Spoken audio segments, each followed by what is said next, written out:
There were some general notes and commentary that I wanted to add, I guess, onto the things that I was mentioning. Um, when I talk about the adult ego, I'm sort of referring to my particular model of personality. I should actually make a recording that is devoted to elements of that model, perhaps to better sort of have very clear things that I can point at and say, go, look at that recording or something like that. But yeah, I'm going to give a bit of a crash course in it, I guess. Actually, I'm not going to go into a very flowing explanation of it, but because I just sort of explore the new sort of things that are coming to me about this topic. So basically, the introjective paradigm is always going to be situated within the adult ego, because the adult ego is fundamentally the pet of the inner child. It is the malleable. Um, it is the thing that is prone to being severely dysfunctional and pathological because um, its construction is the project of the inner child. And so if the inner child has a developmental, uh, uh, let's just call it hindrance or trauma or some kind of deficiency, it's going to manifest in the structure of the adult ego. So uh,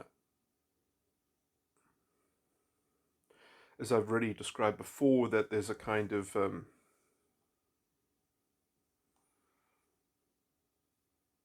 now, what psychopathy generally is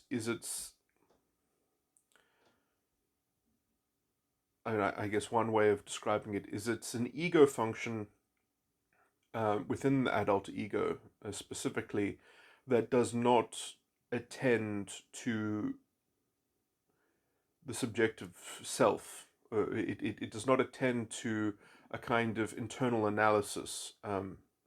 It's either leveraged as a kind of external.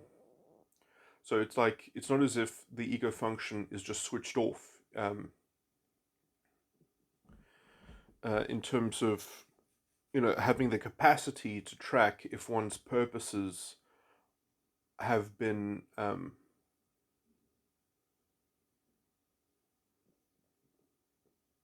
to analyze the aftermath of one's own sense of purpose or teleos. It's not as if that capacity sort of evaporates.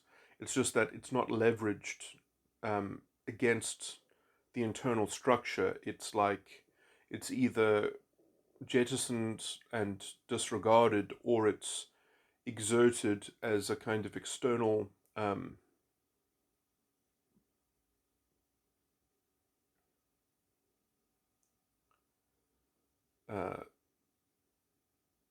a kind of a faculty that's part of a kind of and then this is fundamentally pathological, not because of the ego function itself, but because of earlier structures, generally the structure that is setting up the introjective paradigm, which is the substitute for the subconscious. So instead of having a feeling body, instead of having a social mask that is the vehicle of the adult ego, um, or at least is a functioning organ of the adult ego in terms of processing emotions, um, and integrating the parts of the adult ego through that sort of digestion process of emotions that somewhat links the consciousness of the adult ego's ego function and the relative unconsciousness of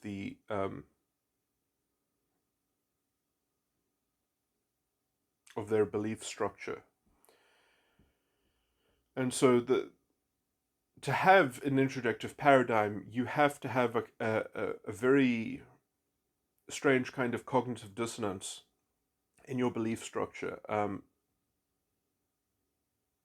And this I think is generally explained by understanding that the whole structure of the adult ego is essentially a way to develop an objective sense of trust, an objective to substitute for a subjective trust or a sub.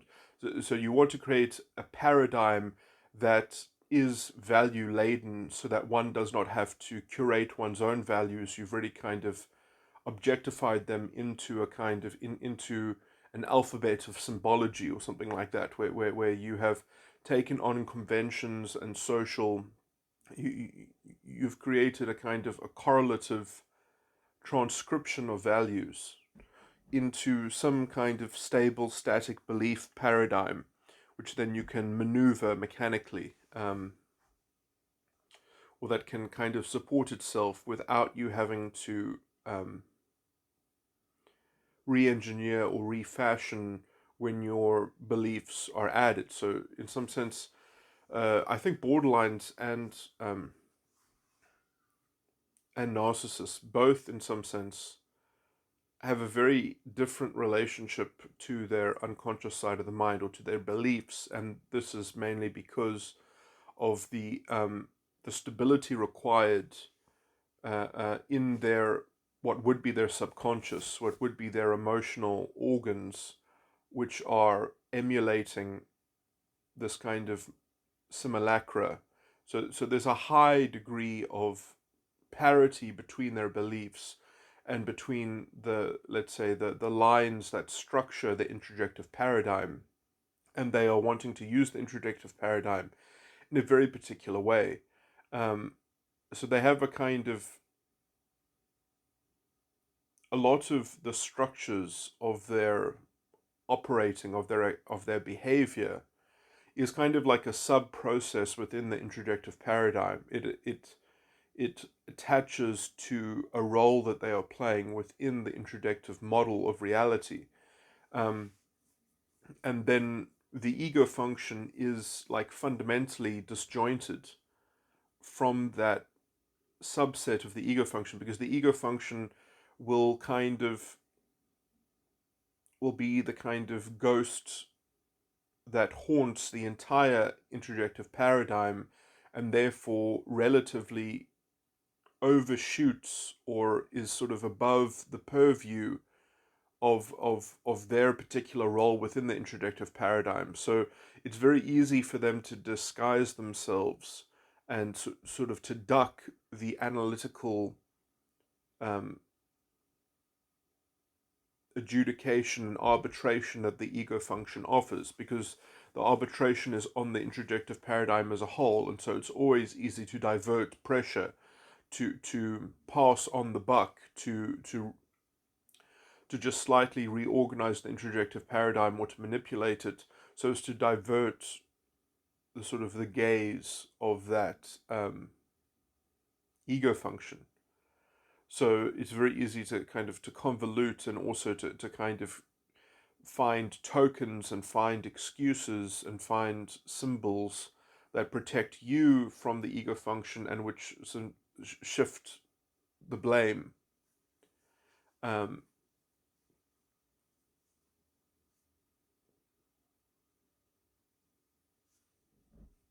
Okay, that could require some more detailed explanation as to why that is the case and how that is the case, and that's almost an interesting topic in itself, contrasting narcissists with borderlines, on that subject alone, on that topic. Anyway,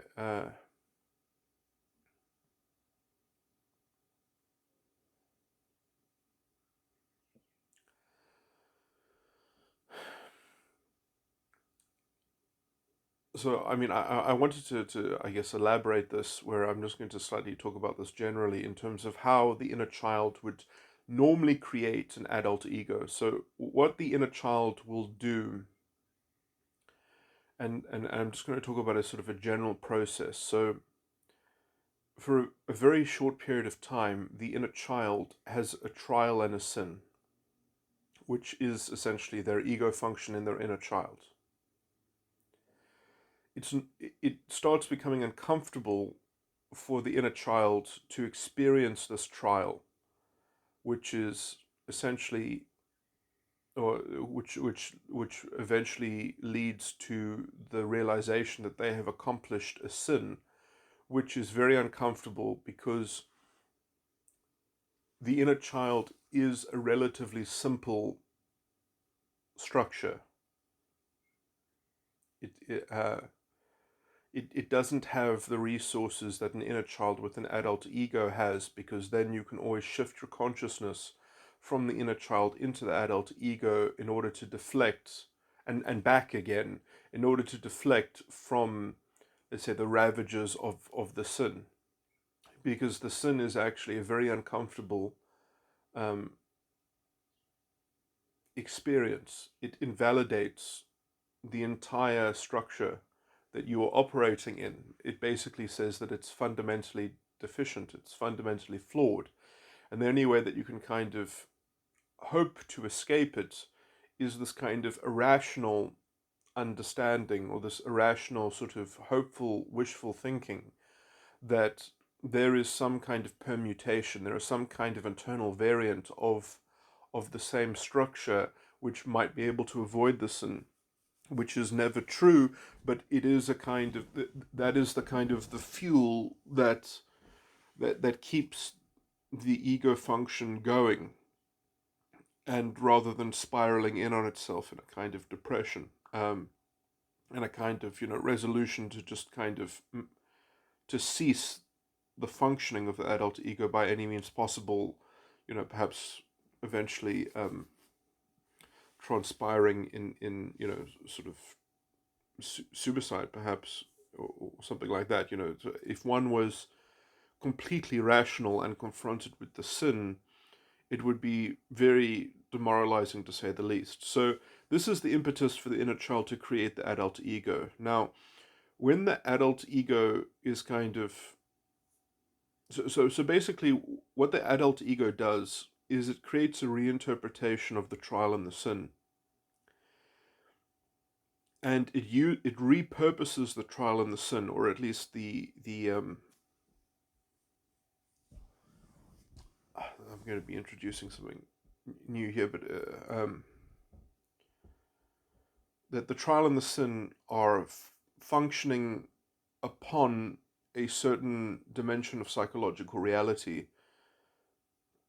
and those dimensions have, let's say, metaphysical regularity. That they have a kind of metaphysical character that is unique to those dimensions, and so those dimensions have to be occupied by a new structure.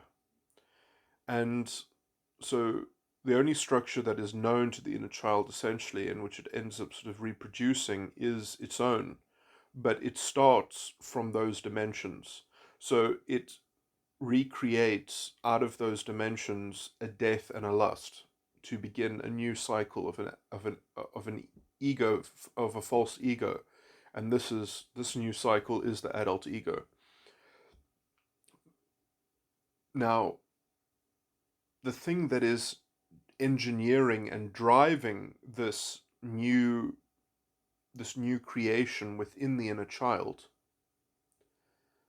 or from the inner child, from aspects of a repurposed inner child, is the stage immediately prior to the trial, which is what I often call the enticed lust. Now, the enticed lust, one must understand the particular relationship between the enticed lust and the trial itself. So, in some sense, the enticed lust is really where the whole structure of the adult ego is very close to the middle. It's where things start going wrong. The enticed lust is the fatal flaw which manifests in the sin. That's not even true. There's even an issue prior to that, but it's kind of like the decadence of the enticed lust. The enticed lust is almost the field in which the whole structure is either rendered sort of decadent, or it's the level of sophistication, it's also the level of maturity, is all bound into the enticed lust.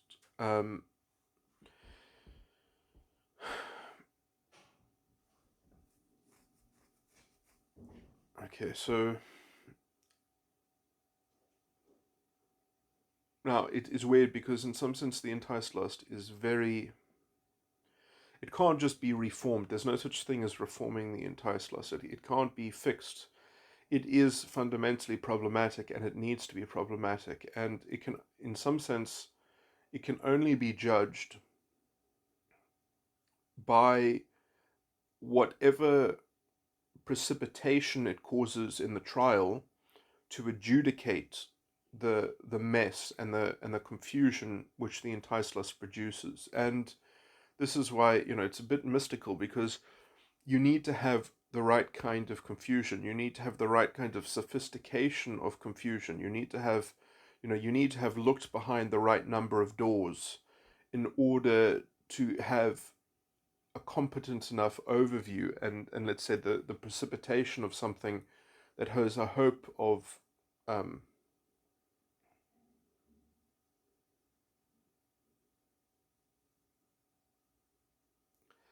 understanding the earlier structures, because also, like, in terms of every dimension of psychological reality incorporates all the dimensions that were prior to it. All the higher dimensions of psychological reality have within them all the lower dimensions, but the converse is not true, that higher dimensions um,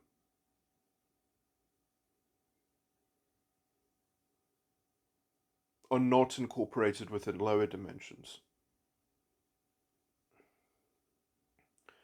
So lower dimensions are incorporated within the higher level dimensions, but higher dimensions are not incorporated within lower dimensions. So um, the operation of the enticed lust does have some imprint of all the earlier structures and within the ego function. And I mean, this is also true when you get into the adult ego, but then there's been a kind of a break point in which there's a kind of stagnation that has been engineered to kind of try make a new break, to try to create a new container, that the thing that is sort of contending, that is the kind of the puppet master of cognitive dissonance, is the enticed lust. And so basically, let me just talk about what the enticed lust is. So the enticed lust is kind of like a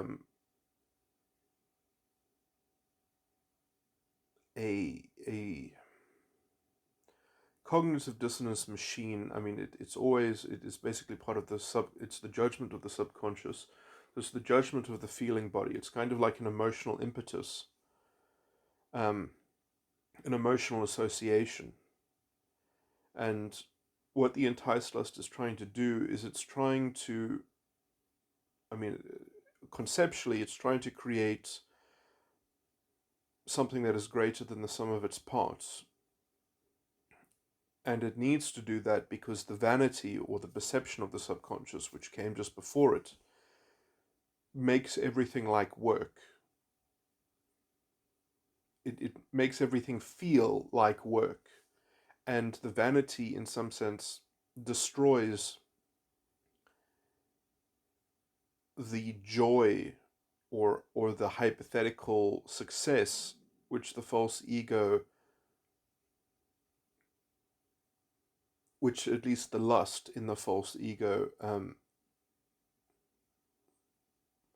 could have been hoped to promise, or something like that.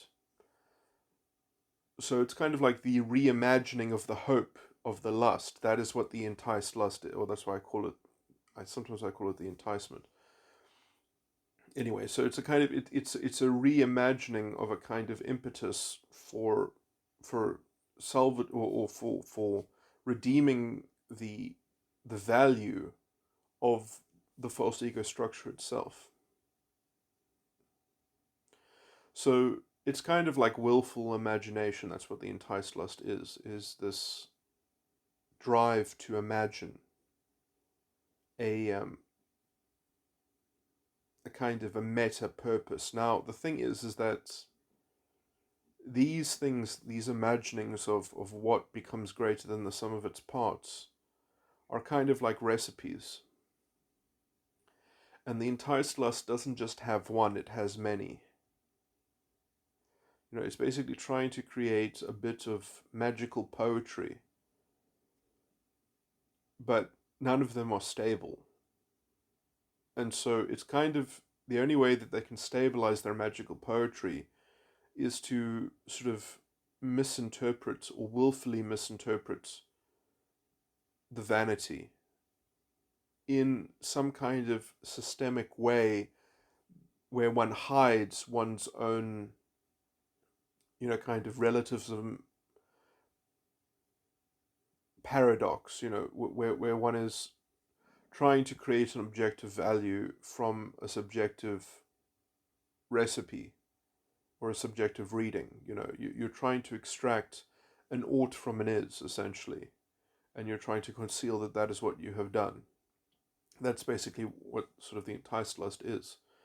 Now, essentially, when one actually employs the enticed lust, when one behaves under its auspices, you are kind of creating metaphysical crimes in some sense, or you're at least creating metaphysical inconsistencies on the level of the subsequent dimension of psychological reality, which incorporates the lower dimensions. So on the subsequent dimension of psychological reality, you get a very particular signature of dysfunction, and this is what is taken as the trial. And then the trial precipitates the subsequent dimension, which is the sin, which is basically the non-execution. So in the subsequent dimension, in the sin, one realizes that you have just failed. And the thing that proximately has failed, in some sense, in terms of the root of the failure, is the enticed lust. But you can't live without the enticed lust, because then then you have to basically disavow the entire structure as being fundamentally unredeemable and and pathological.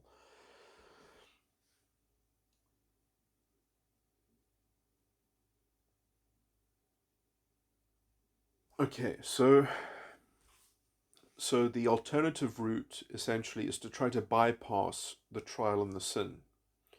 And so the thing that controls the bypass is the enticed lust. And so what you try to do is you try to create a culture within the enticed lust that kind of, I mean, this is going to be a bit of a vague description that's going to be somewhat inaccurate, but it's going to be something like this. Is going to be roughly true. That essentially there's a cognitive dissonance that then grows within the enticed lust to support the memory of the structures of the trial and the sin, and then segueing all of that and trying to freeze all of that and substitute all of that for a project that is devoted into that all of that is going to be sublimated into a new strategy, because the experiencing the trial and the sin is bad, or it just leads to a kind of an unsatisfactory outcome. So there's a kind of there's a structural pivot within the enticed lust to reimagine the trial as a death and to reimagine the sin as a lust, where the enticed lust is kind of becoming its own trial and sin and taking the trial and sin for granted, and then using that to leverage a segue into this new workaround. So the enticed lust has kind of overdeveloped itself to bypass its first structures, or its initial, let's say, naive or native original uh, uh,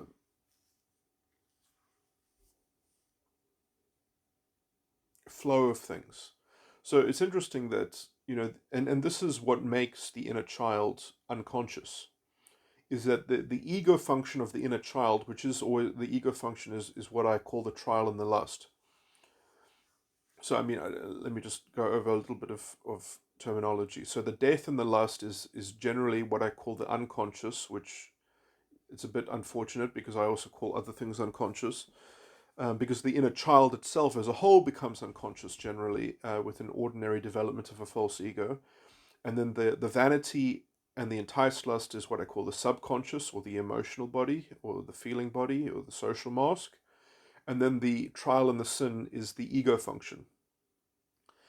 Um, and then you can see that what the inner child does is it tries to convert its ego function into another entity's unconscious, into another entity's death and lust, which then will grow its own subconscious and ego function.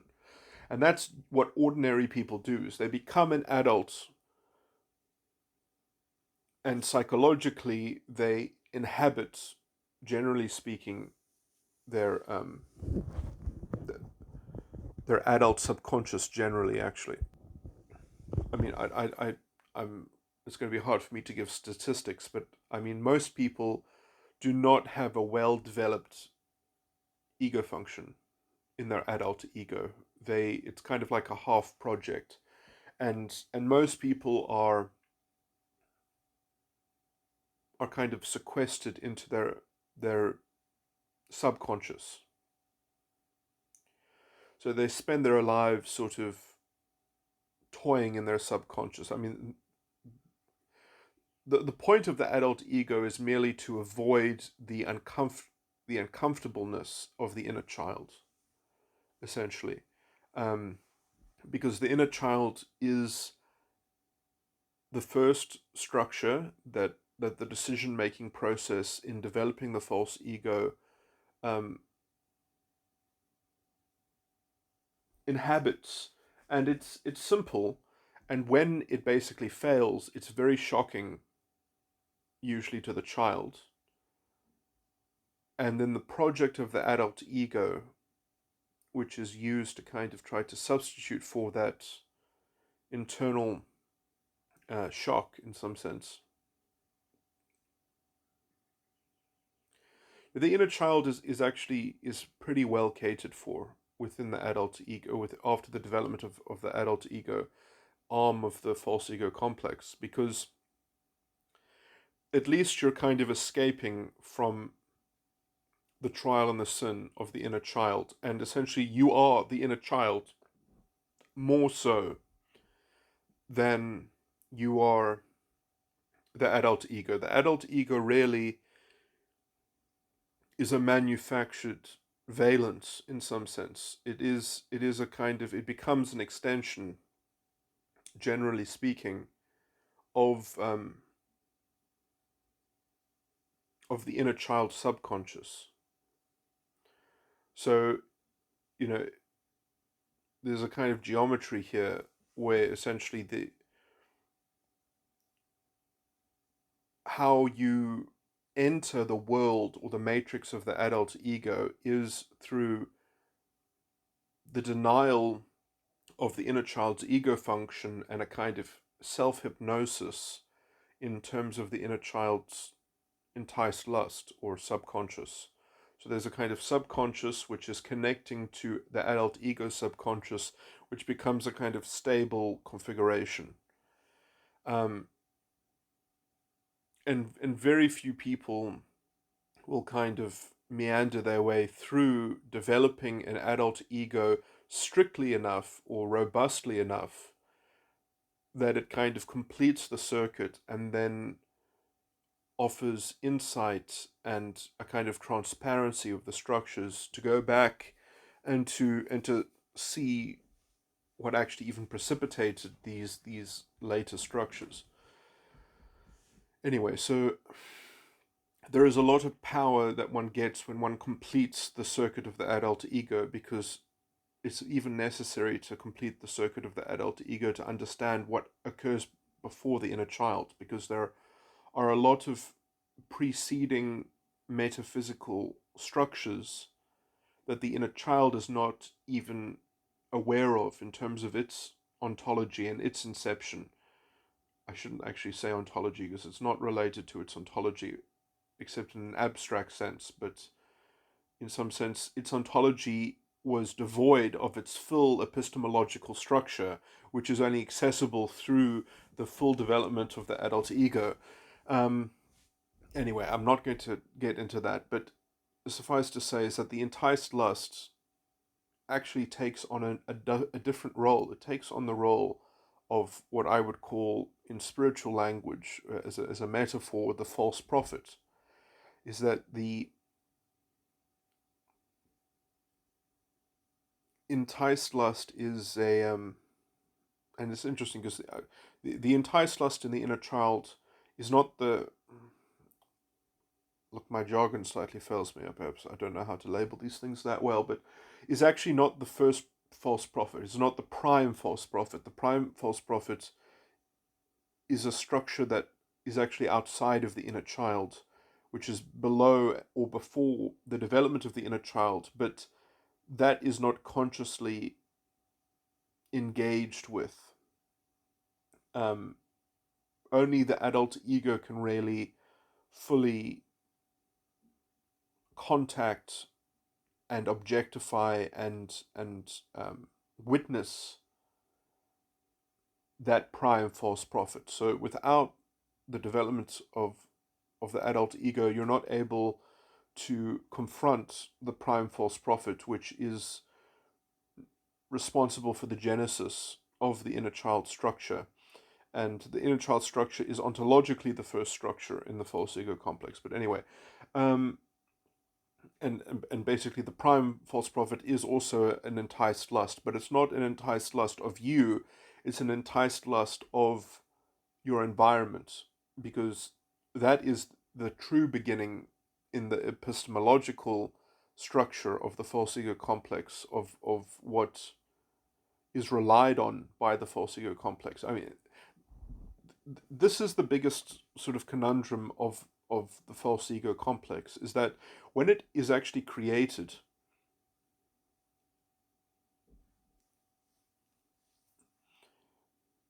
its own genesis is slightly shrouded in a kind of in a weird sort of thing where it's taken for granted. Certain epistemological structures are taken for granted because they don't have to be fleshed out, but they come to be filled in via the natural operation of the false ego complex. So after the inner child starts to operate, these other structures sort of get filled in unconsciously. You could call them sort of environmental projection, but an unconscious environmental projection. And they create a kind of inverse. Sorry, I know this is sounding so abstract, but basically, in the same way that something is a trial and a sin before it is a death and a lust, now you've kind of got the converse of that in terms of the inner child's segueing into the adult ego. You've got first a death and a lust, which seemingly precipitated from nowhere, but the actual epistemological structure, which gets filled in after the fact, is that you have an environmental enticed lust and an environmental trial and an environmental sin of a kind of environmental false ego component. You know, I generally call this the world, the false ego of the world, essentially.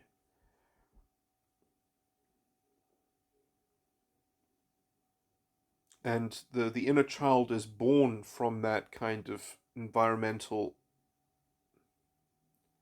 is born from the environmental unconsciousness, which then starts eventually becoming conscious, that container, that that environmental structure starts becoming revealed to the false ego as a form of fatalism, usually as a form of mysticism, a kind of magical thinking. I think the root of all magical thinking is how these enticed lusts, which are I've described as well as the kind of the puppet masters of cognitive dissonance, are passing off the sublimation of trials and sins into a new container. And so the inner child itself is even a somewhat a fictitious structure that is embedded into a narrative of the world.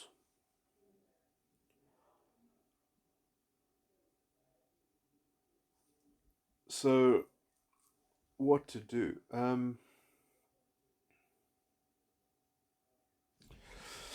it's and we also have to understand that sort of the ontology and the epistemology is in the wrong order in terms of the world, ego function, and the inner child. That it makes a lot of linear sense when you understand how the inner child and the false ego and the inner child precipitates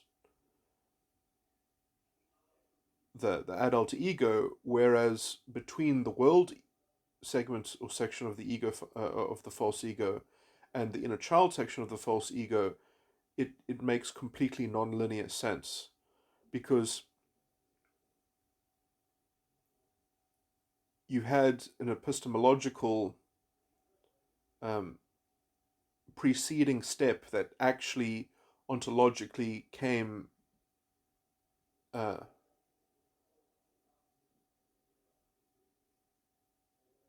afterwards. So sort of the ontology is kind of got this sort of, if I might say, blind faith baked into it, into being adopted by the structure. So the structure, in some sense, reifies itself as an objective fact to be confronted. That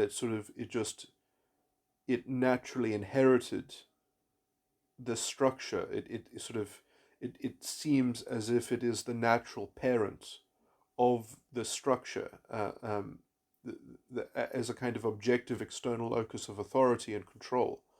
That it just sort of inherits this kind of slavery. Um,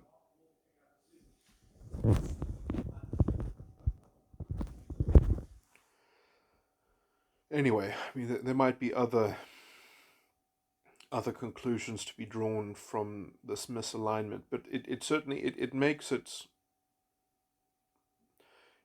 at the very least, it makes it harder to dispel. It means that you actually need a faith in order to overcome the bad faith that, or the blind faith that is a kind of a functioning premise of the structure of the false ego complex. It can only be resolved by a structure of faith. I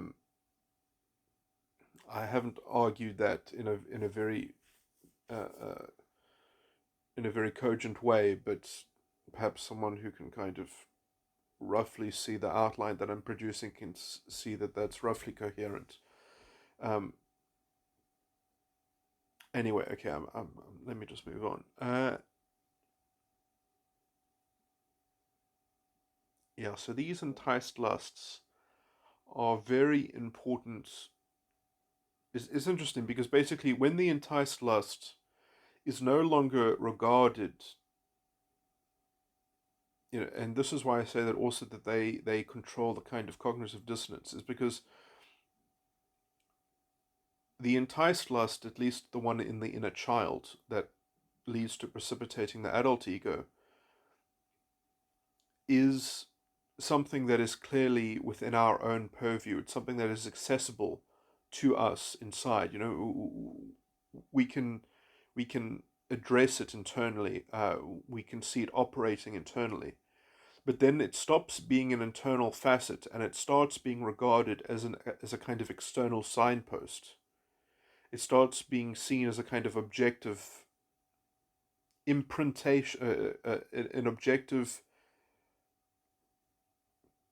um, imprint which induces us to act and respond to it as a kind of artifact or a kind of objective feature. And then when we're looking at it from the outside, we are literally uh, we are in the other side of the mind, as it were. We are in the adult ego. When we start seeing it as an objective player, as part of a kind of catalytic, when we see it as a reified catalyst, then we relate to it as a false prophet, essentially, and then that is under the auspices of that false prophet. We have the so-called truth of a new entity, of a new wing to the adult, to the ego complex, which would in this case be the adult ego. Now that setup is almost quite rational. You can understand that. What is crazy is that the false prophet that underpins the inner child itself ontologically was related to before it was epistemologically described. It somehow we contracted with the false prophet before it was internally mapped or modeled, and because it was the world doing it to us. So it was kind of like the notion, ontologically, we just resonated with the notion of the false prophet before we even heard the prophecy issued from the mouth of the false prophet. So it's like we believed in the false prophet. We believed in the false prophet as as a um, as a possibility, as a sort of before. So we didn't even. It's weird, but it's like you actually need a defense against the false prophet before you are confronted with a false prophet, because we weren't confronted with the prime false prophet. We already were inherited by the false prophet for the mere fact of not having an understanding that negated it. Now, basically, I'm saying that we didn't have an epistemological defense against the false prophet. And so ontologically, we were inducted into serving the false prophet, essentially. And then now, under that description, I have to, I guess, explain why people had a particular inner child, because there are at least 17 different inner childs in relation to the dimensions of psychological reality.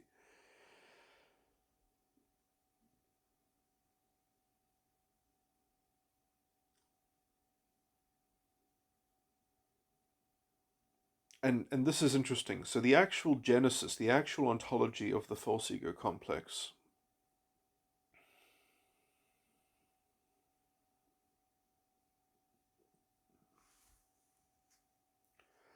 is one in which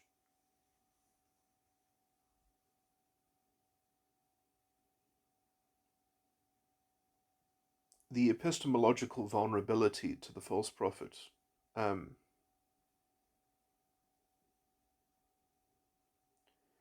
is an open door. But it's not a decision that the door was open. You kind of just inherited this open door.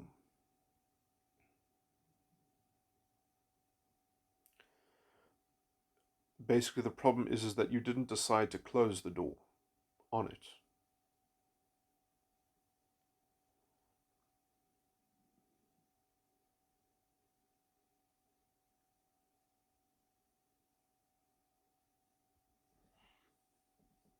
And now I'm just going to give you sort of, I guess, my subjective conjecture on how this happens, but there are perhaps many other variations. But how I experienced it was that there are at least sort of games being played within the world, and you just kind of gravitate towards playing one of those games, specifically depending on the content of one's thinking that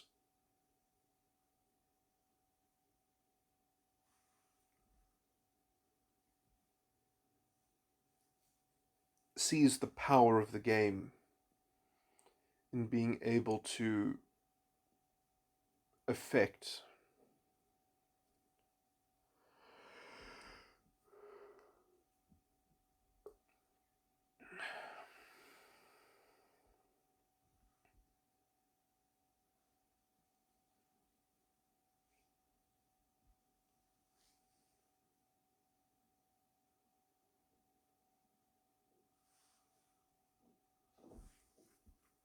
a kind of stable epistemology that can be reliably and dependably extracted from the world.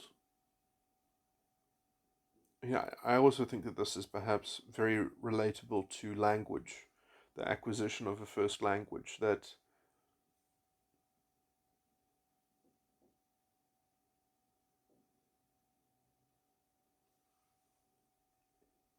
this kind of epistemological structure is needed in order to form words that we wouldn't be able to kind of objectify, to essentially the value laden paradigm of words um, somewhat relies on this kind of worldly epistemology. So I guess the question is that we actually do want to have a worldly epistemology, a model of worldly epistemology, but then we also want to transcend it. We don't want to be corrupted by it. We don't want to precipitate the inner child.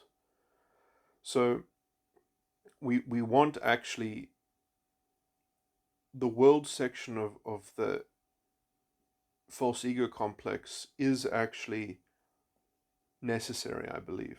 It is what is described in the Christian scriptures as the two spirits went out into the world, the spirit of man and the spirit of God. And I think that the worldly paradigm is the spirit of man, is the spirit of the vessel, is a way of objectifying the words, as it were, that we need stable images as shared conventions. I'm not going to do this philosophy much justice, but anyway, even if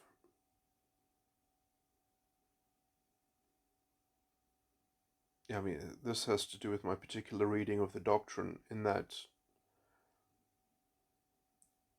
the world, I mean, it says about the crucifixion, which we are all supposed to engage ourselves in. The crucifixion is not a vicarious redemption. It says all over the scriptures, I die daily, that the crucifixion lives inside me, and such things. That we have the mind of Christ. It says, believers say in Corinthians, and also 1 John chapter 4, which goes very deeply into Christ consciousness, that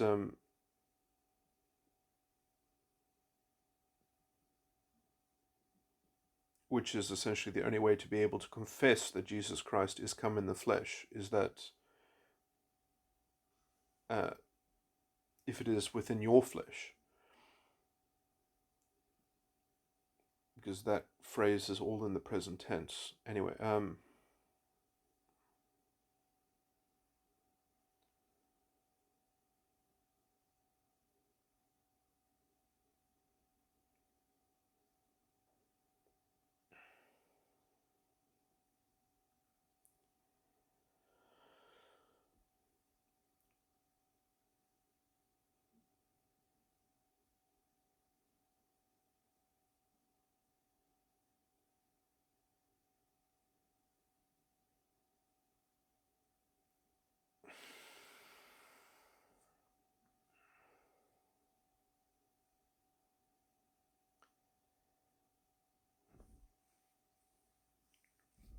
Hmm. And in some sense, I think that the worldly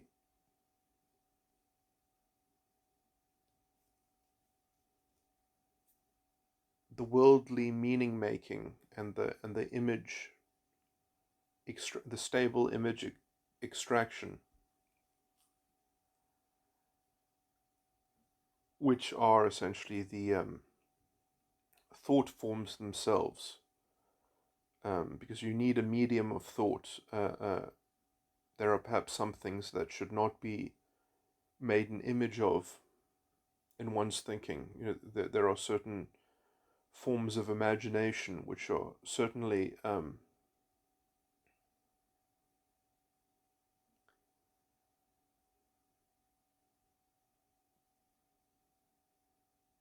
sort of fundamentally corrupt.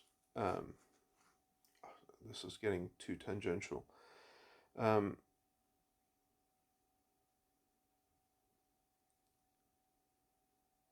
you don't want to imagine your own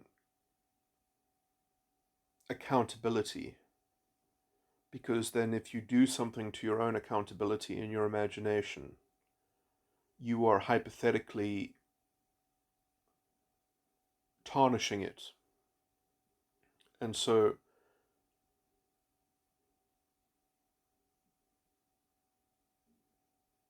you are facilitating a kind of hypothetical way to deviate from your own agency, from being under the drive of your own responsibility. And so you're kind of courting a paradigm in which one can act without essentially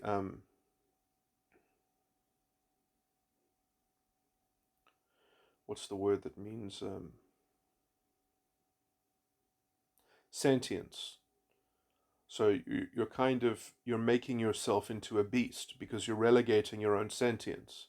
So in that sense, it's very dangerous to imagine that property, or to think about that property, or to make that property into an image, which then is operated on by the other associations and images that you can kind of superimpose and have interact with each other in one's mind.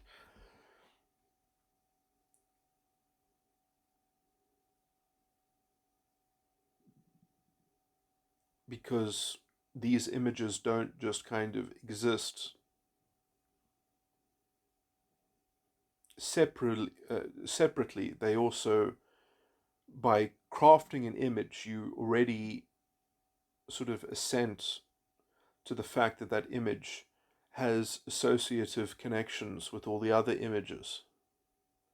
And so you've kind of inducted it into a kind of pantheon, or a pantheism of worldly forces. So there are certain things that if you cast into an image, um,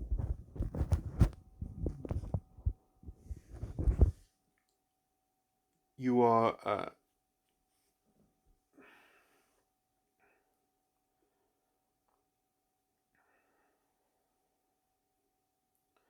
somewhat digesting or dissolving that thing, and there are some things that need to have an absolute primacy of authority. They need to hold prime sway, because otherwise you just don't have the structure that undergirds thinking. You've kind of you've created software that destroys the hardware, as a metaphor, or you've created software that fundamentally maims and truncates and um, forces the hardware to be used dysfunctionally, or within a kind of a spiraling loop of abrogation of capability. You've created a kind of a vortex of sort of being captured and not being able to regain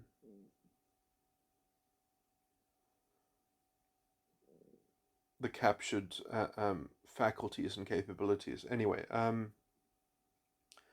moving on. So the worldly images, though, can also relatively, in some sense, they can't by themselves balance themselves out. But I think if you collect enough of them and you transcend all of them, that might have a kind of restorative, palliative convalescence on the soul. That there are ways in which the soul can be repaired, but the kind of the spiritual accountability is its own separate sort of thing, which can only be gifted and maintained from a sense of a kind of I mean, the metaphor in the scripture is basically the free gift. Um,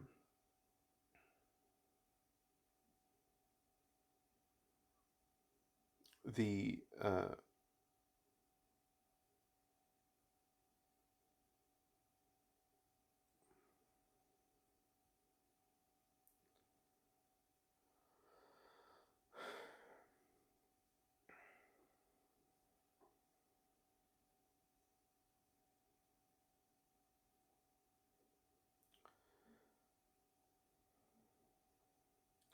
kind of the reliance on the authority of the Father is the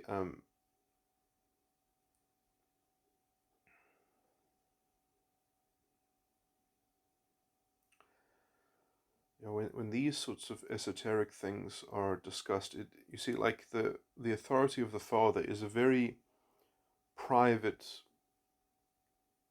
internal relation. It's a matter that comes above faith, and every matter that comes above faith is very hard to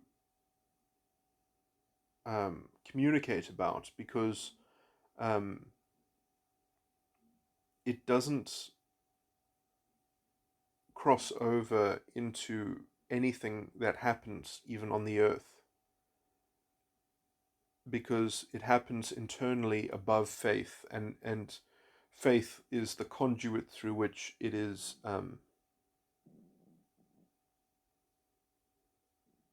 instantiated. So it's a kind of it's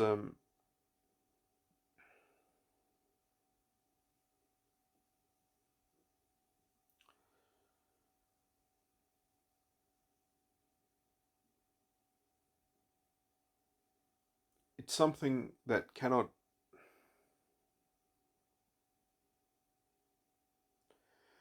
it's something that cannot be shared in a collective.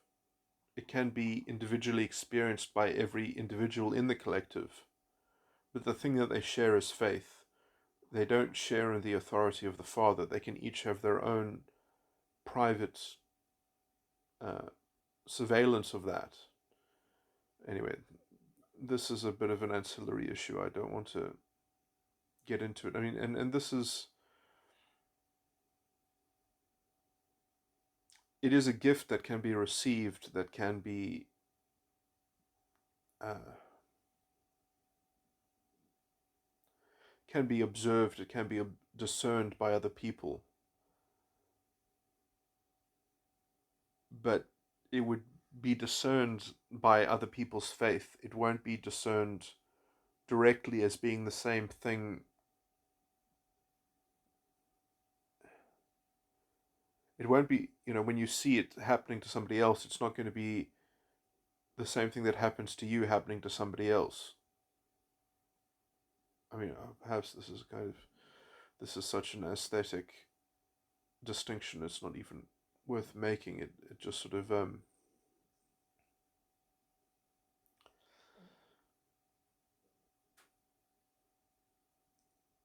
anyway,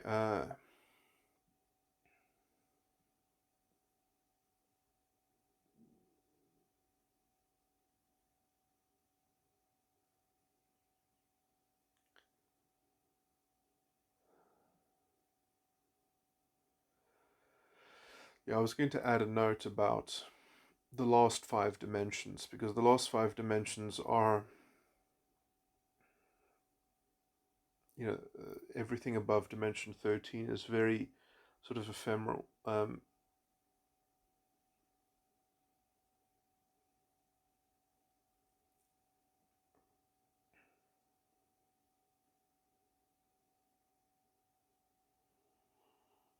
And the immediate dimension above faith is essentially the Word, or the Son of God, which is why essentially the philosophy about the Son of God is so prominent within the doctrine, um, because it is sort of the first issue beyond faith, beyond the issue of faith, and it's kind of like a philosophical blueprint, an internal organization, an internal structure.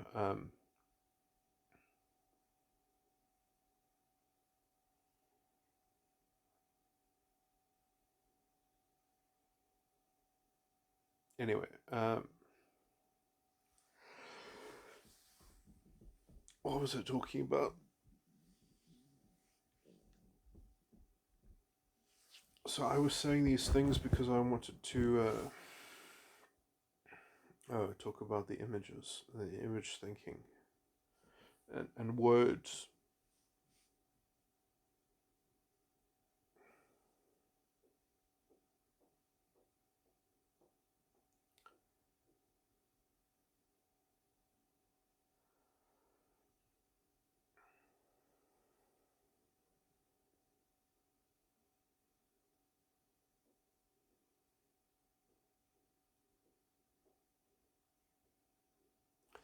Maybe that is a more stable way.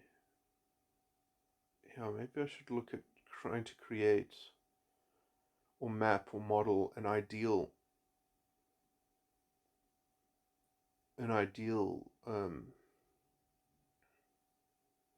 sort of contemplative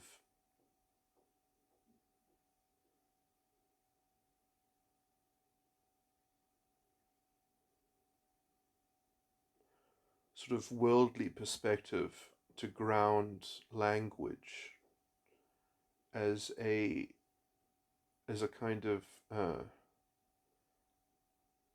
redemptive, let's say, cornerstone of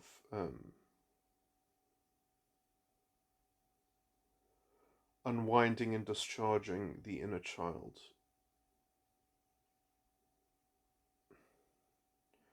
by essentially reorientating the worldly substrate of the inner child into a kind of ideal redemptive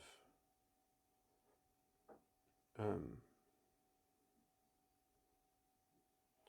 so basically I try to reimagine the worldly, a kind of a non what's the word a non-pathological worldly vision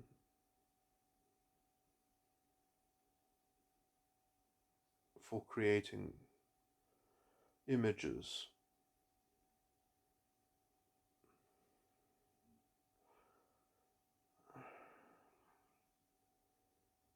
Man, I have described it a bit poorly, but that's roughly the idea. I think that might actually hold some water.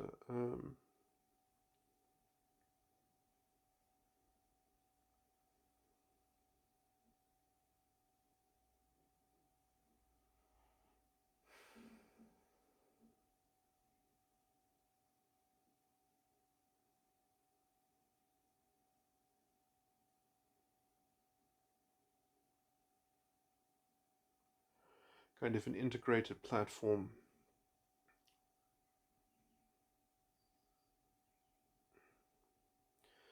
where the world can be suffered without tarnishing the functioning of the spirit.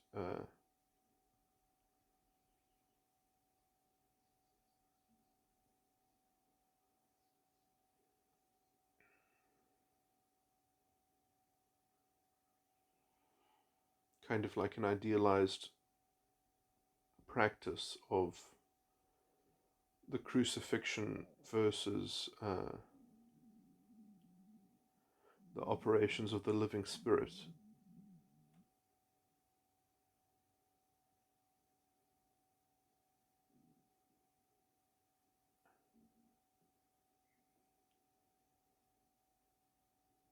The crucifixion being at least the model and the metaphor of the idealized acceptance of the, let's say, the consequences of inhabiting the world, of living within the world but not being a part of it.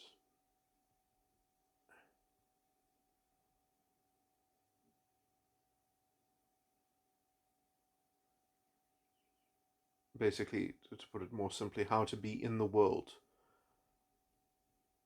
but not to be of the world, is the important distinction.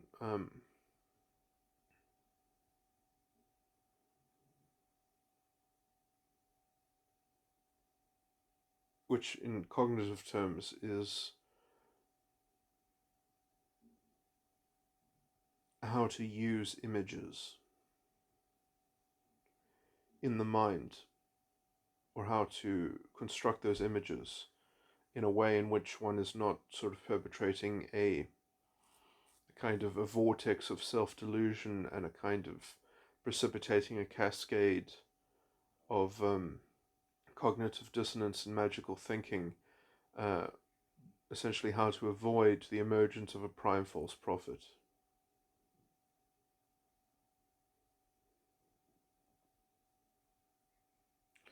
Or how to close the door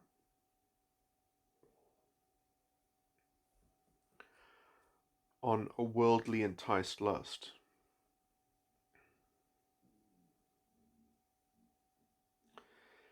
Or I guess, I guess closing the door on a worldly enticed lust really would be, I think, what I've said all along when I talk about these things is how to precipitate a perfect vanity in when with which would be essentially that does not create a proceeding uh, enticed lust. Essentially, how to have a, a worldly vanity, or a vanity of the world. How to track a vanity of the world without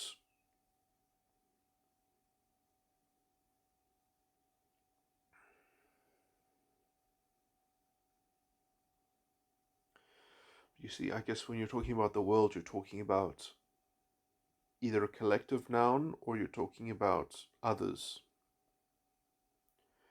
And so the way to avoid the enticed lust of others, sadly, is not under your purview to interpret that into reality. But if you can interpret vanity well enough and see a perfected vanity well enough, you can force that perfected vanity to win the day. And that perfected vanity is basically the model of the crucifixion. That you can compel perfected vanity in the world by accepting a process of relating to the world, which is essentially the model of the crucifixion.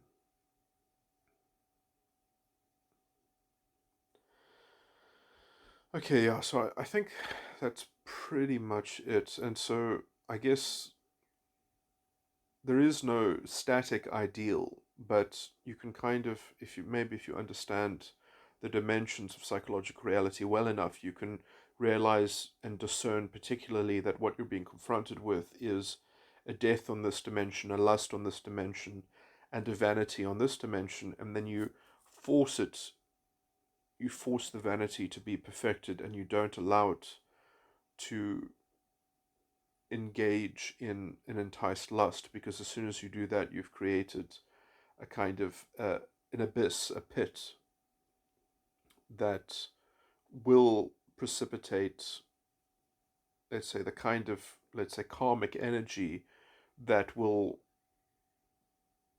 feed or promote the development of children of the world, or sort of because as soon as you've kind of allowed and enticed lust to take root in any kind of sort of karmic energy, you have essentially given power to a false prophet. You have facilitated the development of a false prophet. Okay, so that I guess is all. I probably need to think about this more, but anyway, it's quite interesting in any case. Okay, now this is actually going to be an embarrassing recording because I'm going to be openly speculating into another sort of synthesis of how to clearly work the 17 model, how to clearly read the 17 model, which and this is embarrassing to say, is something that I believe that I had an understanding of 25 years ago, but which sort of has been lost in the process of focusing on Megagram. But I believe I have a kind of memories of it, and I also have memories of very successful syntheses that I have developed, but now I'm trying to develop extra sophisticated syntheses that are a bit, I mean, you'll see in the depth of the model that I start to describe. This will be very hard to follow without looking at a chart. Right now I'm looking at a 4-column chart, and I'm even trying to imagine how I would clearly create a 5-column chart, because then it would be much more easy to see the kind of the preceding step before the beginning of a sequence.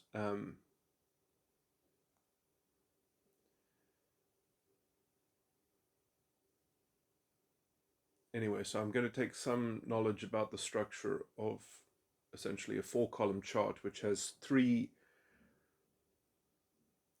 groupings of 3 elements, 3 sequential elements. And the reason why it's a 4-column chart is because there are 2 sequences that overlap 2 of their parts in some sense.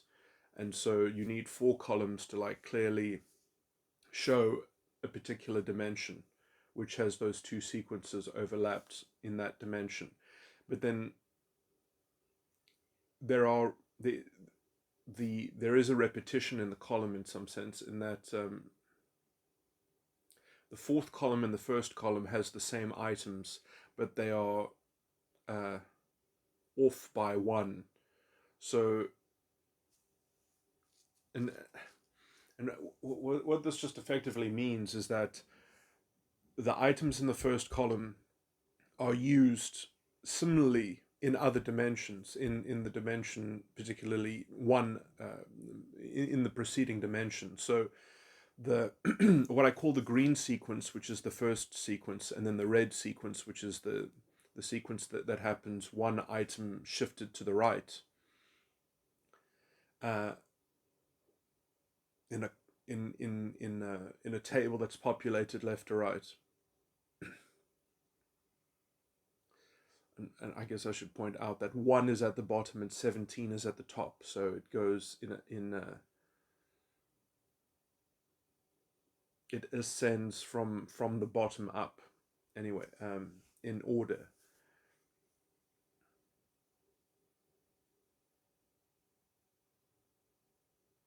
Okay, so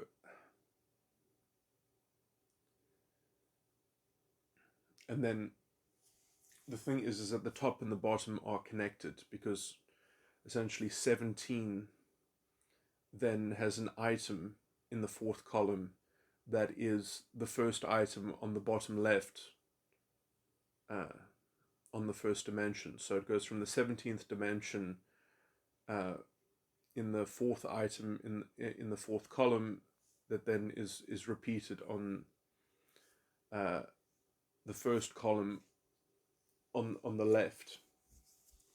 Anyway, I guess so. That's just a kind of a bit of a technical description, but anyway, okay. So I have come up with semantic formulas, and I know that a lot of people can't make sense of these things because they have different ways of thinking about things. They can't think in such abstractions, and sadly, it requires, I mean, in MBTI, I'm an INTJ, so I can kind of do things with extroverted thinking and introverted thinking because I'm very shadow developed, or whatever you want to call it. Um, I mean, in the Four Sides of the Mind model, people would say that, I'm a bit of an anomaly because usually people uh, they can't sort of stand to digest the kind of the cognitive uh,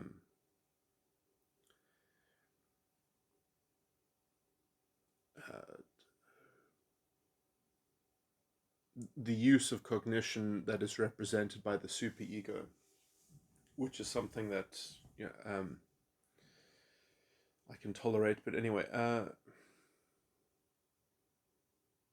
which I mean, I think just basically signifies that I have a certain mastery over my subconscious. But anyway, okay, all that stuff aside, because the subconscious is the gateway to the superego. Anyway, okay, so I'm just going to talk about the formula now. So I I came up recently with a concept that essentially the green sequence is in Christian scriptural doctrine the word or the spirit of man. Uh, that connection, I think, might be speculated by some people who like to think deeply about the doctrine and decoding the doctrinal language. But anyway, so there are lots of sort of clues in the scriptures. When it says, "In the beginning, two spirits went out into the world." There are only two spirits, and then in other descriptions, when it talks about the names of the two spirits, it talks about essentially the spirit of man and the spirit of God, and that's all there is. And then in the kind of the Genesis um, description given by John, it talks about in the beginning was the Word, uh, and the Word was God. And later in the same chapter, it says, and the Word became flesh. Now, I think that it's very interesting, the word became. Be means just by itself, if something is to be, being is in the present tense, be, and then came is obviously in the past participle. So if something became, it it presently was, it presently did happen, so it's sort of it's a reference to something that is no longer instantiating. It has instantiated, and then it's referred to as a past instantiation, essentially. So I think that because there are only two sequences, there has to be a kind of repurposing, and I think that roughly what happens is when the green sequence is occurring, is in the process of instantiating,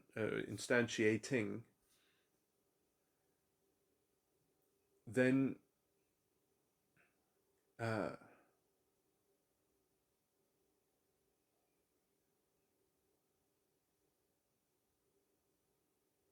then it is the word.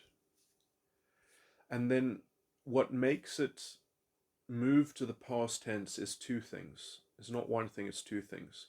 It's that the red sequence steps in to reference the green sequence. So the red sequence becomes the point of reference, or the uh, if anyway, the red sequence is operating, and in relative to the operation of the red sequence, then the green sequence relative to the red sequence has initiated. And I think the red sequence is the Spirit of God, is which would also, and this is going to be, but I'm going to sort of superimpose or overlay reference to the Trinity. So I think that the red sequence is like the Father to the green sequence, and but or okay, but that's actually incorrect. So basically, the red sequence is the Father to the Word, but it's not the Father to the flesh. So what happens is that the relationship between the green sequence and the red sequence is that the red sequence is like the final cause, is like the purpose of the green sequence, but you can't discern a purpose. You can't label something as the final cause until there is unless relative to that sort of analytical apprehension, as in apprehending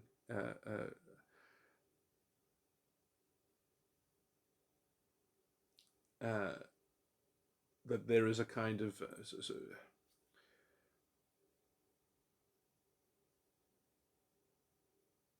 anyway, the main thing that is important here is that the connection between the Word and the Father is that, or the Son and the Father, is that the Son does the will of the Father.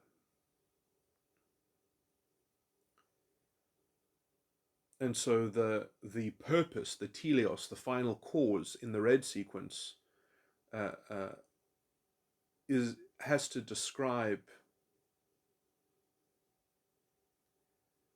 the for it to function, has to sort of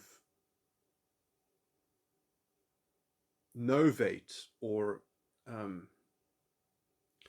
yeah, the what I'm about to describe probably needs to be neatened up, but it sort of it has to pass the instantiating process forward onto a new sphere of operation. So basically, what the Father does is it has to kind of observe the Word, and when it does that, it's no longer the Word anymore. Then it's just flesh, which also makes it fundamentally sort of inconsequential. But then the sort of the spirit of the Word is then transferred or transported onto a higher realm of operating, which is the next green sequence. So basically, when the red sequence, relative to the red sequence, the Word is in front of it.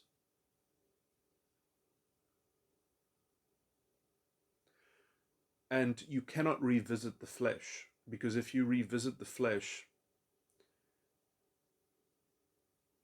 you're going to have a claim about what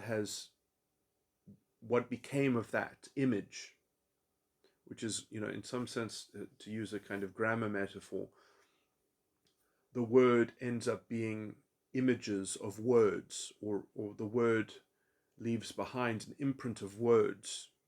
And when you revisit those words, that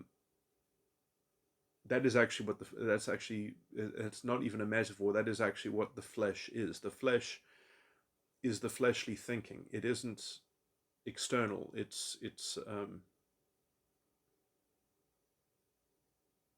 how things are, how they function within cognition in some sense, or it's the so in this description, or in this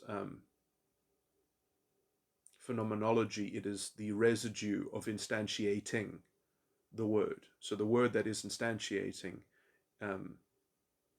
itself, expressing itself as an instantiating. I know that sounds grammatically weird, but I'm trying to say that, something that is occurring in the present, as soon as it has reference or is referenced by the Father, the final cause, then it's already the flesh, and the Word is operating in front of or beyond that final cause in a new um, sphere of operation. So the instantiating is already occurring on a higher dimension. And what became of that lower sphere of operation um, is only retained in the form of the flesh. And then when you revisit the flesh, it's not important because it will argue with the operation of the Word. It will have kind of a chaotic inconsistency in terms of how it can be misleading and whatever. But essentially the most important thing is that it really confirmed the will of the Father. It did do the will of the Father, but you can't expect it to continue to do the will of the Father because now it's just flesh. But when it was the Word, it did the will of the Father. It served the Father. And the evidence of that is that the Word is now operating on the next sphere of operation. So it's constantly sort of, so the thing that does operate over the flesh is the Holy Ghost, which is the heart. So in some sense, the Word, the Spirit of man, which is the Word. So in some sense, the Spirit of man has two components. It has the Word and it has the flesh. So the Spirit of man is a co-mixture of the Word and the flesh, and then essentially the Holy Ghost sort of covers the flesh aspect, or conserves and maintains and manages the flesh.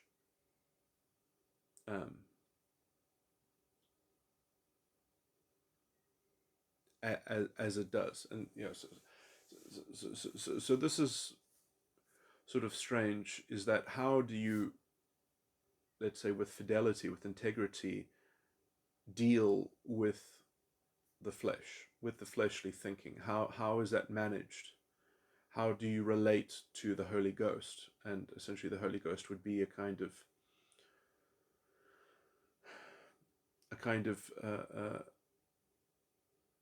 a methodology of cognitive procedure in terms of how it relates to the Word, because we can only we can't ever see what's happening to reality from the perspective of the Holy Ghost. The only perspective that we have is essentially the Word, and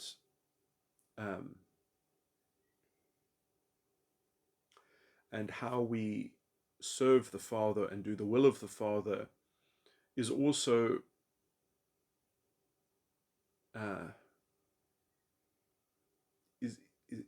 we can't see things from the Father's perspective,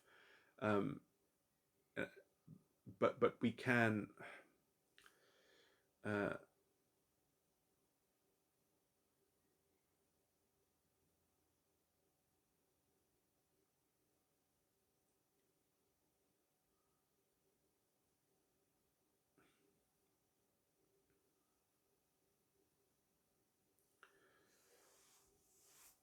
how to describe this? We can track and account. I guess what is used in scriptures is we can record our service to the Father. So it's not as if we can be certain about the Father's judgment about our service, but we can record.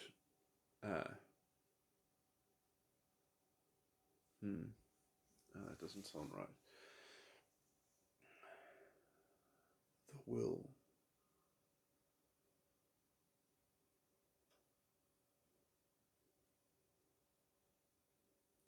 See, like on a technical level, it's strange because I think that we are only we only have subjective, direct, immediate recourse to the spirit of man. Um,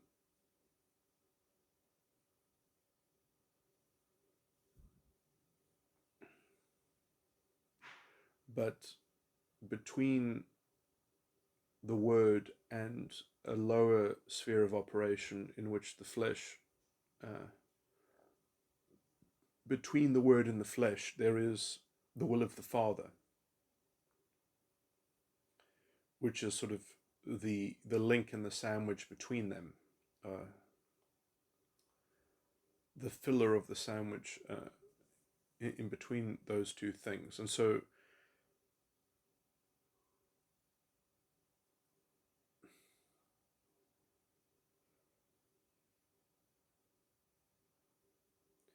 again, it's like it's a reference. It's not a reference that you inhabit directly yourself. It's not a point of, it's not a perspective that you inhabit, but it's like it's a triangulated, uh,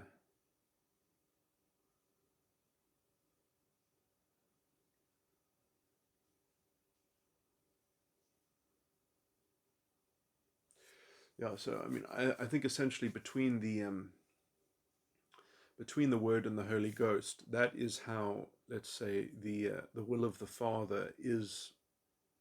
Yeah, okay. So I'm only describing it vaguely now, sadly, in a very sort of nebulous way. But it's going to be something like that. Okay. So let me just move on then with the technical description of how these dimensions can be deciphered, how the elements of them can be deciphered. So, so I mean, this basically just is made up of having a formula of uh, of how to describe each element in the 4-column table, so that you can sort of say a kind of grammatical formula, and then that helps you kind of conceptually visualize how these things are interrelating to one another, and then you can kind of contrast that or compare that with your own cognition. And yeah, so this is the idealized healthy functioning of cognition. So apart from the description of the 8 Jungian cognitive functions, which I'm not going to use in this, but I mean, it can just be helpful because that can kind of be a bit of a shortcut to contextualizing the content. But I usually use the long form of each dimension. So, for example, the first dimension is what will be, the second dimension is how it should be, the third dimension is one of the final 5, so it's hard to describe. Usually I just describe it as who I am. The fourth dimension is what would be, the fifth dimension is how it will be, the sixth dimension is why it should be, the seventh dimension is one of the final 5. I think I usually describe that one as I am what I am. The eighth dimension is how it would be. The ninth dimension is how it will be. Wait, did I say that already? No, the ninth dimension is why it will be. Excuse me. The 10th dimension is what should be. The 11th dimension is the Holy Ghost. I am what I am. The 12th dimension is why it is. The 13th dimension is why it would be. The 14th dimension is the word, who I am. The 15th dimension is what it is. The 16th dimension is the Father. The 17th dimension, the Father, which is I am how I am. The 17th dimension is how it is. Okay, so those are the kind of formula. Okay, so basically, let me just give a rough outline of what I'm thinking the kind of the grammatical formula is to decoding, then the items that populate each of the four columns that comprise of each dimension. So,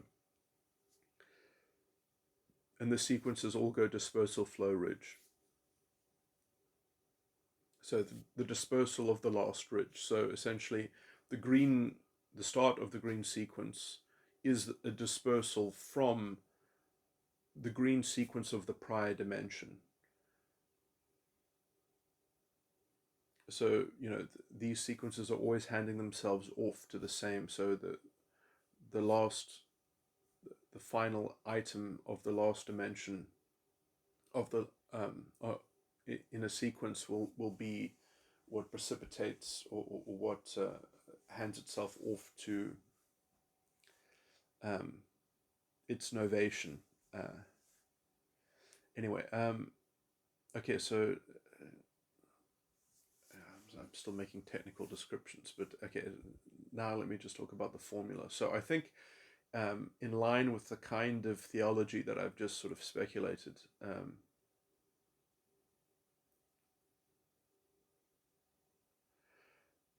I believe that you would go something like the oh, I can't even remember what I just referred to it as, but the formulaic, the how it is, the what will be, those formulaic prepositions, the full form formulaic prepositions. I'm just going to refer to them as the number. So when I say like something something something of 17 of one means of what will be. Of 17 would be of how it is. So the number will just fill in for the full formulaic preposition, and I just went through the whole list. So so I think that the best way to describe the word will be of. So the fear of 17, the fear of what will be, the fear of how it is.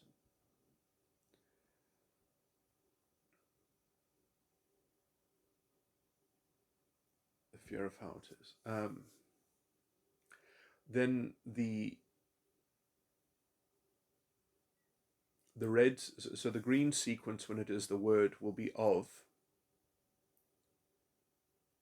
And then when it's when the green sequence is referred to in the context of the flesh, I believe that it should go from of to by. So when you say by the fear of so the fear of 17 would be the green sequence word, and then the fear by 17 would be the green sequence in the context of the flesh. The fear by how it is. Now, yeah, that is slightly sort of clunky because it's almost like a kind of a philosophical retake, But essentially, I think that the word by is actually a very good choice here because it is staying in the present tense. The fear by something is something that it is presently with it, and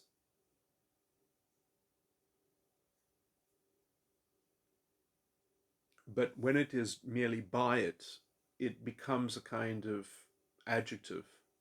So it becomes an image. It just becomes merely a descriptive. And this is why the flesh is prone to an unresolvable argument, because it's fundamentally an arbitrary ascription, but it's not arbitrary relative to the Holy Ghost. But the Holy Ghost is conserving and managing and maintaining. I don't want to say is conserving or managing as according to its operation.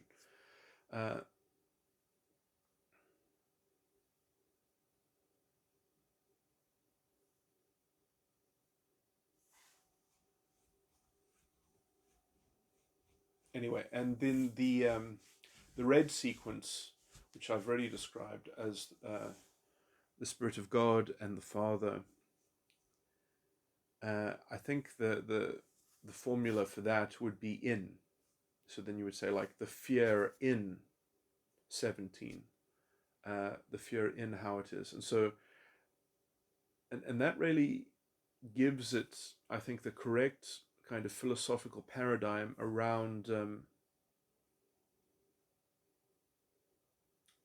final causes and purpose and teleos, is that there's a kind of, there's an implicit, inherent uh, uh, you know, the thing, especially from a kind of scientifically minded, if you come from some form of blind faith thinking, it's very hard. The hardest concept, sort of metaphysically, to grapple with is the concept of there being a true record and there being a kind of epistemological thread that can be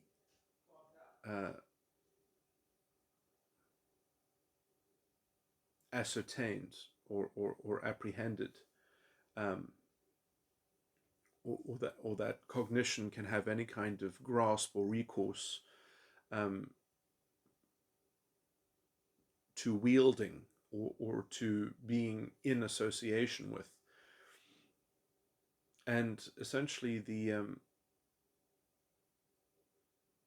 how I think the Father gets around this, or how the concept of the Father gets around this, is that it's a total claim. It's a claim that it does become intimately connected to your cognition and your subjective point of view, but how it situates that cognition within a grasp of a concrete and stable reality.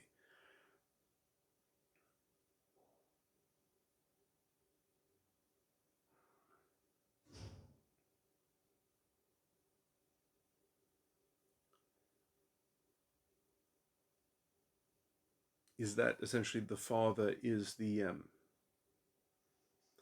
precursor to all spiritual activity and operations.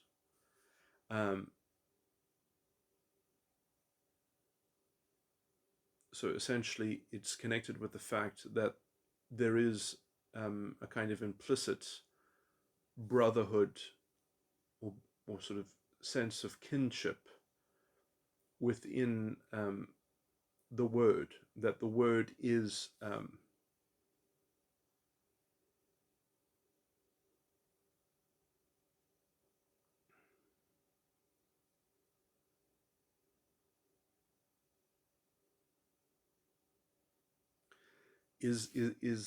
essentialism that covers all operations. I just link this basically that if you understand Aristotle's agent causation, you just understand all agency is resident within the operation of the Word. It's basically it's just like a slight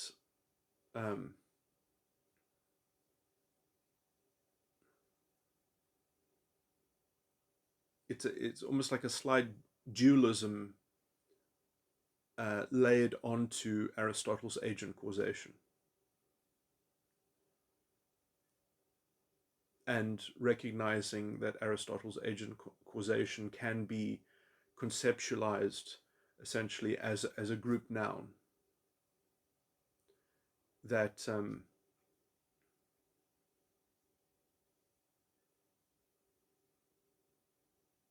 using motion as a metaphor for agency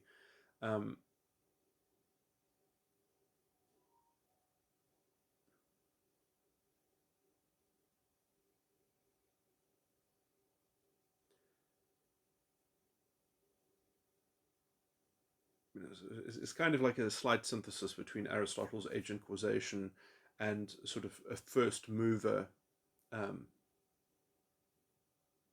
cosmological argument. It's kind of like splicing those two notions into a philosophical paradigm. Yes, I understand that might be very hard to follow, but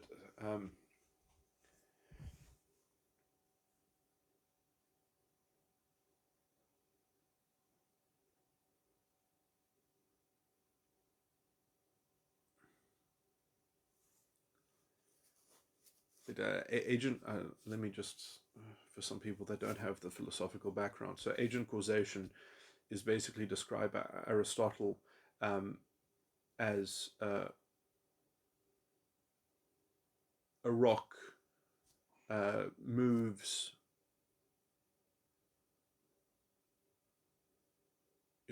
on a surface, and the rock was moved by a staff, and the staff was moved by a hand, and the hand was moved by a man, sort of inferring the mind of a man, the consciousness of a man. So an agent decided to initiate movement, and then that movement gets inherited into a mechanistic system, essentially. And then you can understand that the kind of the prime mover argument is essentially that all motion in the universe can be philosophically posited as being a kind of a gift from outside the universe by some prime mover. That motion itself must be granted into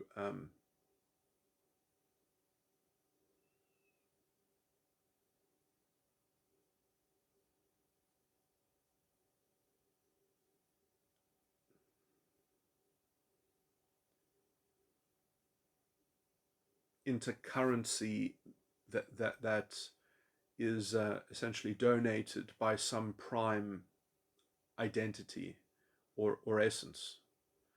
And usually the prime mover argument is often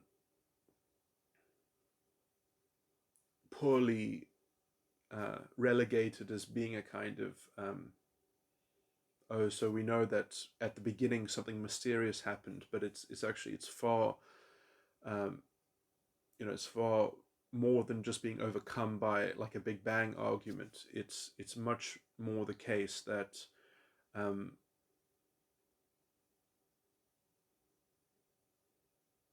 the prime mover itself is more of a metaphor, and that if you're talking about something that's outside existence, that's donating movement, or even you can broaden. I mean, motion is just a metaphor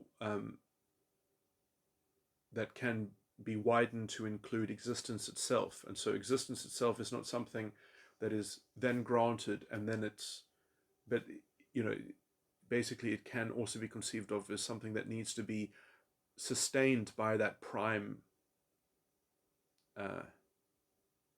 donative activity. Anyway, and this is how essentially the word is. So if you kind of combine both of these things, that we know that agency has a certain primacy over influencing and perhaps even has a potential, even within the skeptical mind frame, only using inductive reasoning, you can understand that agency has the potential to be a supreme controlling force within the universe.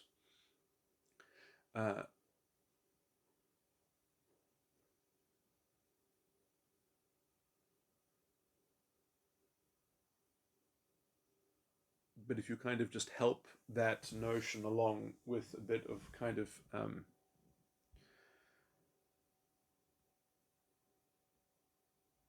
creating a group noun,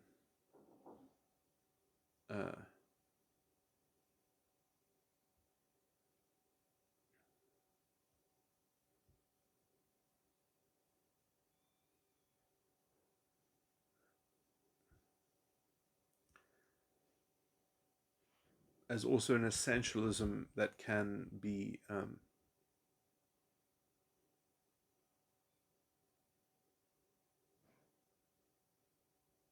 at least potentially agreed to, um, or assented to, or regarded as a a valid essentialism to all agents, then essentially you get a kind of a kinship within agency.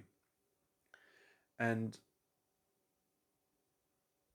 as long as essentially accountability for that essentialism is a kind of joint and severable one, in which any node can um, take a kind of collective burden of blame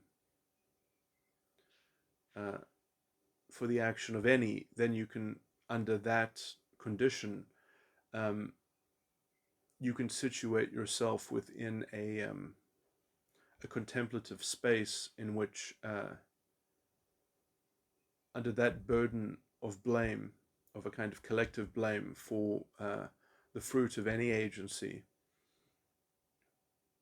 you have recourse to the supreme authority and generative scope of reference uh, in the form of what I've already described as the Father. Is that the reference of the Father will always be able to usher you into a higher sphere of operating in the Word, which, as long as it contains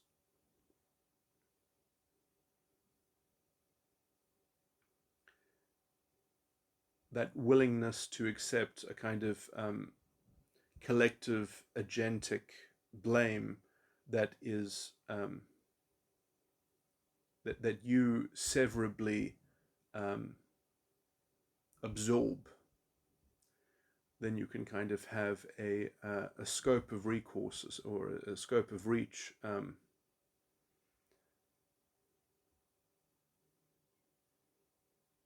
at least within your yeah. So I mean, the thing that I didn't describe well when I went into this tangent is that the dualism thing, which is that essentially that the spirit is more important than the flesh.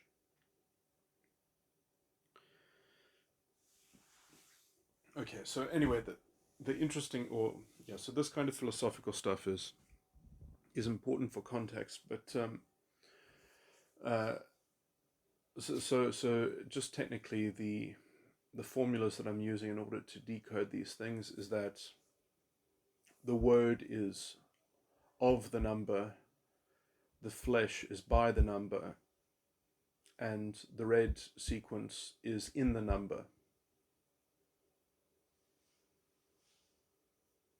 And you can kind of understand that then the Spirit of God and the Father is resident within essentially all of existence itself in a kind of indiscriminately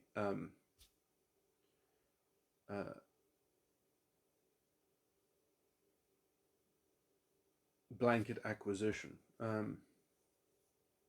or ownership, or let's say supreme governance, and that it resides in everything so that it can usher the word into essentially never ceasing,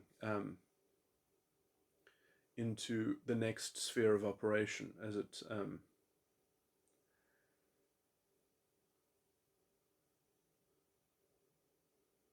in the medium of the let's say the lines and the residue of the flesh that is left in its wake is a necessary byproduct, um, which is conserved or managed, or conserved or transformed to the extent to which that the Holy Ghost uh, manages it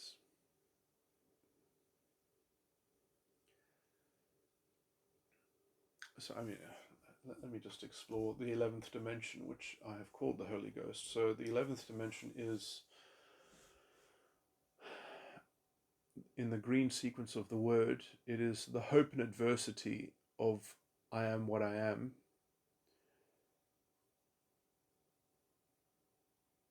which then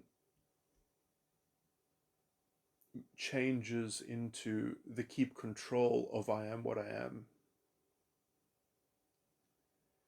which then fixes itself up into the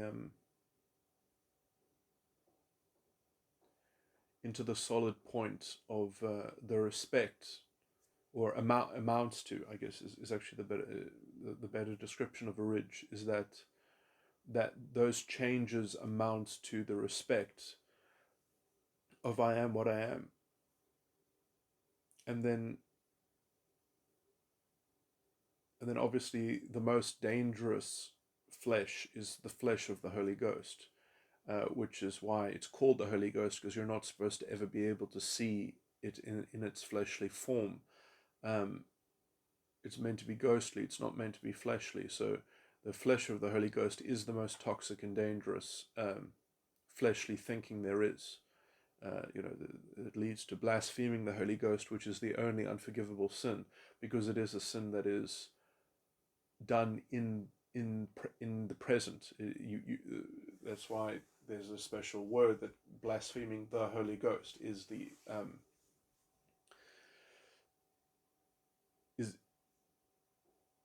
is underscored as, the kind of the prime, somewhat the prime evil, because it cannot be automatically absolved. It has to be accorded. And it says in the scriptures clearly that the word will not necessarily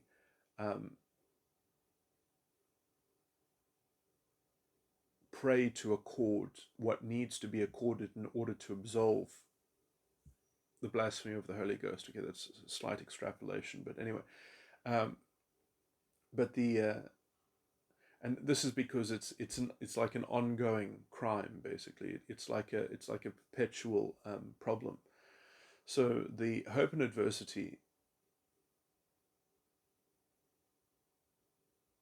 I need to add perhaps more words that link to the position of dispersal, flow, or ridge. So amounts to is a very, so I guess as a whole sort of sentence. So I guess you could say we're starting with the hope and adversity of I am what I am,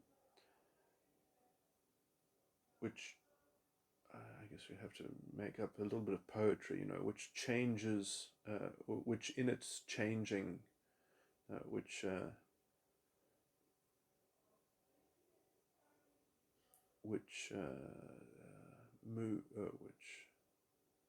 moves, and I'm going to have to clean this up badly, but which moves and changes, or which as it changes and moves, as, can't use words like that.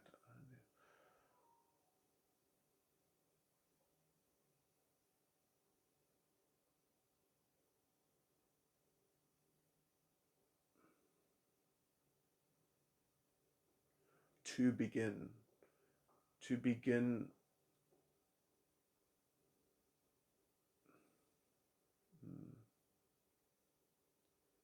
It begins.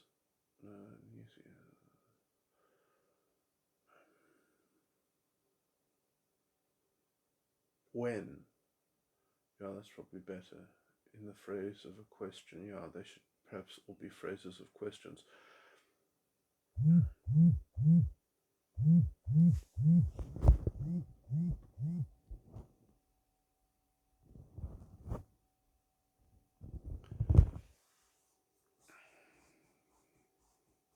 When beginning the hope and adversity of I am what I am,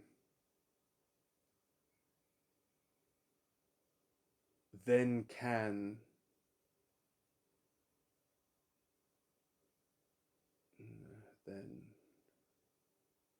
might then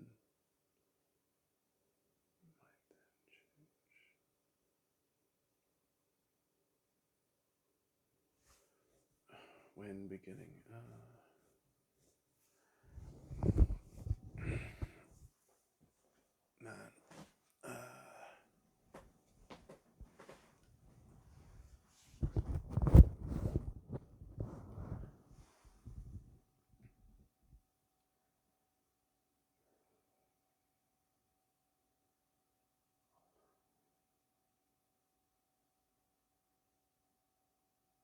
Okay, yeah, so when beginning the hope and adversity of I am what I am, when alteration, uh, that when alterations, uh,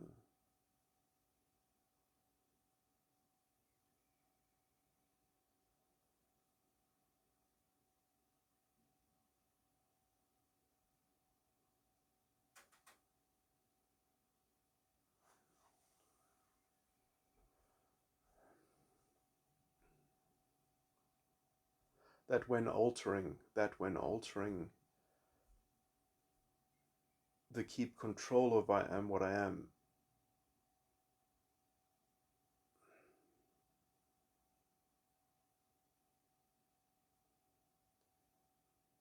I feel like the ridge you could get away with saying then amounts to the respect of I am what I am. Yeah, that actually works. It's a bit verbose, but there's no getting around that. And then the Spirit of God sequence, the red sequence, would be when beginning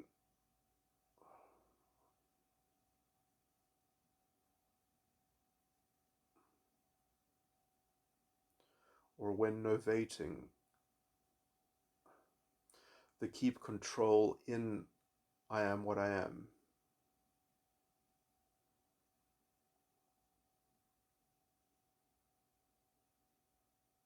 That when altering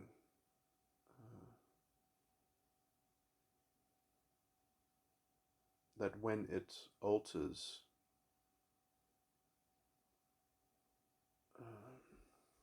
what did I say on the last one? I can't even remember.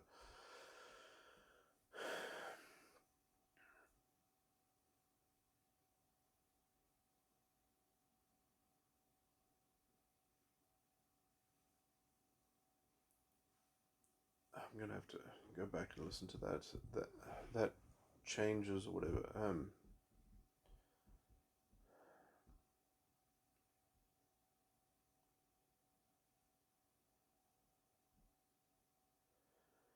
That changes in the respect. That changes because of the respect of I am what I am. Then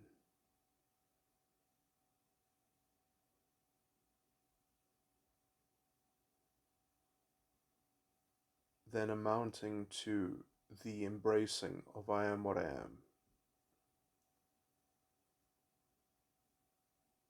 No, that's not conditional enough. Then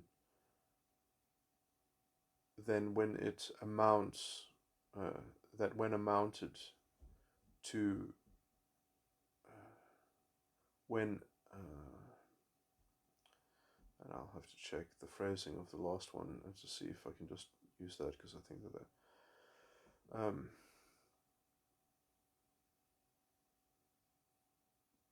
and then under the auspice of those ends, then it becomes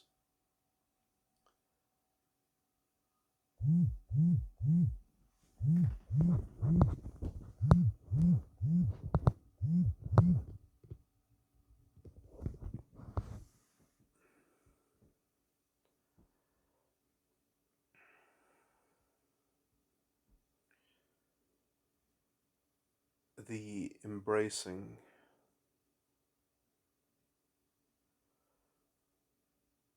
started by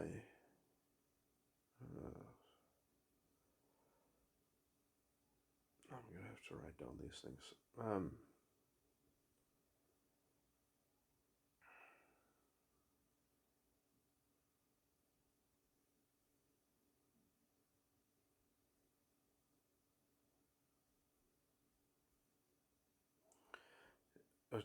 It's not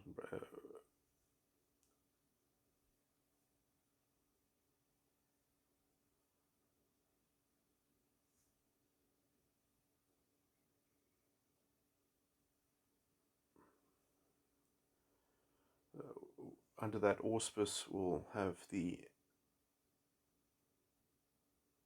be started by the hope and adversity. Will be started.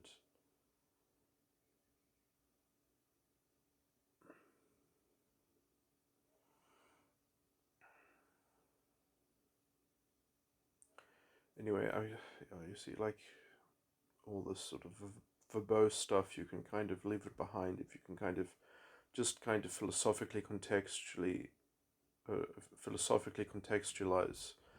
the thing.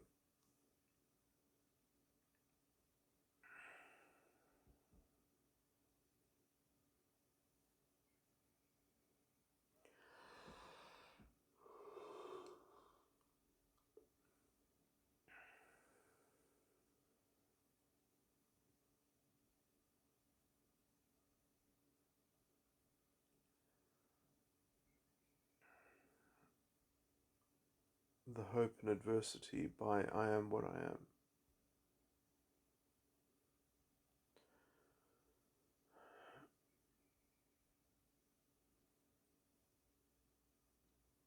When changed,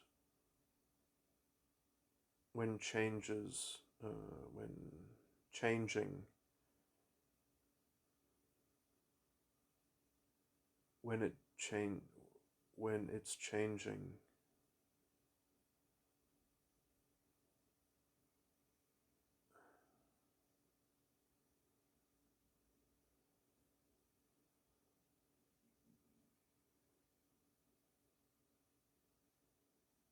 that through changing. I'll have to work out the most sort of efficient grammatical way of linking these things up into a cogent notion, so that I can start refining, I guess, my understanding of how these things flow nicely. But yeah, the hope and adversity then is novating.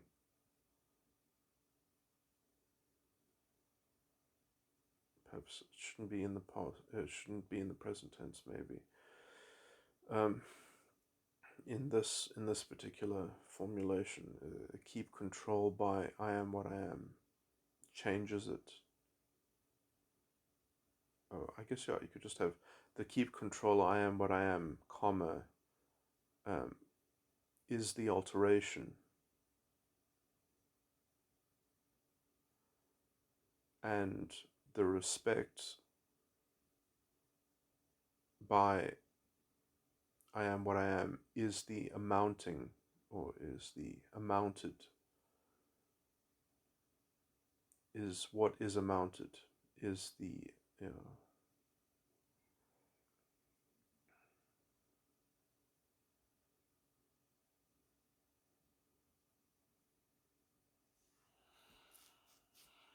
because I wonder if it's actually the flesh that specifically, yeah, because it's the fleshly frame. It's not even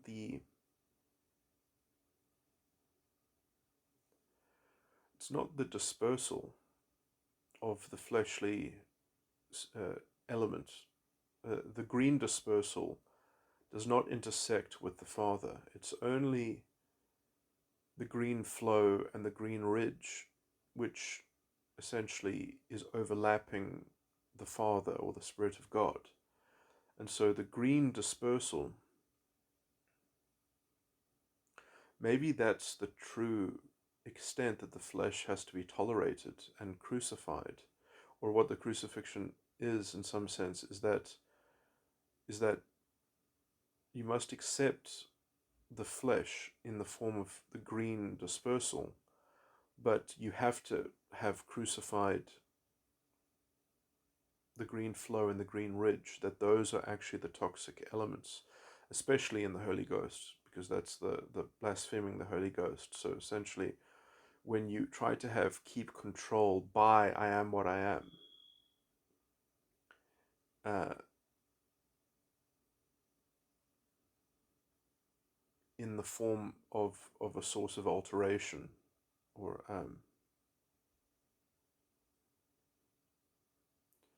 and when you try to have the respect by I am what I am, in terms of its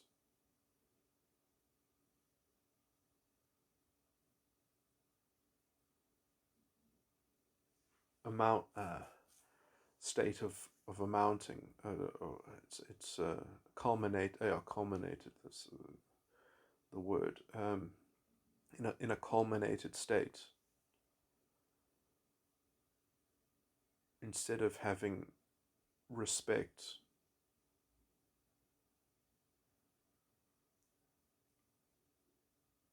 the respect of I am what I am in the culminated state, and the keep control of I am what I am in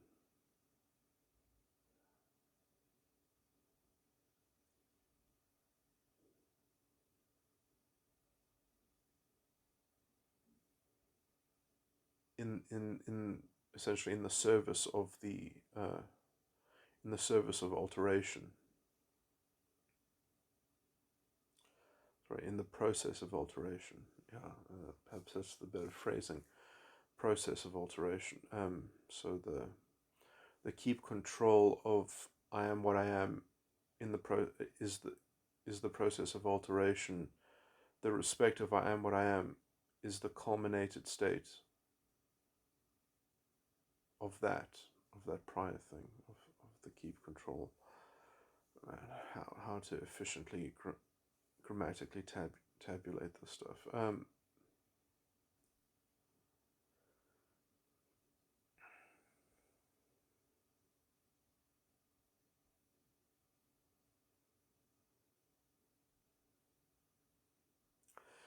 Yeah, you see, by as well is also a good word, because it infers this kind of loose association, and you can imagine that that is how the cobwebs and sort of this kind of imprintate, how you imprint yourself with a form of conditioning and being influenced by these kinds of magical associations that you start to kind of accumulate, and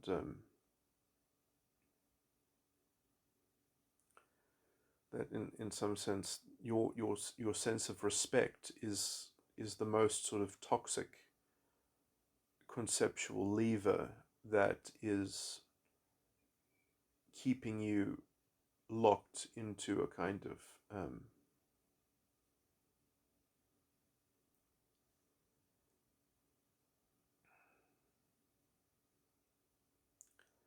cobweb, so these cobwebbed associations that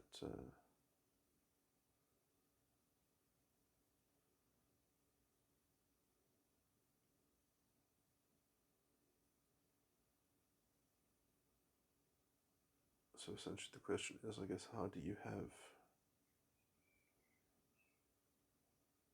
the respect of I am what I am, but not the respect by I am what I am? That's the culminated state and the culminated distinction that has to be kept very, very perfectly guarded.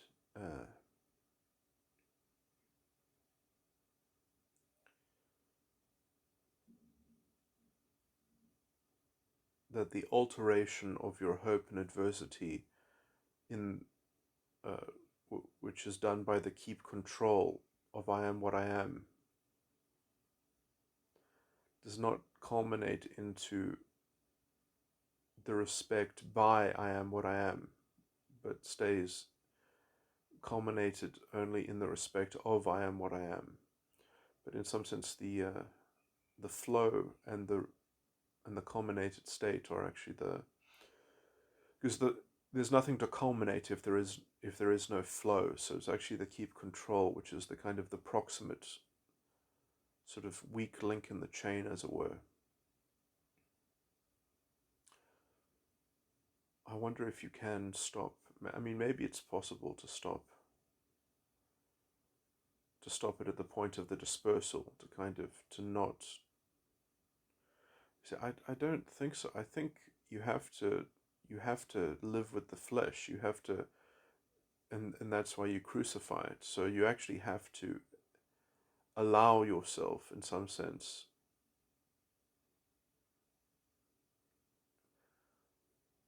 You can't try to sort of the circumcision of the flesh is essentially in its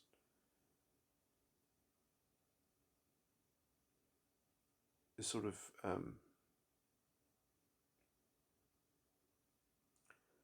in cleansing of the fleshly thinking that is always potential, that is always the option, not trying to circumvent the the choice.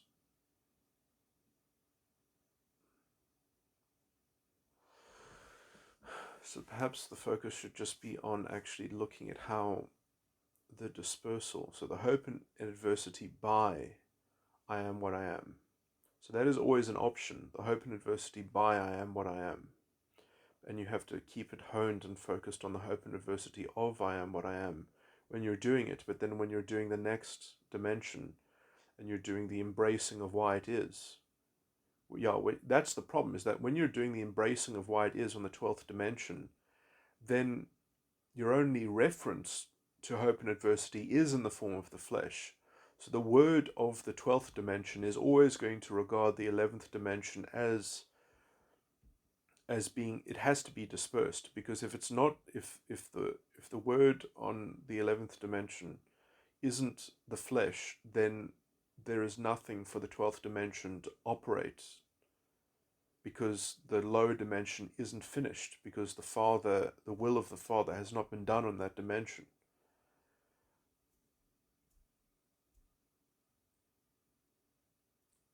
So the real problem is the keep control. So somehow the embracing of why it is on the 12th dimension cannot is that is what gets mucked up by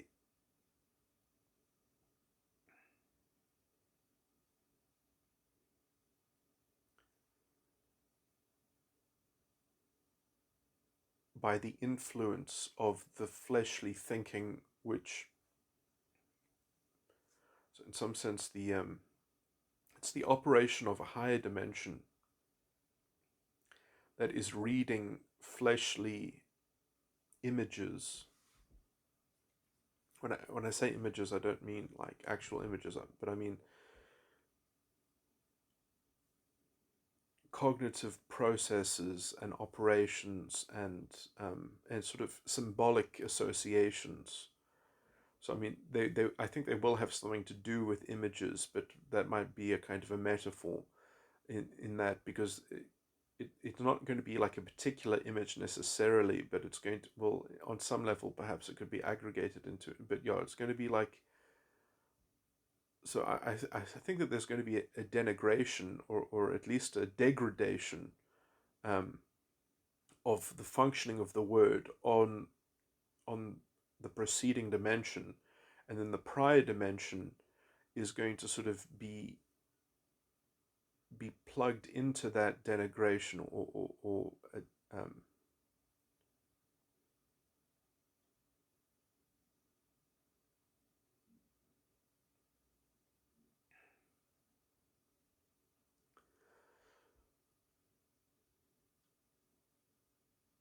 so it's the keep control by I am what I am is going to actually not manifest on its own dimension. It's going to manifest on the preceding dimension.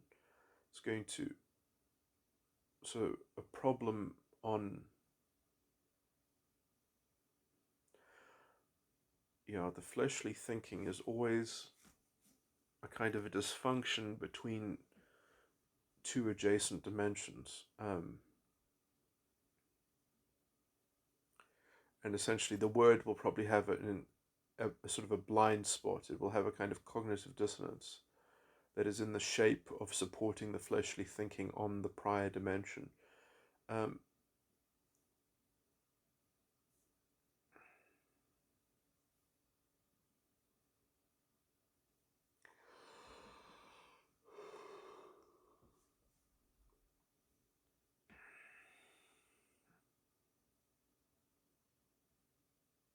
and this would also mean that they're very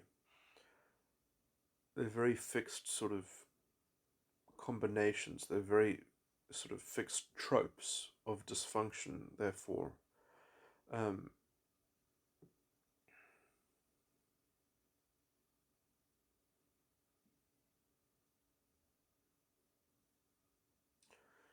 which is also why I think I've described that there are certain patterns which you can see that some people are fundamentally, they share a certain, because it's an odd number of dimensions, and depending on when people cross over, some people can have various degrees of commonality with other people's false egos, because essentially their false ego complex might sort of have a certain recurring pattern within it, but because the false ego complex generally has these pairs built into it, other people can be sort of like one dimension off, and so then they are sort of destructive to each other's false ego operations, because they just don't mix. It's like water and oil. Um, anyway,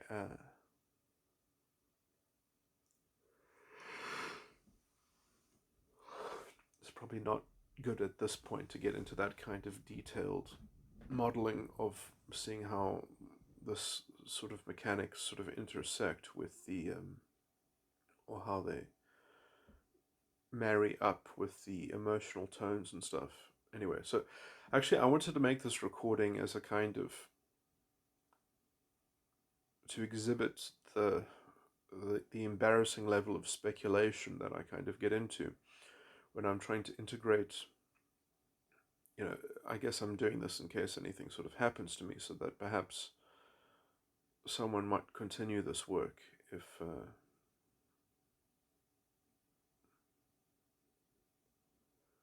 what I believe is very important work, which is sort of on the cutting edge. I mean, obviously what I'm getting into now looks very embarrassing, but there are other models in my system which are incredibly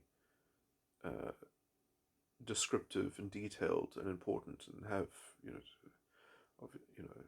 trying to integrate a whole field,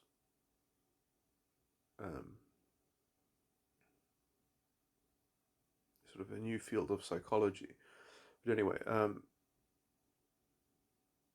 mean, it is kind of embarrassing, since this is sort of the primary philosophical model.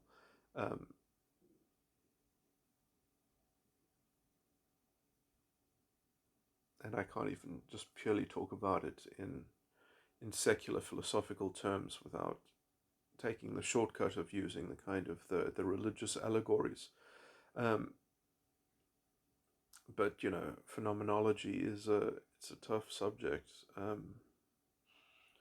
Without a mystery, without a mystery story to slowly relay it and digest its understanding, it's probably impossible to unpack it, because it's I mean, that's the point of mystery stories, is that the subject is so vast and complicated that it's not possible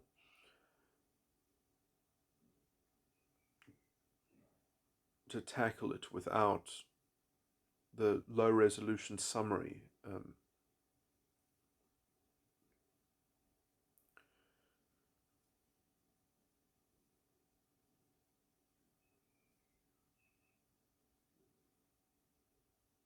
which is a good placeholder for where you are in terms of tackling the voluminous, sophisticated, sort of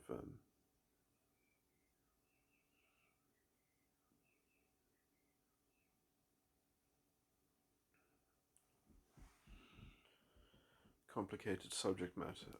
Anyway,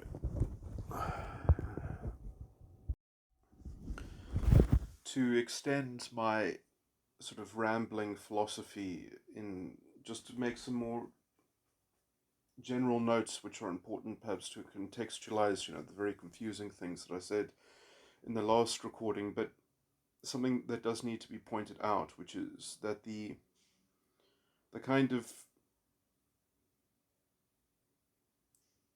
the phenomenological sophistication that I was kind of describing and talking about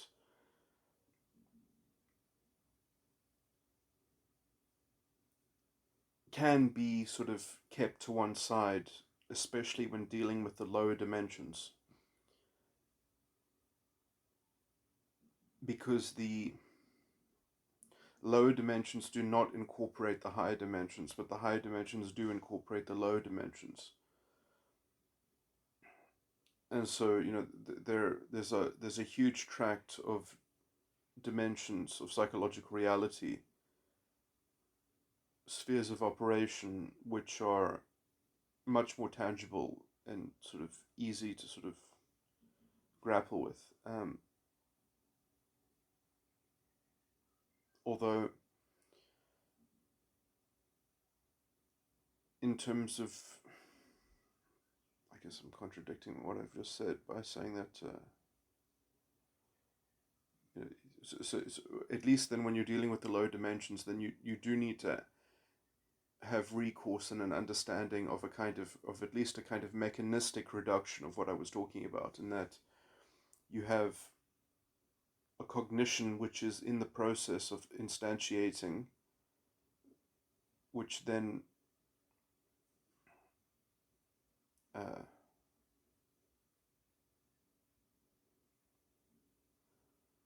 relegates that process of instantiating into an instantiated image or reference of what was in the process of instantiating relative to the final cause, the red sequence, and then the red sequence uh, sort of directly implies already a new green sequence, a further green sequence, and then the existence of that further green sequence and the operation of that further green sequence instantiating simultaneously locks the prior green sequence into an instantiated uh, uh, fleshly reference, and then essentially um,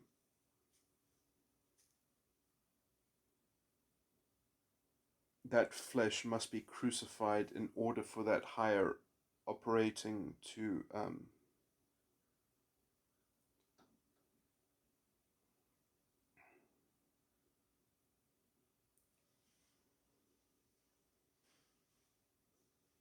be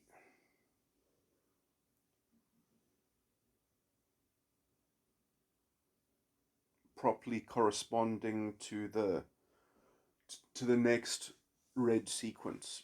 So the kind of the agreement between the new green sequence and its red sequence, which then necessitates that. So it's always sort of passing itself forward.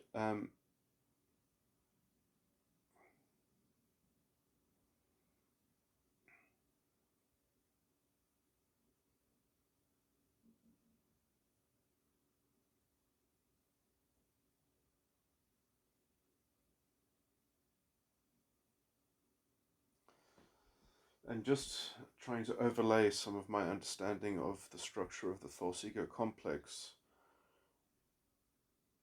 then there are the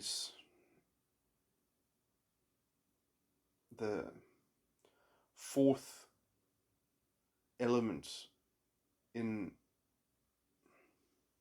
so if you can understand that the false ego complex is starts off with 6 consecutive dimensions which correspond in this order: death, lust, vanity, enticed lust, trial, sin. And then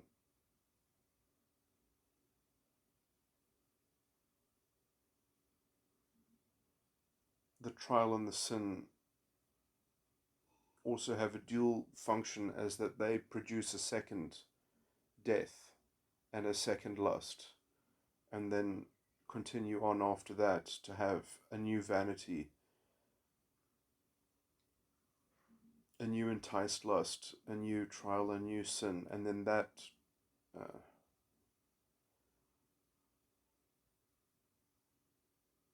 trial and sin become a kind of a pseudo death and lust, um, not really, but kind of half in a quasi way, which then makes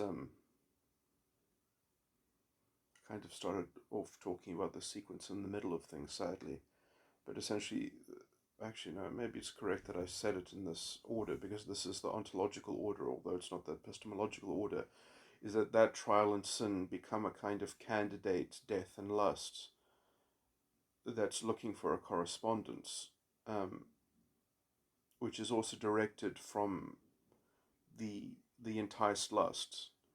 Um, so the enticed lust wants to donate the subsequent trial and sin, which it wants to escape. It wants to kind of jettison and conform itself and weave itself into the next link in a chain. And in that sort of quasi candidate trial and sin, wanting to translate it from the enticed lust into a death and a lust, it uses that kind of that antenna to discover uh, the confusion that precipitated that new leg. It sort of discovers the old trial and sin that was translated into its death and lust. So it kind of works out how to look behind the curtain of its own genesis of that section of the false ego complex, and then also with that insight in stock, it goes further searching, and eventually it kind of outlines, or it can outline potentially. That the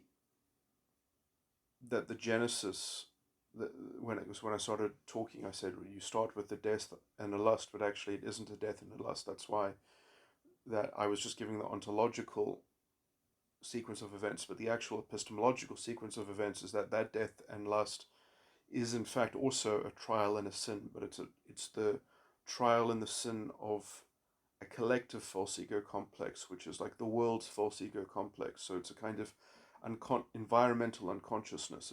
It's the unconsciousness of the world, which ontologically you were unconscious of, but epistemologically you were depending on it and relying on it, even though it wasn't something that you directly sort of depended on, but you sort of implicitly epistemologically relied on things functioning that way, on a kind of blind faith of a kind of veiled external locus of control that allowed you to manufacture the false ego complex. So from ostensibly beginning with a death and a lust, when in fact it was the beginning of a trial and a sin. So the way that I would kind of metaphorically convey this in sort of in the scriptural sort of story is that you can understand that the serpent was essentially the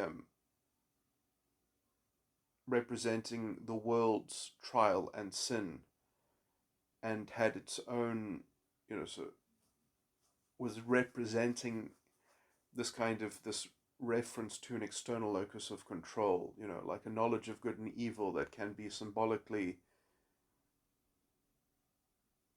impose authority from a kind of objective paradigm of a stable sort of conventional environment that then you could camouflage yourself into it. Um, okay, so the point of this is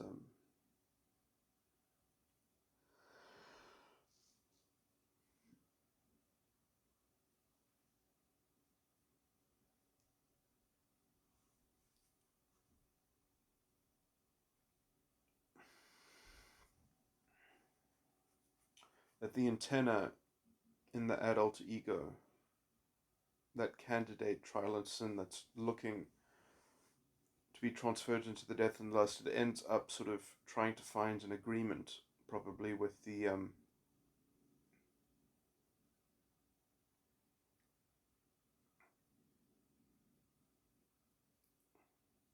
it's interesting because in some sense the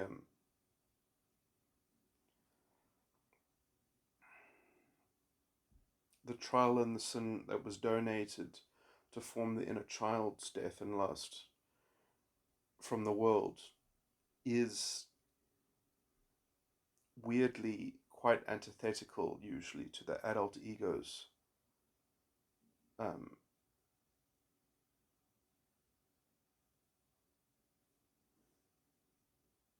actually I'm not sure if I should say that it's antithetical to the trial and sins, the adult ego trial and sins candidacy to becoming a death and lust, or if it's just as it is manifested as a trial and sin that it's just kind of incompatible with the trial and sin. It somehow it invalidates the adult ego's trial and sin on a very deeply ingrained level. It's threatening to the structure, and I don't know if that's simply because it's so much more basic, it's so much lower on the totem pole that it kind of undermines, that it sweeps the rug out from under the feet of the adult ego, um, or if it's actually the wishful thinking of the enticed lust in the adult ego that wishes to to pass on the trial and the sin, to counterfeit it into a death and a lust. That if it's essentially, if it's not antithetical to the trial and sin directly, but it's antithetical to the enticed lust in the adult ego. So it's basically the the worldly the worldly trial and sin, which is in some sense the undoing of the inner child, um,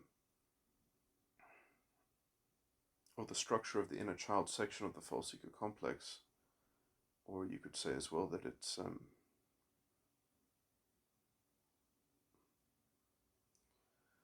because I mean obviously the subconscious in the inner child, or specifically the enticed lust, is the important broker which translates the trial and sin in the inner child into the death and the lust of the adult ego.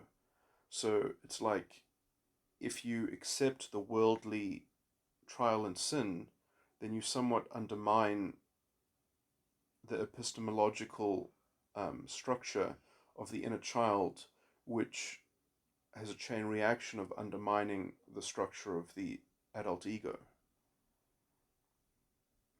which somehow is not that offensive to the adult child when the adult child is dealing directly with the realization of the enticed, like the enticed lust, at least in the adult ego, is quite happy to commensurate, to, to cohabit and to think about and to fathom the operation of the enticed lust in the inner child, because that's almost like the power broker that that infused an epistemological conduit to move the seat of consciousness into the adult ego. But the somehow when the world is uncovered, when the world false ego is uncovered, its false prophet is uh,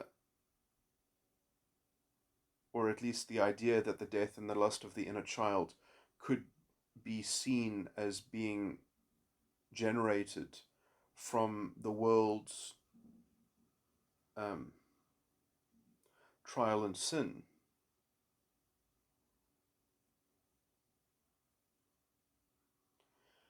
is invalidating on such a sort of deep level.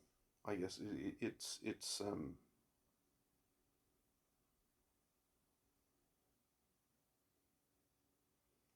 it's like existentially threatening. Uh, and I wonder why that is. Is it just because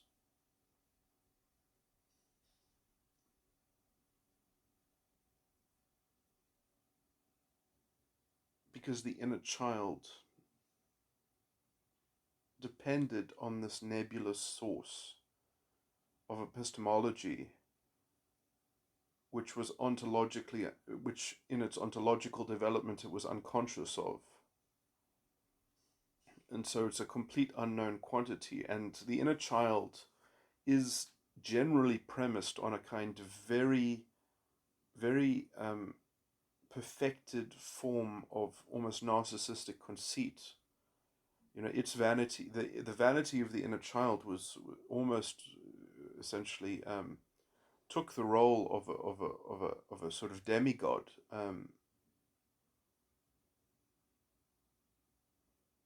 You know, the Enticed was almost like a Promethean figure. The enticed lust in the inner child was very much a Promethean fire, a Promethean figure stealing the fire from the inner child and passing it on to the adult ego. And then essentially, I guess, if that mechanism is somewhat denigrated or invalidated by pulling the rug out under the inner child, there's this there's this weird kind of unfathomable sort of question mark, this kind of indecision that has to do with a deep seated unconsciousness, or a primordial unconsciousness, which is part of the ontological development of the inner child, which is paradoxic, or not a little bit. It creates this other conundrum because, in some sense, this was part of the brilliance of the inner child, because that is what sort of allowed it to depend very concretely, even though quite blindly, on the notion of an external locus of control, because its own ontology bore the mark of that kind of beastly apparition. Um, uh, what's the word that means? Uh,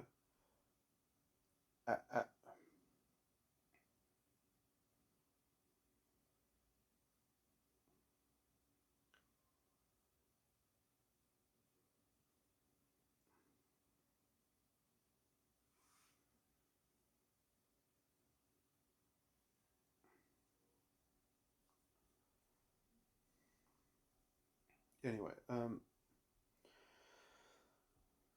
so this is a conundrum that is that the resources of the inner child, which is the basis of ontologically the basis of consciousness, doesn't have the resource to resolve its own flawed uh,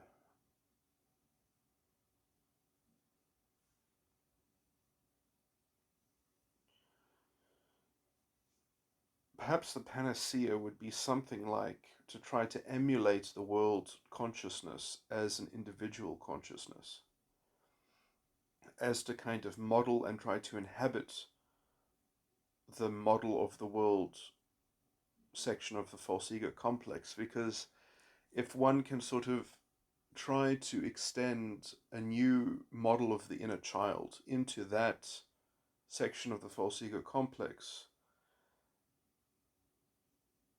perhaps that would have a kind of rehabilitative. That's really wild speculation. I mean, see, at some point, I need to be able to understand this structurally so well, and perhaps it would still be slightly experimental, and then work out a mechanism that would. The problem is the real problem is that I either need a more stable description of an end state, of an ideal, unpathological state. But the problem is that this isn't even a question of what is the ideal, what is the goal. It's more of a question of how do you surgically untie and unentangle. How do you repair a sort of a broken epistemology? See, I have to kind of ask that question of the 17 model, but within a particular context of a particular pathological structure, of where it's placed in a particular case of a false ego complex, and try to find a key somewhere.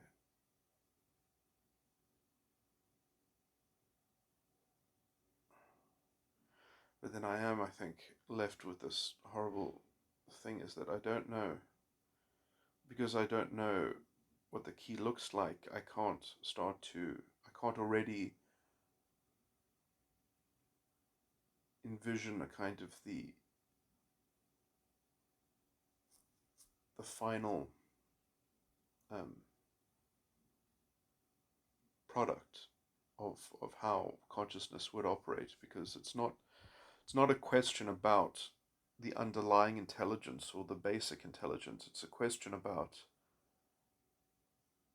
the false ego structure itself. Is what happens to the false ego structure, or what should happen to the false ego structure to resolve its pathological operation. But well, I mean, the whole thing is pathological. I think I have solved this conundrum by basically saying you can't actually consider the false ego complex to be a kind of, or at least in terms of working out what the end goal is, that the end goal, I mean, the end goal could be vaguely described as not operating the false ego structure. But what that means in functional terms is just that you must be able to fluidly cycle through the dimensions of psychological reality without any kind of internal sort of bias and sort of corruption of a kind of so in some sense that there will be elements within the false ego which will have to be remodulated to some degree, but their specialized content might fully be retained to some degree, and you might even get some extra functionality in the rehabilitated sort of disposition. But and perhaps those contents will have to be balanced by a particular focus of a kind of remedial development that will have to compensate for those. Otherwise, essentially, there might be particular weak points in which, because the fleshly thinking on certain dimensions will have a particular style, a particular pattern, I need a kind of a formulaic way of targeting how to balance out that kind of residual mass.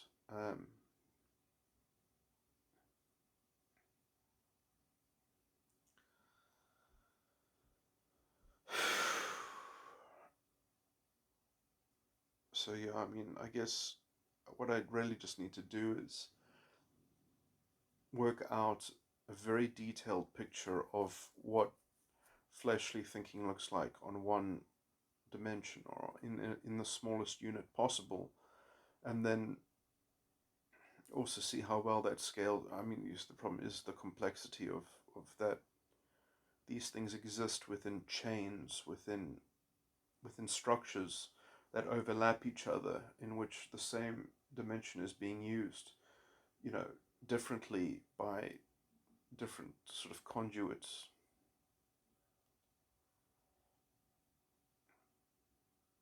I even think the emotional tone model could probably be described by the fact that you have the unconscious,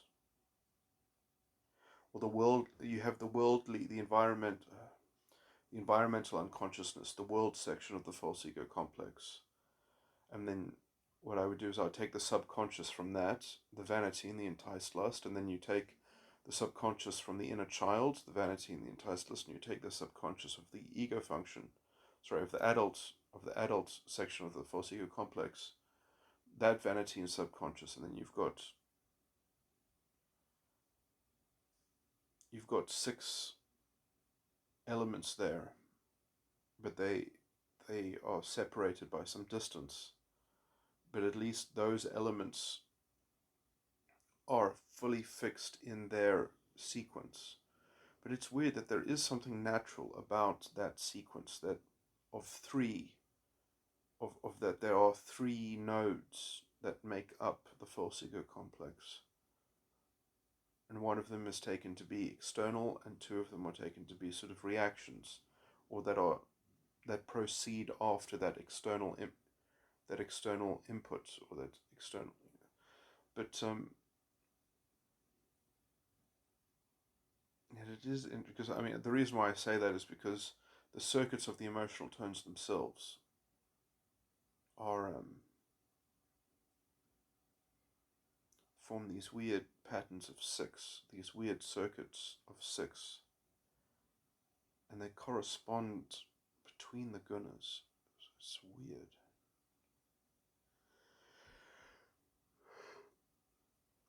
That there are four of these sequences of 6.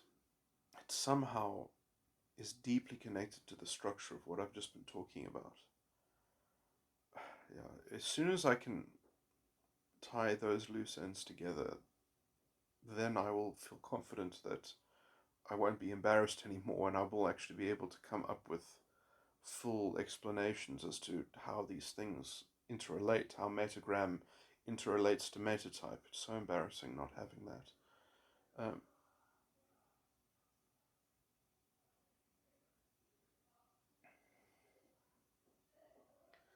I believe it has something to do with that kind of structure. Sadly, it might be more complicated than the subconscious. It might be. And the problem is when you talk about the unconscious, or the lust and the death, you're also talking about the trial and the sin, because the lust and the death of one thing is the trial and the sin for the section below it, with the exception of the adult ego complex, which doesn't have a death and a lust, so it's kind of like an open sort of thing. But I'm starting to think that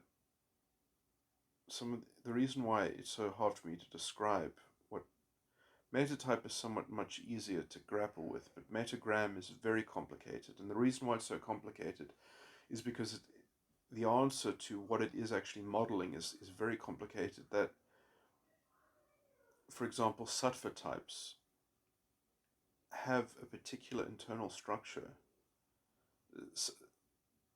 The actual particular types that are described in the 48 metagram types is actually the internal circuitry between these organs to some degree. And some people are literally woven into their metagram type. They are, what you're seeing is how their adult ego is influenced and, for instance, shadow focused. It's that being shadow focused or whatever is generally a feature of the metagram type itself. And somehow there is one guna, sattva, that has sort of more recourse to its own internal structure, or there's more clarity about its own internal functioning, because it's naturally more focused on the adult ego, something like that. It's like naturally less unconscious.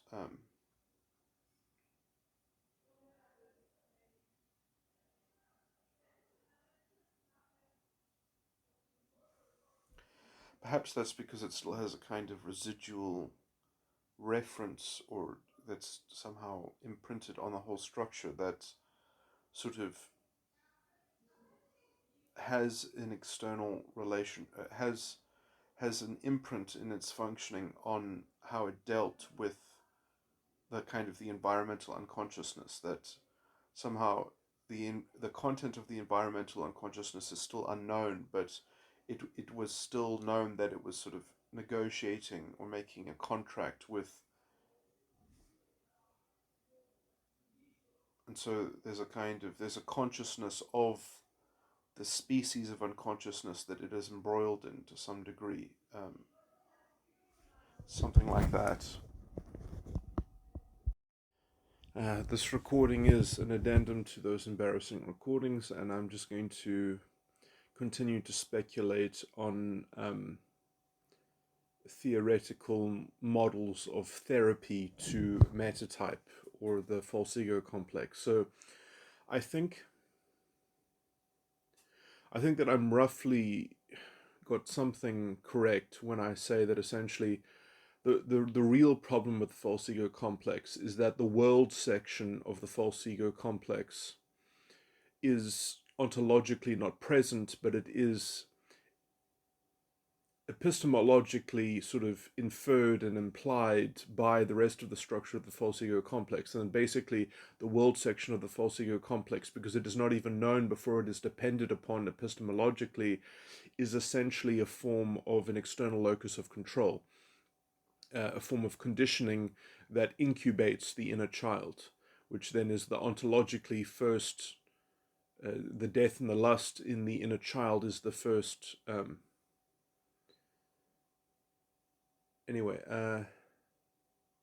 is the first presentation of the false ego complex.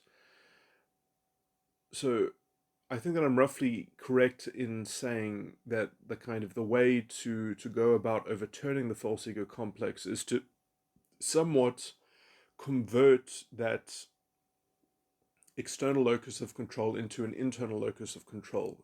In some way, the world section of the false ego complex needs to be inculcated within some paradigm of an internal locus of control, because that would discharge or dissipate the hold of the inner child that it naturally inherits from this strange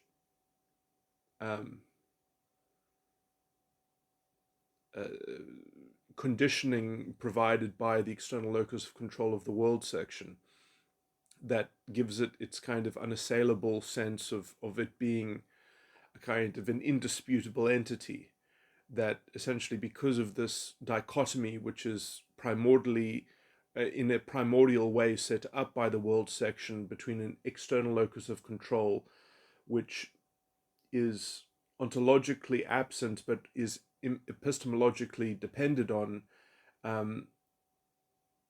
making the world section of the false ego complex perpetually unconscious, generally speaking, or ordinarily speaking in most cases, but that once its existence, is sort of uncovered through some kind of, sort of searching through these sophisticated issues and plumbing the depths of psychology, as it were, and outlining its existence, that then the hold, or the concrete boots of the inner child can only be chipped away by dealing with this preceding issue, which is at least preceding in an epistemological sense. So anyway, what this eventually boils down to is, and so I kind of speculated, well, maybe you need to kind of try to emulate the world section of the false ego complex yourself, sort of adopting its operation, so that one gains a kind of ownership over it, and then that would dissipate the kind of the hold that the inner child has, or the inner child section of the false ego complex has. That's a bit too vague. I'm going to try to neaten that up now. So I'm going to continue my speculation and say that the real thing that is the most important thing is that is that the world section of the false ego complex, it's not the death and the lust of the world section of the false ego complex that's important, because it's not even originally experienced. Even it's relied on in a state of environmental unconsciousness, or uh, the environmental shadow. Um, so by that negative pressure, it's creating the conditions required in order to, and I think the most important element of the world section of the false ego complex is the enticed lust, which is essentially the false prophet for the death and the lust in the inner child. So it's to understand the dual issue of the dual use. I'll just say it roughly: the dual use of the enticed lust, which is essentially, because it's the enticed lust relative to the internal mechanics of the world section, but relative to the inner child, it's the false prophet. And I do think that the false prophet is represented in the contracting of the inner child, in the initial phase in which the basic personality, or the original intelligence, is inducting themselves into the inner child. They are negotiating with the false prophet, which has this kind of, so it is part of the ontological story, but the epistemological sort of layer is completely unconscious in terms of the content of the false prophet. So the false prophet is spoken to in one's mind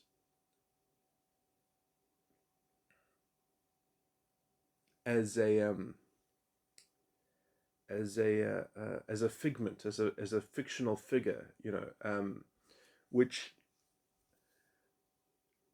I think, in some sense, there's actually a postulate that precedes talking to the false prophets, and the kind of postulate that the basic intelligence precedes is that it's something like, I would like to talk to my future self, which is essentially a version of blaspheming the Holy Ghost, because you are essentially trying to create an image of something, sort of, you're trying to render into a hypothetical entity and existence something that presupposes your I don't have the eloquence to describe. I don't want to get into this right now. I have actually made a similar kind of description of this kind of entity before. I don't want to. I'm not going to do it justice, but I guess I'll try to roughly sketch it out. But it's like, so the reason why I'm not doing it in the usual way, because I was recently talking about the Holy Ghost, and how essentially, and talking about blaspheming the Holy Ghost, and I would rather link it to that, because that is more detailed perhaps as well. But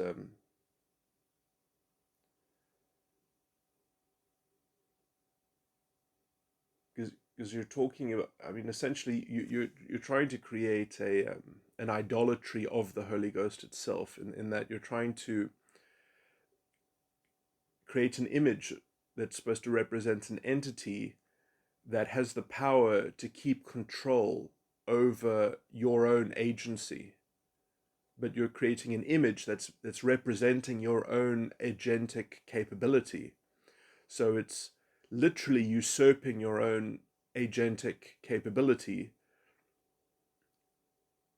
and fixing it into some kind of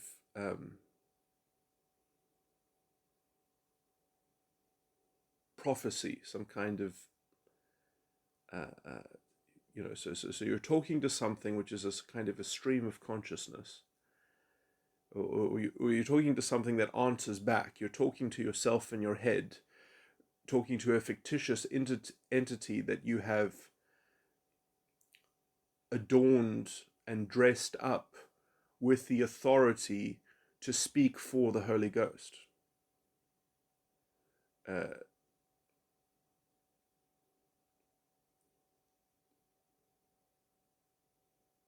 well, to speak for your future self, which at the same time usurps the function of the Holy Ghost, uh, substitutes for the ordinary conservation and management that the Holy Ghost would do. So not only does it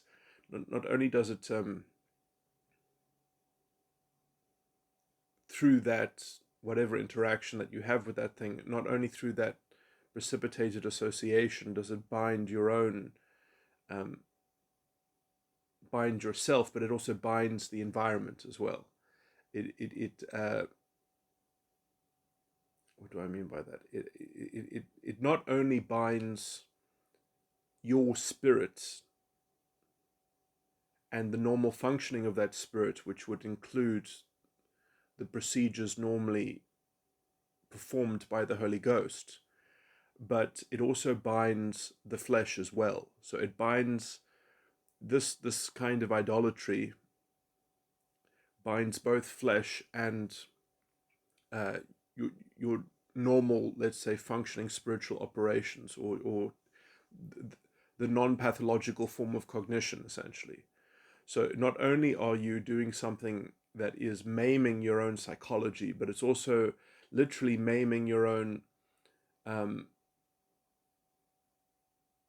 metaphysical, substantive uh, correlation to your environment, which is, I guess I'm trying to say in a bit of a fancy way, that it is going to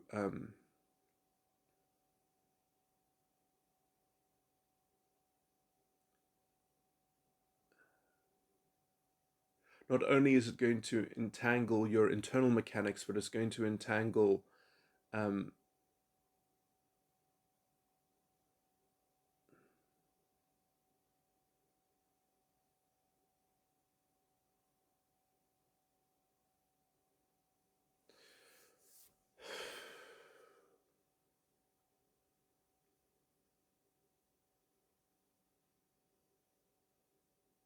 there's going to be some kind of narrative about an external locus of control, and that narrative is going to end up having regularities and features which are going to essentially correspond in a kind of in a parallel way to the internal um,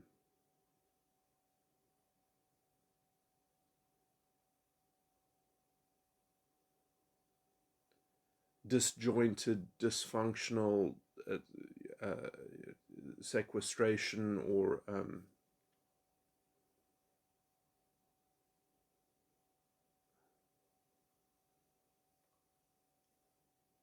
anyway, this is all very, sort of phenomenological sophistication. Let me just move on, but I at least have treated that issue to some extent. Um, okay, so essentially the conundrum that is going to be then is that the reason why I'm bringing up this whole topic is because the basic idea is correct, that you have to, let's say, incorporate the world section of the false ego complex. You have to incorporate it in some way so that you can fully track it, that you can fully understand the error of your way, which has this unconscious element to it, and it is a sophisticated issue to disentangle, because you're not going to be able to fully picture it, because it is a fictitious entity to begin with, and so it doesn't have, and it has a nebulous component. And so essentially that nebulous component is the biggest sort of fly in the ointment, that you can't just kind of say, okay, well, this was the origin story, now I just need to overcome that, because it actually isn't just a solid static origin story. its its structure amounts to a kind of recipe or to a kind of formula, and that formula is a kind of thematic signature, a thematic pattern, but it actually has many possible, I'm not describing this well, but there are, it's kind of like it's an aggregated. Mm, let me try find the more precise word. But basically, what I'm saying is that because this thing amounted to an external locus of control, it never actually had a delineated narrative. Because if you were to delineate the narrative, it would sort of the incoherence would smack you in the face. It would be too obvious that the whole thing was a sham. So instead, it has to be a kind of a parlor trick. It has to be a kind of diversion. It has to be a cognitive dissonance, which is, which sort of comes to a head in the enticed lust or the false prophet.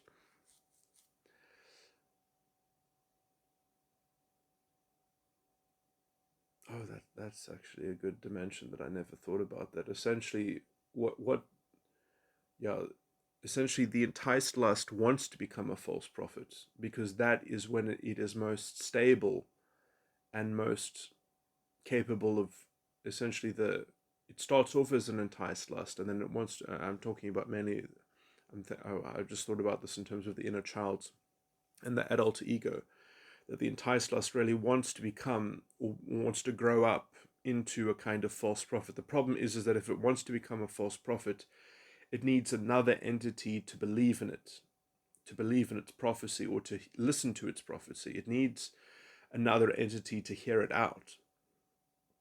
And basically the only internal false, and this is what the false ego complex, the conscious part of the false ego complex, not including the world section, this is why the inner child has its kind of its puppet strings over the adult ego, is because it is the only false prophet that is being generated by your consciousness. Essentially, it is essentially the false prophet under your control. But the prime false prophet, which is in the world section, is more unconscious, um, sort of made that way by the kind of by the project, the inner child's project at having a go at creating its own false prophet out of its enticed lust, so that it can, because it wants to be. And it's weird that when the false prophet actually exists,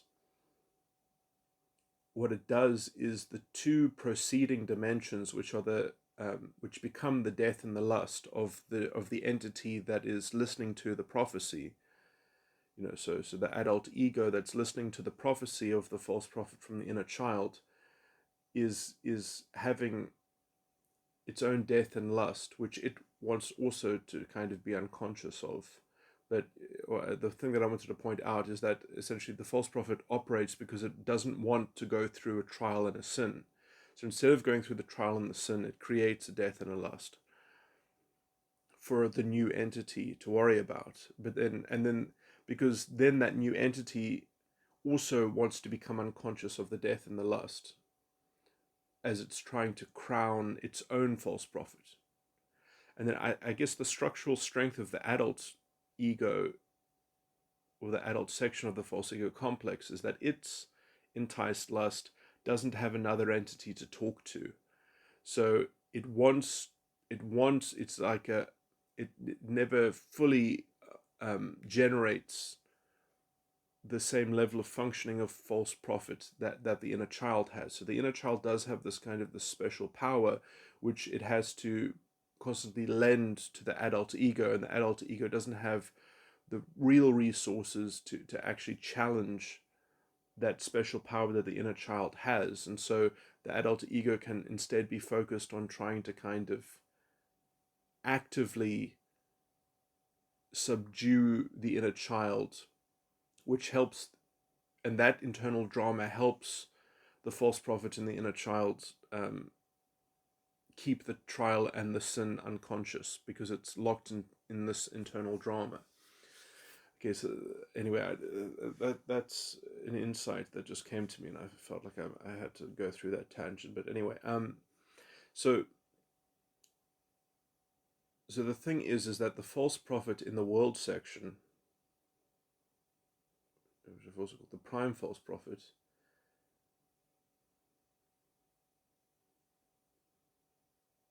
you can say, well, its main function is that it doesn't want to deal with the trial and the sin. But in some sense, because the world section of the false ego complex was always unconscious, it never really had a trial and a sin that you were worried about. So that's its issue. That's not your issue, because you were just talking to this. That's the issue of the fictitious image that you were talking to in your mind when you were your basic intelligence. So that's the kind of the internal province and the internal problem of the so-called false prophet, but you never saw that side of it. So, and also, in some sense, ontologically, that side never existed, although epistemologically it does virtually exist. Epistemologically, it's implied, it's inferred that that side exists, but it never ontologically happened. So that's a conundrum which makes it hard to tackle, because you can't just say, okay, well, that's actually what let me get your story straight, so then I can clearly decide that it's not worth being locked into a kind of permanent stalemate of expecting an external locus of control, because it's sort of it's a process that sort of try to create a kind of fraudulent image of, essentially its engine that fraudulently tries to sort of mimic, or tries to what's the word what's the word that means that when you try to make something like counterfeit it. So I was trying to think of a word that starts with an A-R, like artifact or something like that. But anyway, the counterfeit, what about the counterfeit? Oh, it's kind of like a counterfeit version of eternity. So essentially, because it has a fictitious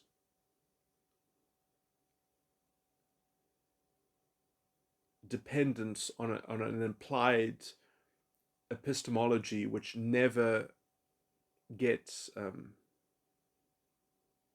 which never existed ontologically in the sequence of events that led to the generation of the false ego complex, it has a kind of unconscious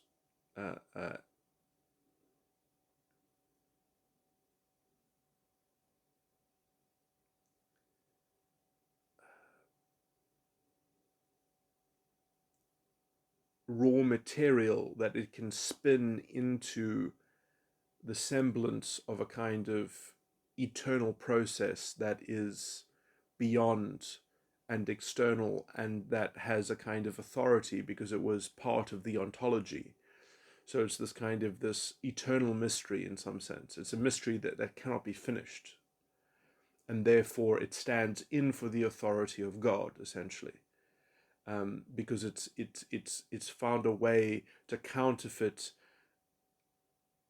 a form of inexhaustibility, but essentially the source of that inexhaustibility is its own darkness, is its own ignorance, of a kind of perpetual ignorance, which it's trying to sort of counterfeit as a kind of idolatry of eternity or something like that, so that its darkness can be imagined to be as deep as real life, as the light of consciousness, as the light of understanding and knowledge.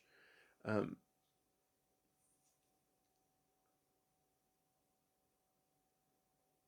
it's almost like an anti-Lord. It's like the antithesis of the Spirit of the Lord, um, which is the spirit of understanding and knowledge, uh, as it is literally described in the scripture. But anyway,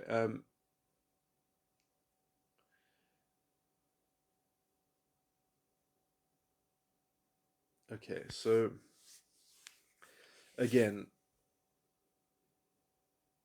understanding then the nature of that false prophet is the um,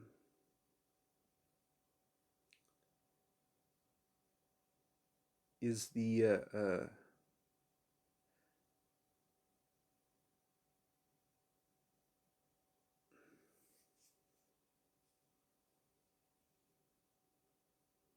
yeah, I mean, so basically, as I say, like if you can't actually reverse engineer the error that is the basis of the false ego complex, it's I don't think it's possible to kind of objectify the the lanes and the internal circuitry and the internal um, you know, all that kind of mechanism. You know, you're not going to be able to. I've I've described the false ego complex in so many different ways, but it's sort of without tugging on, I think, these ontological and epistemological threads until you've kind of got the story straight, until you've got it very clearly ordered, and you know the extent to which it's exactly how it's premised, exactly how it's structured. You don't have the recourse to get through it, to see through it, to see it as a kind of because unless you can see it's functioning transparently, you can't sort of discharge the uh, you don't have you don't have a method of disentangling back to a baseline of the original word that was corrupted by this error. Um,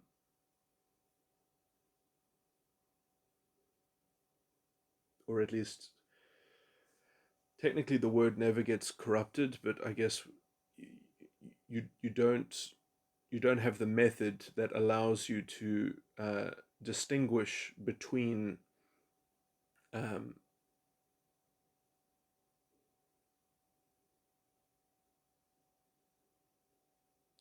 uh, the kind of the congealed, convoluted mess of sort of the word being entangled in the kind of the erroneous cascade of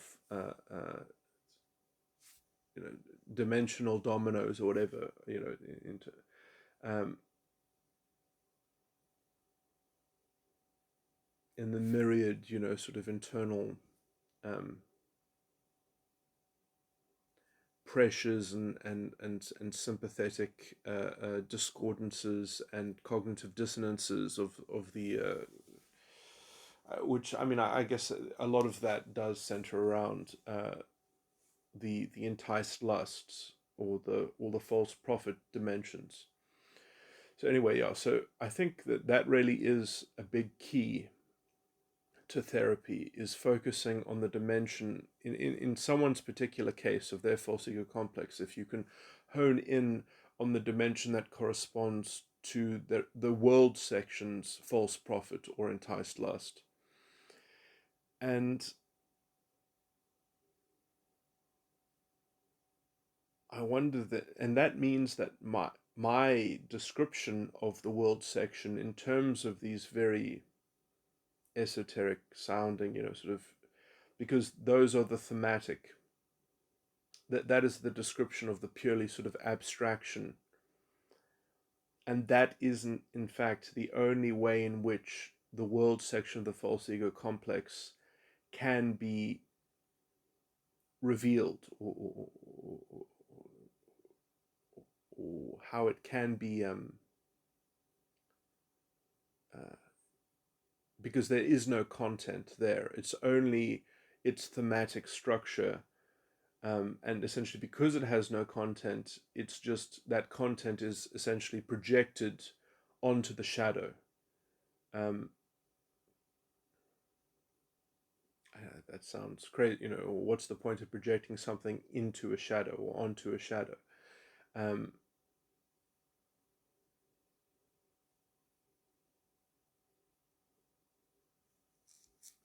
but essentially the darkness of this ignorance does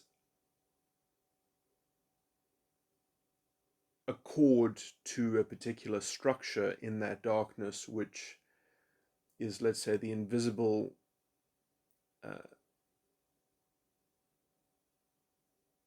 undergirding prison bars of captivation that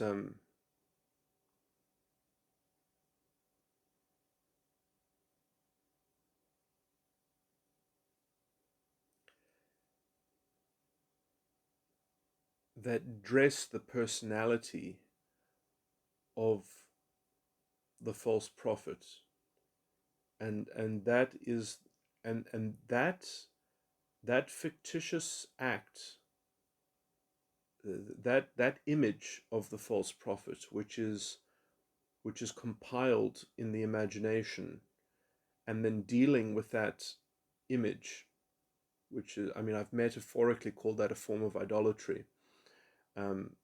It is a form of idolatry in the conceptualization, or in the process of constructing, because in some sense it's not a neat conceptualization, it's a thematic conceptualization, but in the process of the construction of that false prophet image that one is talking to, or that one did talk to in the development of the inner child,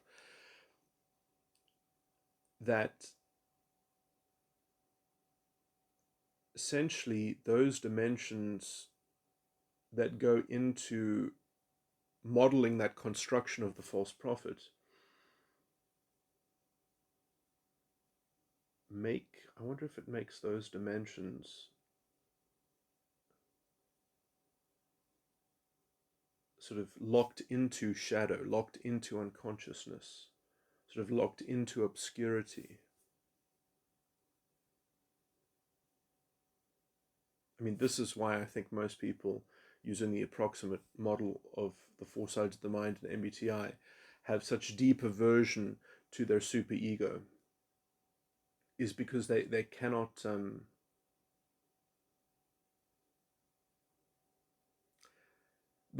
be confronted with representations of psychic energy, or they cannot digest those dimensions, or operating in those dimensions of psychological reality. They cannot track them in their mind without triggering the fact that their inner child presupposes its ontological existence to essentially the answers to questions in dialogue to the false prophet, which has a personality signature which is constructed and comprised of those dimensions. You must remember that a dimension, any dimension that has a higher number, has all the lower dimensions incorporated into it. So the false prophet in the world section of the false ego, the world section of the false ego complex, in terms of the enticed lust of the world section, also known as the false prophet, includes the death, the lust, and the vanity inculcated into it in some sense, as its contextual backdrop. And although that has no particular story that can be pieced together, that has no particular you can't actually investigate what that is, because it doesn't actually exist, because you just created the outcome of a formulaic sort of thing. So those dimensions were just kind of put into the blender. They were just kind of, and in some sense, the signature of those dimensions, as far as you know, you relate to it as this all-important figure that is this primordial precursor to your inner child. And it performs a very important function in that it also helps to lock into unconsciousness the death and the lust of the inner child, so that its false prophet later on in the inner child can essentially shift past that buck forward onto the adult ego, which is where most people's seat of consciousness essentially rests, in the adult ego. So these So it's weird that the one sort of false prophet. I mean, because the false prophet in the adult ego is very, very interesting. That, I think, probably is the description in Revelations when it talks about the beast that is not a beast and yet is.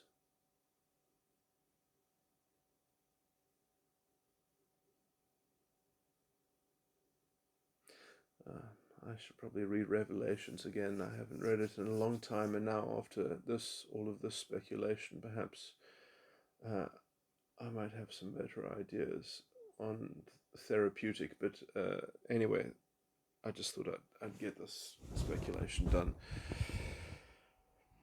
because this could be an important. I mean, I think I think this this feels like it could be actionable in terms of obviously I haven't presented it in a very sort of convenient therapy, but I mean this could be the main theory that underlines a kind of therapeutic approach, um, or at least what should be targeted. Obviously, the actual methodology of exploring it is in terms of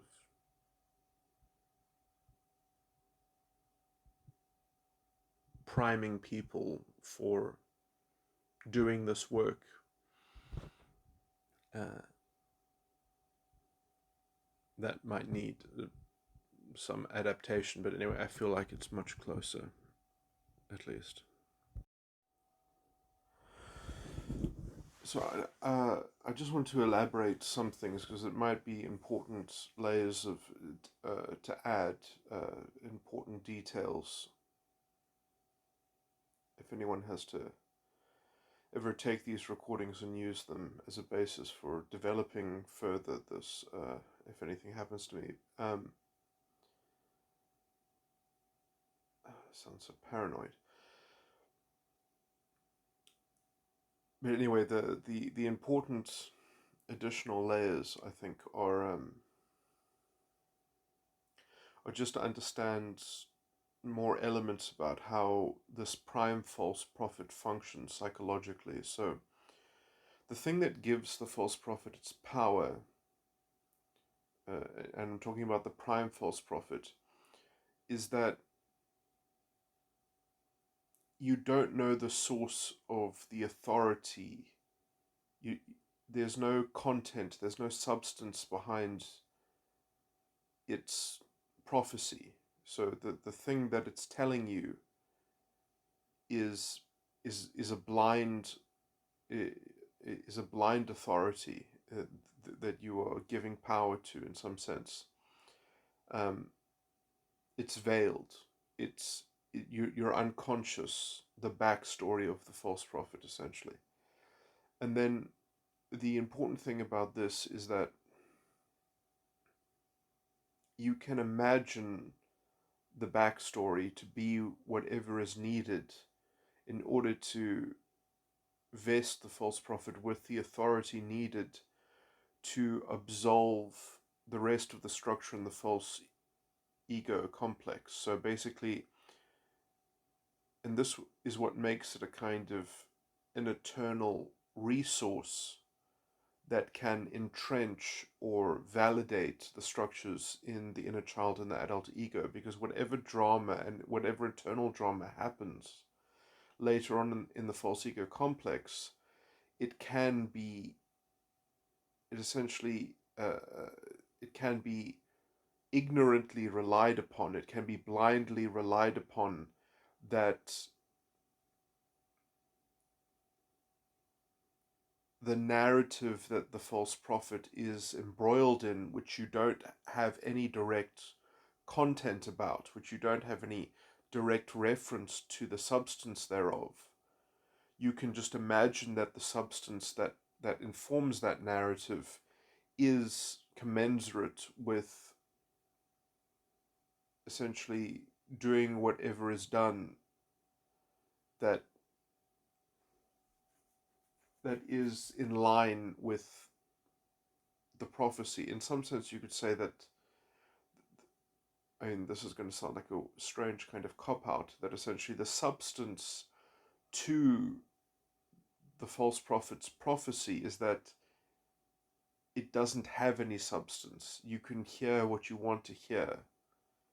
You it can be telling you to do what you want it to be telling you to do. It's malleable to the structure that the internal stress, the internal sort of um, it's malleable to the false prophet in the inner child, essentially. So essentially, the false prophet in the inner child is sort of absorbing, implicitly projecting whatever needs to be projected onto the prime false prophet. So it's a cohort of false prophets in some sense. It's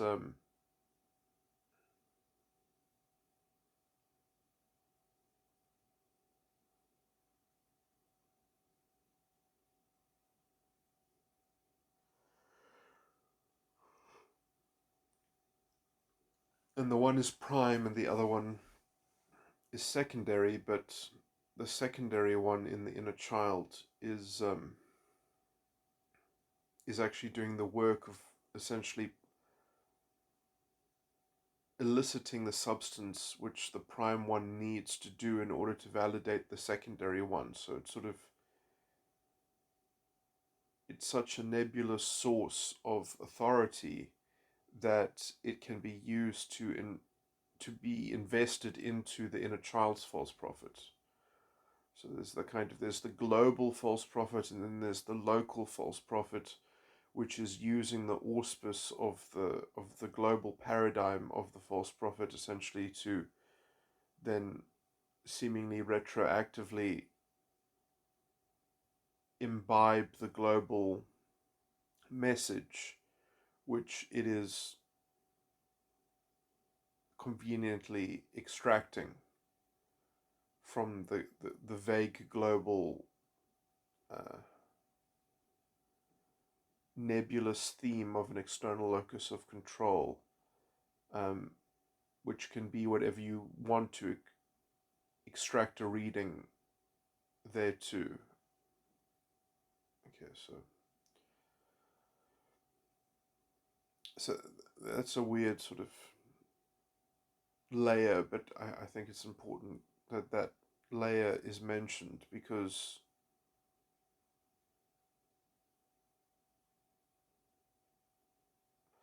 and it's interesting because higher dimensions always incorporate lower dimensions. And I think that that rule would also trump the fact certain when certain false ego complexes exceed start at like a high enough dimension that then higher in the order of the false ego complex you actually get lowered numbered dimensions following, because let's just say your inner child vanity was like dimension 16, and then your inner child enticed lust would be dimension 17, and then your inner child trial would be dimension 1, because it goes from 17 to 1. It goes over the top, and then it starts from the bottom again after it goes over the top. So that essentially the integral sequence of that, I think, would even it would hold then that also then the dimension 1 would be charged, overly charged, and this is why perhaps some individuals seem their personality styles seem so overly complicated, because they have a false ego complex in which the structure of the false ego complex sort of breaks the uh, the kind of the epistemological flow. So they're carrying baggage from very high sophisticated dimensions into the lower dimensions, which are being saddled with that baggage, and those lower dimensions are being forced to incorporate these very sophisticated higher dimensional operations, which are leaving their mark on those lower dimensions. Anyway,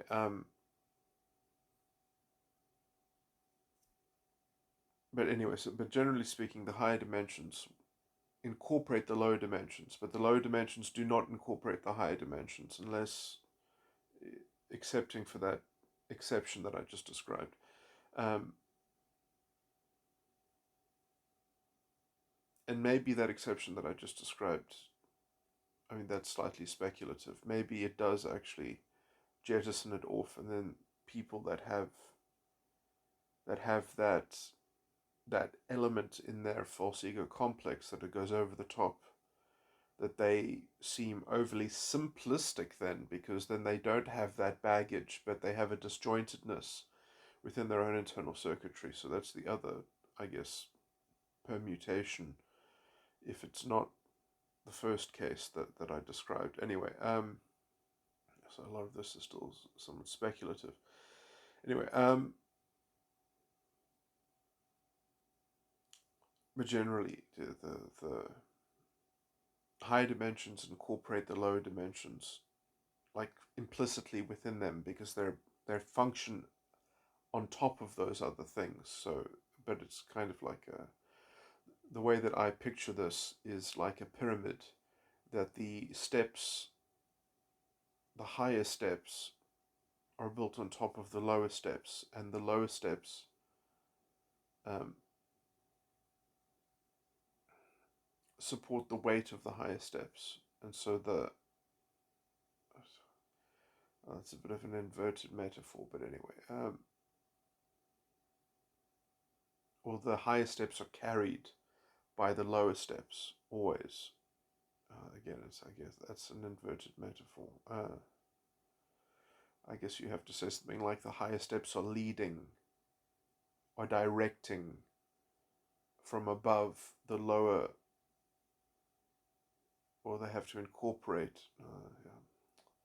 Man, this metaphor is actually getting me into more trouble. Never mind, let me just forget about that. But let me just say that like implicitly, the operation in higher dimensions incorporates the functions of lower dimensions as a kind of presupposition, as a kind of what's the word? As a sort of as a built-in presumptive thing. So essentially, the high dimensions presume that the low dimensions are operating or have operated, but the low dimensions don't actually know about the higher dimensions. Uh,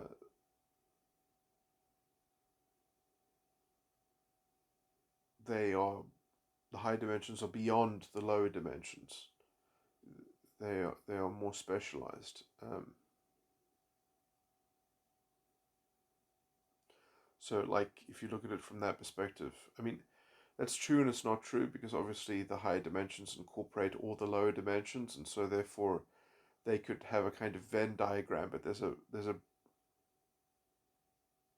but that Venn diagram is actually not valid, because there's a broken link in the chain which makes it a kind of incoherent comparison, because they cannot be quantized, they cannot be sequestrated and delineated out into these different dimensions, because if you do delineate it, because it is like a kind of many Venn diagrams, but essentially if you break the chain of sort of the conduit connection, then you can't, the character, the sort of the essence is is just completely sort of non-commensurate. Anyway, let me just move on.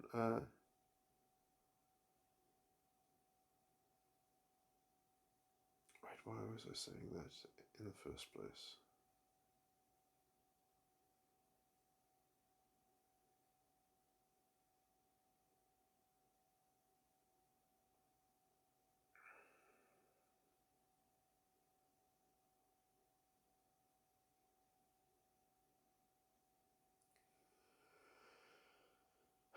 I guess the weird complication in this is that usually the false prophet is functioning for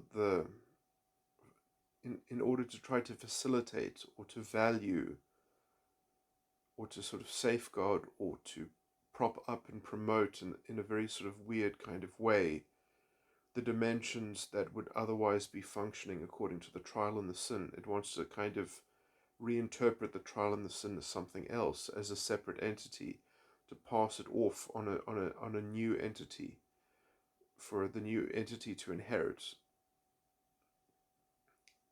some kind of, so that it generates its own narrative that will be able to kind of override the trial and the sin that it is trying to basically quash, or it's trying to kind of have overridden through the character. So essentially the false prophet is trying to set itself up as a complete entity that's in dialogue with another entity, so that the other entity can be fooled into adopting the dimensions that would otherwise correspond to the trial and the sin. And as the trial and the sin are abducted by that other entity that it is in a dialogue with, then when the trial and the sin is abducted successfully, or passed off onto somebody else's plate, then it succeeds in being regarded as a false prophet. It gets personified, essentially. So it's sort of like the false prophet is the mark of the personification of the death of the separate entity that is transfixed into the dialogue with the false prophet. So it's a very strange, it's a very confected, engineered arrangement in some sense. Now the thing about the prime false prophet in the world section of the false ego complex is that it doesn't have a legitimate trial and a sin. But it does have, but this dynamic will have to be represented in some place, in that generally the reason why the false prophet acts the way it wants to act is because it's trying to get rid of the trial and the sin.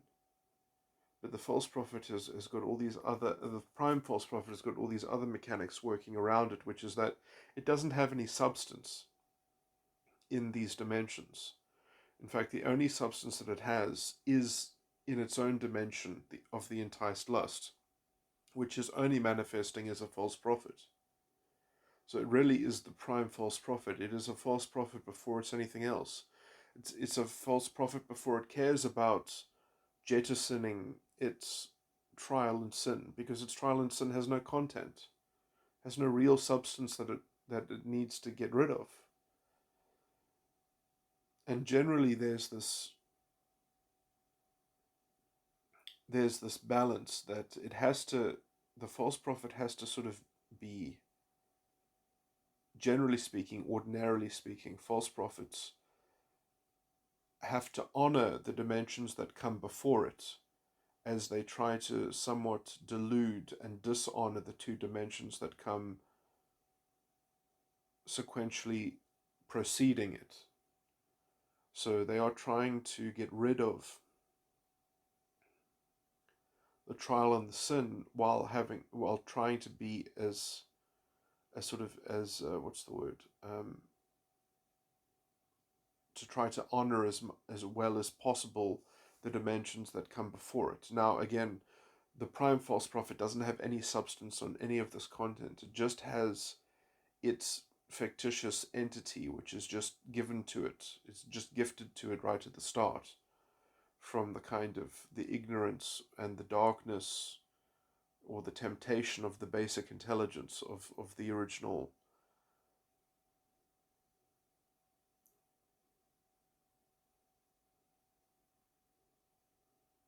word that is indulging in the spirit of man, to start a dialogue with the prime false prophet or whatever, which is its own privately constructed idolatry. Although the epistemology of that construction is not fully conscious, but it is being operated. It is being operated by the psyche of that basic intelligence. But they don't. It doesn't know what it's doing to some degree. It's sort of it's. I think the technical word is that it's nescient. Um, it's doing this from nescience. Anyway,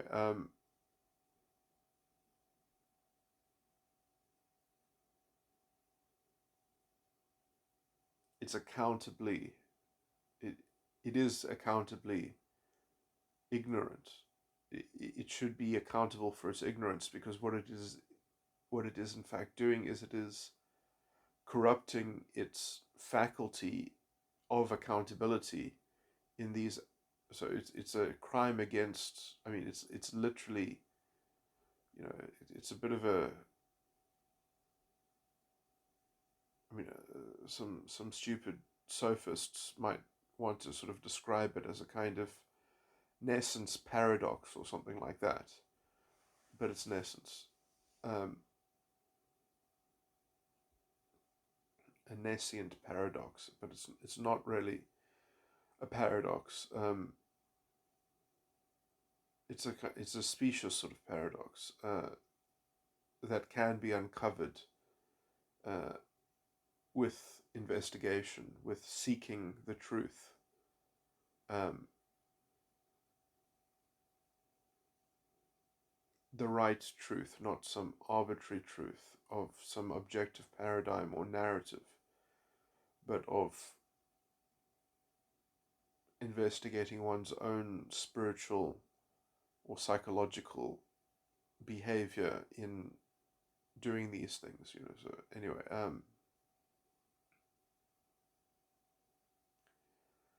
which perhaps just requires some, sort of diligent record keeping and trying to keep one's magical thinking at bay. But anyway, let me move on. Um, which is a kind of meekness which many people are just not interested in pursuing. Anyway, so anyway, the balance is that it's usually trying to honor and sort of keep the integrity. The false prophet is usually trying to keep the integrity of the death and the lust and the vanity,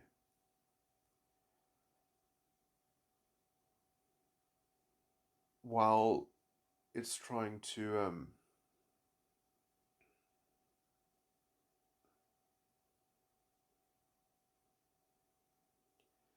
jettison, and because it sort of it knows that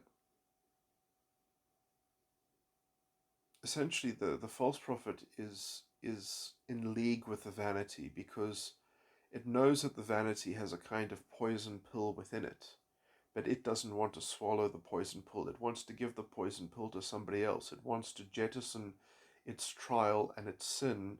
It wants to donate it to a new entity. It wants to pass it off to a new entity,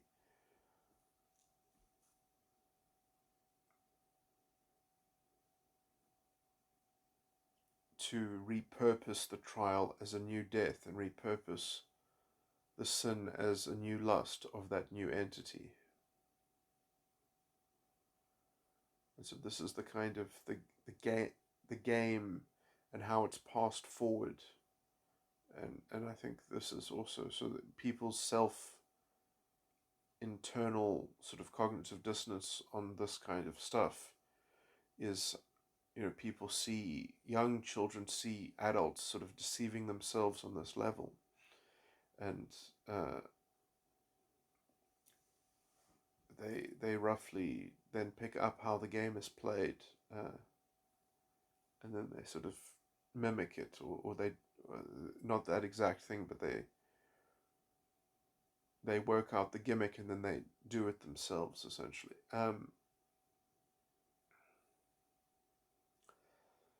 Anyway, so at least in the inner child, secondary false prophet, there is this balance.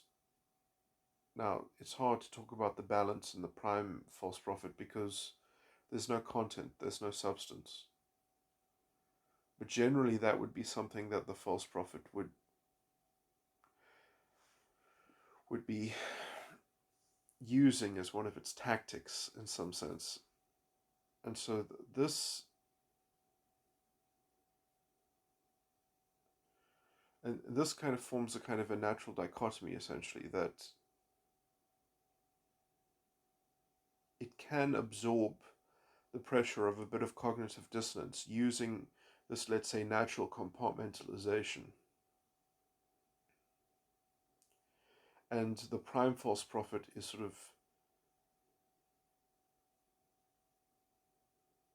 the absolute master of this kind of compartmentalization, because it can sort of create a false dichotomy without even thinking about it, in order to, so it can create false dichotomies without creating false dichotomies. It can harness the power of false dichotomies. It has that power reflexively. It has that kind of power at its command, because it doesn't need to ascertain any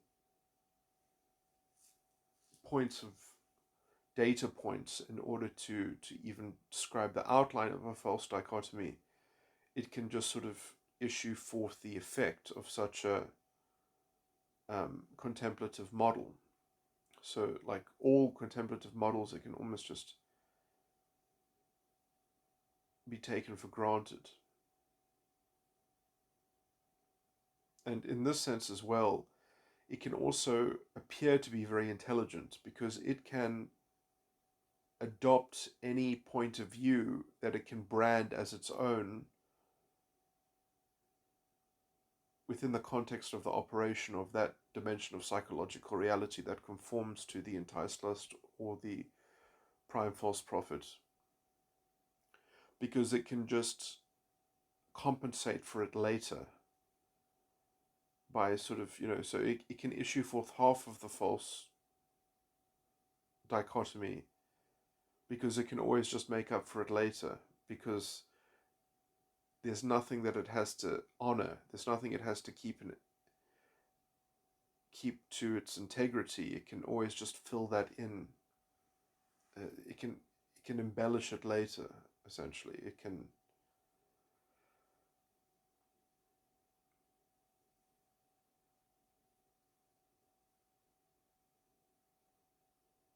so the false prophet has this sort of capability to sort of tip the scales, because it can always tip the scales and then pay for the equilibrium later.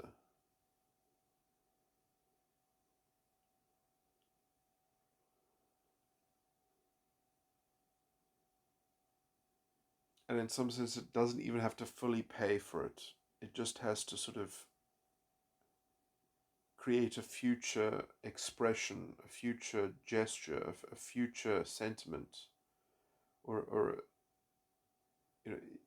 because essentially it doesn't have to, when I say it has to pay for it in terms of some kind of equilibrium, it just has to add adjectives to its narrative. And then it doesn't even have to reveal what those specific adjectives are. It just has to represent the tone of that. So it has to have a conservation of tone, but it doesn't have to have a conservation of substance, because there is no substance. It's just ignorance, essentially. But it's ignorance that has to be balanced within a kind of equilibrium of tone. So this tone is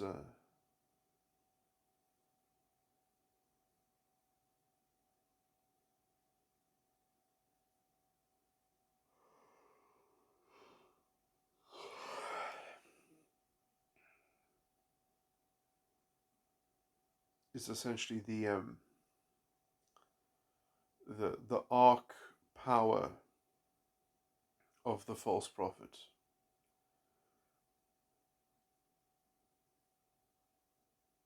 is this kind of illusory captivity, which is the basis of essentially the power of the inner child. Or when I say power, I mean the power that makes it a cohesive entity that seems to be grounded in some kind of reality, in some kind of stable reality, which is a kind of gifted from some kind of external source, so that one is plugged into a kind of fatalism, a kind of worldly fatalism, a kind of disembodied, sort of God's eye point of view. It's very pantheistic, really. Well, not necessarily pantheistic, but it's certainly. I mean, you could either describe it as a kind of pantheism, or you could describe it as a kind of perennialism, in that it's sort of like a never-ending story. Uh, I see those as kind of two sides of the same sort of uh, false religion, sort of, and I'm using false religion as also a metaphor for psychology, for a kind of false psychology. Anyway, or the false ego complex. That's why I call it the false ego complex. Anyway, so again, I guess why am I adding these comments?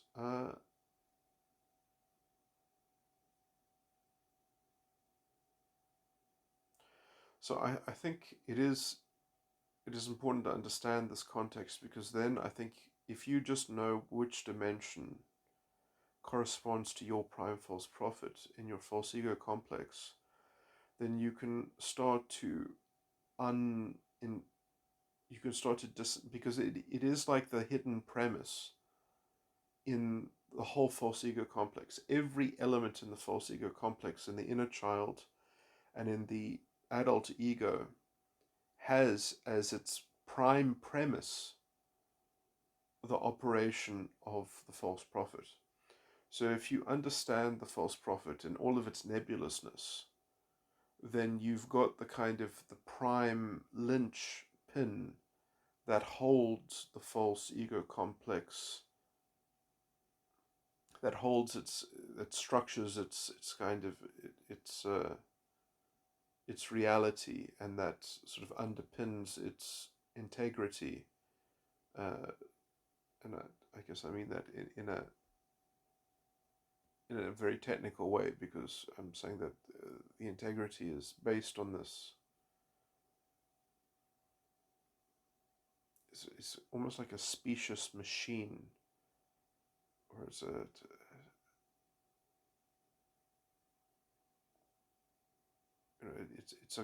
court. It's a form of adjudication that touts its own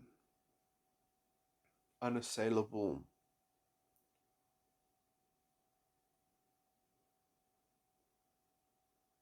source of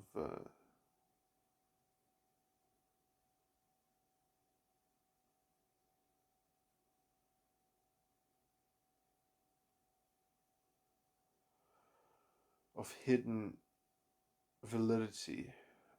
Anyway, I guess there's only so many ways that I could say this, but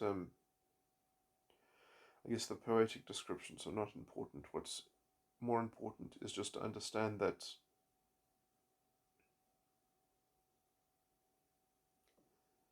I know it's like vague outlines of how it structures its own operation.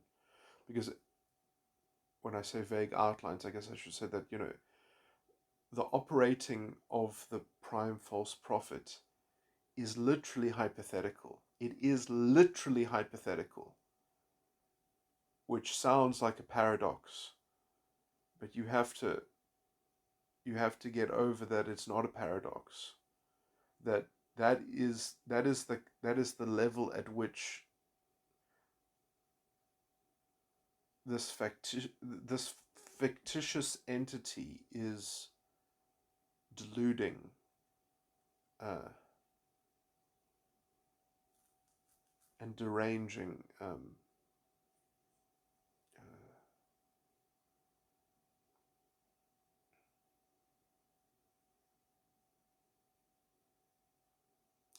that those are the instruments at its disposal that insulates it from being decomposed and essentially dissolved in some kind of resolution that sees through all the mechanics, and that makes the mechanics of the false ego complex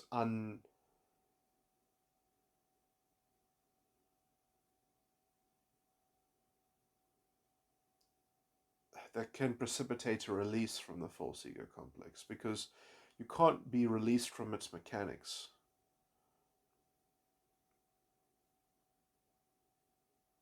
unless you can really have a mastery and a command over this false god or this false representative.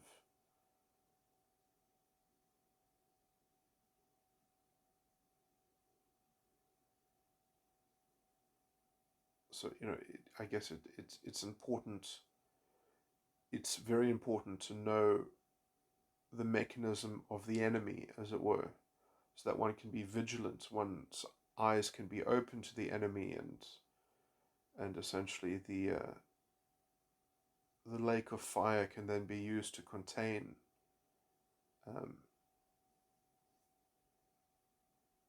its manifestation. Okay, so that, I think, is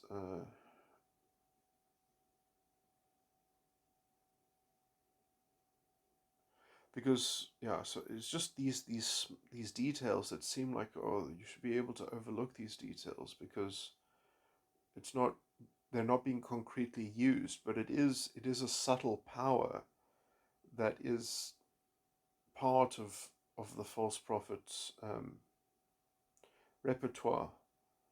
And it's these subtle powers that, if they're not unmasked and they're not sort of confronted and anticipated, the error does not get unwound. The transfixion to its,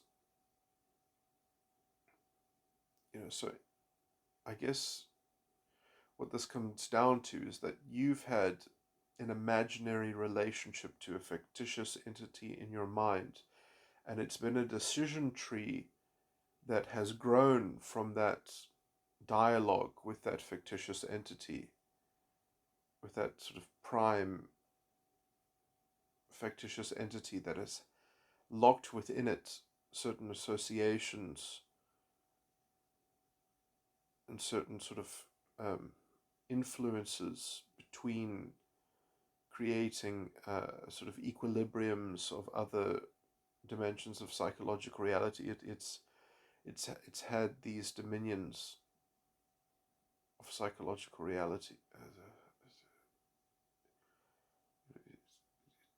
It's created these vague and subtle thematic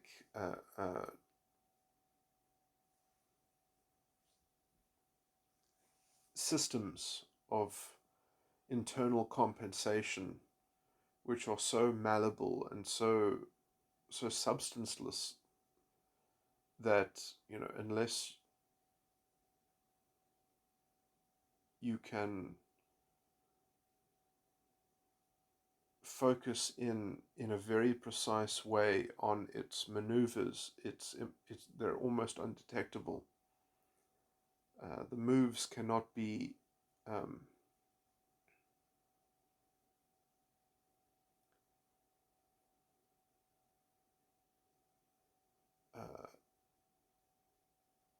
you cannot, in some sense, the moves were so slight that it was very hard to be quicker than them because they were so subtle. So, the quickening spirit, that is, I think, the formula for disentangling yourself from this erroneous tree of thinking, of of of of corrupted character and corrupted psychological operations, corrupted cognition. But the moves were so subtle that they could never, so it needed sort of points of reference that were delicate enough, precise enough to outwit, as it were, the fictitious character. Now, I'm just trying to extrapolate this forward, that then if you then are reconfronted with this fictitious entity in your head that you have now embarked historically on a project with, to develop a false ego complex, that now when you revisit this fictitious entity, you are looking through it. It's you're not you're confronting it as a historical blemish on your character that you perpetrated on yourself. You're not reifying it as a distinct and unique entity, but because you can see through it so clearly that um, it is defeated. And it's also, it's not defeated in a way in that you battle it. It's that you realize that the battle has already been won. You just had to see through the lies, as it were, or you had to see the depth of the disorganization, or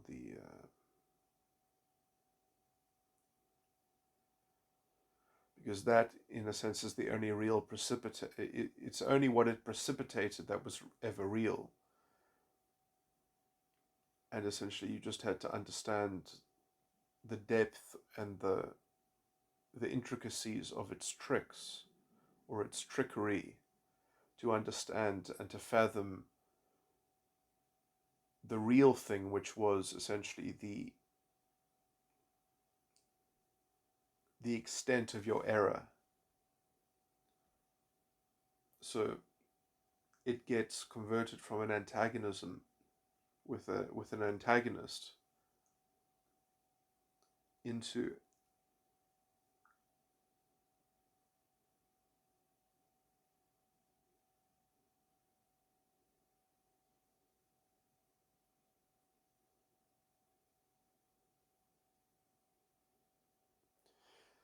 a dissolving of the antagonism, or a dissolving of the antagonist, and just merely a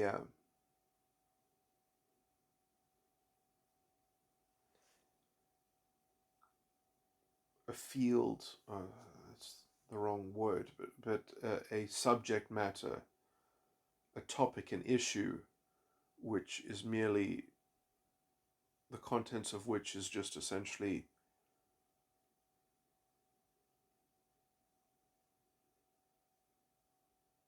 a record of your self-deception, of your a cascade of an error that you fell into, that then, because now you can see all of its dimensions, you can extricate yourself from perpetuating the error, and then you can freely, do what you will. You can forgive yourself.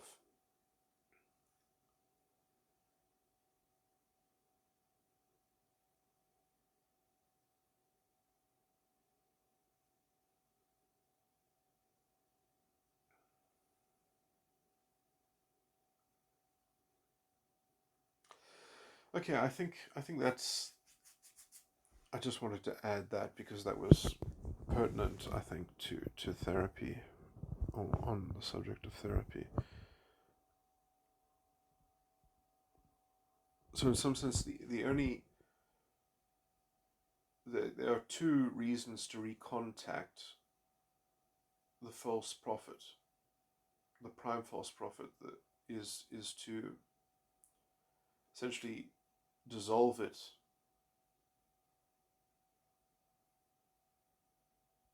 and therefore to reclaim access to surveying the extent of one's error and having full purview and access to the I was going to use a word that meant like the rooms of the error, the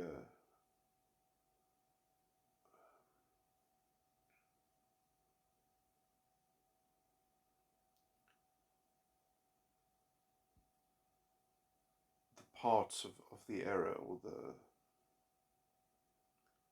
this is probably a good word that means like the body parts of the error, the anatomy of the error. Um, so it's important to confront the false prophet or that fictitious entity so that one can fully, at least on some conceptual level, digest, at least conceptually, the anatomy of the error. Obviously, the actual rehabilitation of that anatomy might be somewhat of a piecemeal rehabilitative process.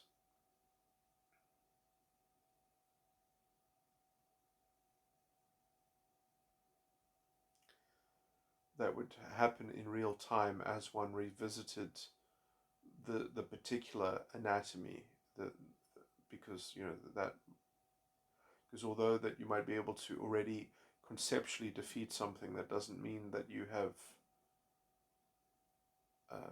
it means that implicitly you can correct the error, but tacitly have you actually done it in the detail of that particular topic that can require quite substantial cognition, which can conceptually sort of happen all at once, but it won't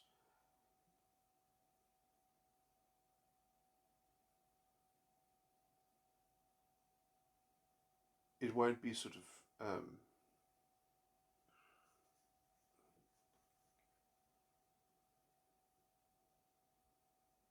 it won't be actionable until the detail of that conception is operated. And anyway, uh,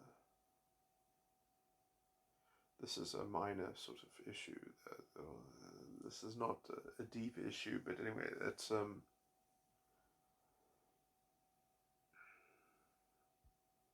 actually it might be important for there to be some kind of method that checks over that.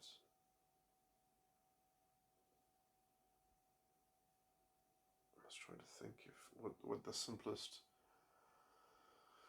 sort of scrubbing method might be for that, or how to consider. Anyway, I'll deal with that in another recording, perhaps. I'll think on it a bit. There's inspiration that might be taken from certain subjects like Scientology. Revisiting the topic, I just want to get back into making notes around therapy. And this is all kind of speculative, but I've had some more thoughts which I just thought I'd add in there. So, yeah, there are two subtle sort of confusions, or perhaps, and there's a third one which is not so subtle, which I'll add as well, which I think all might be important elements of important sort of conceptualization to sort of erode the hold that the prime false prophet has, so that essentially the thing will be that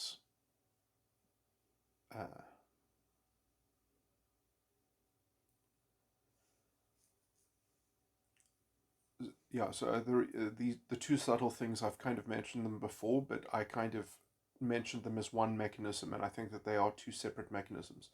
So the one mechanism will be in terms of the internal narrative, which is not which is not a substantive narrative, but which is the kind of the kind of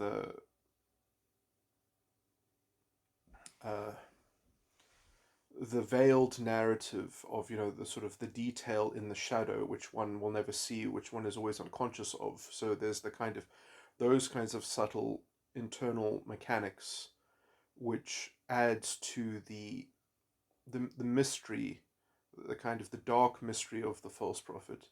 um, when I say dark, I mean like that it's sort of uh,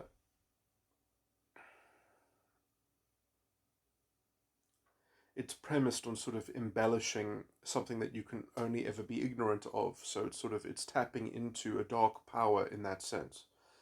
Um, it's kind of like the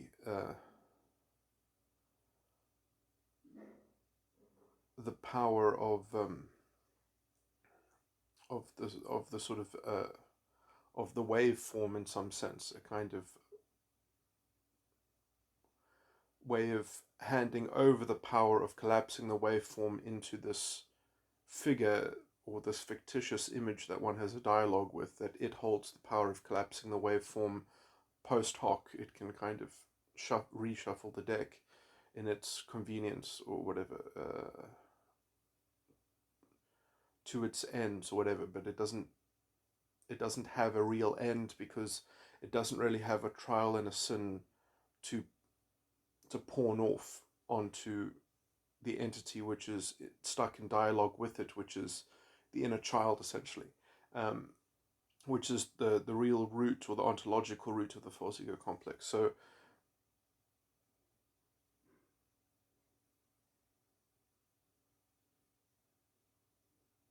in some sense, it's a pretense. So those levels of complexity are sort of have a kind of subtle pretext that it can use to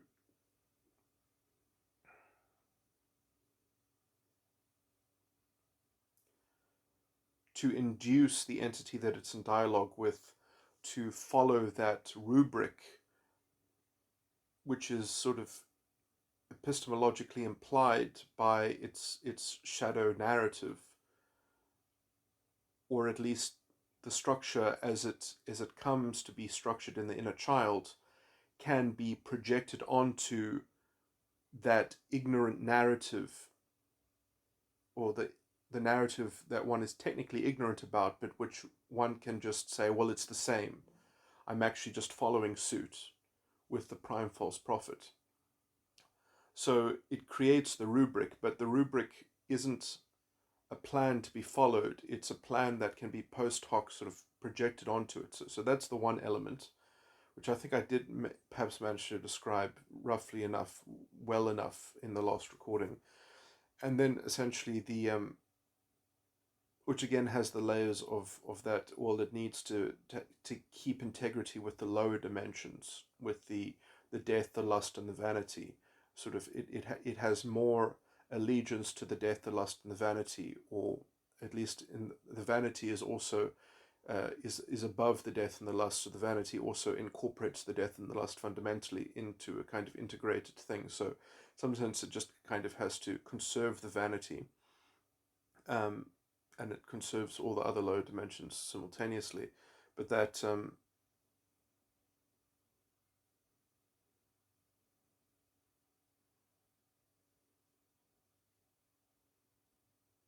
and essentially the wish to conserve the vanity, but also to be enticed about conserving the vanity, is because the vanity itself is just usually a drudgery. It's usually just work. It's usually just uncomfortable, um, and there's no free lunch. There's no way to kind of so the false prophet. The way that the false prophet does it is the false prophet actually accepts,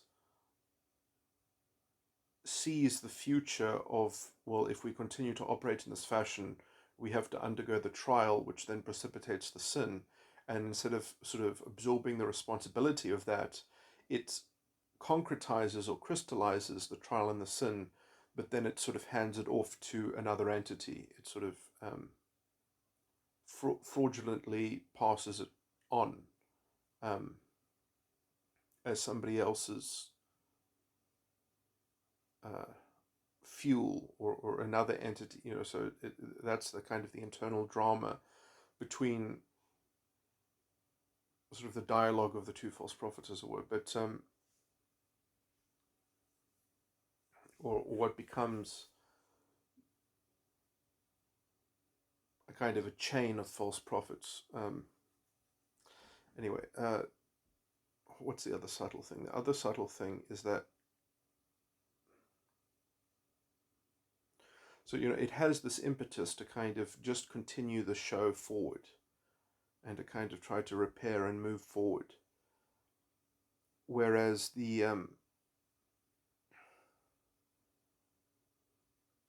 while accepting projections, or at least the prime false prophet is accepting projections onto itself. The inner child isn't accepting projections onto itself from the adult ego. It's actually because it actually has a vanity to stand up for, whereas the false prophet doesn't actually. The prime false prophet doesn't have a vanity to stand up for, so its vanity can just sort of be completely what's the word? Sort of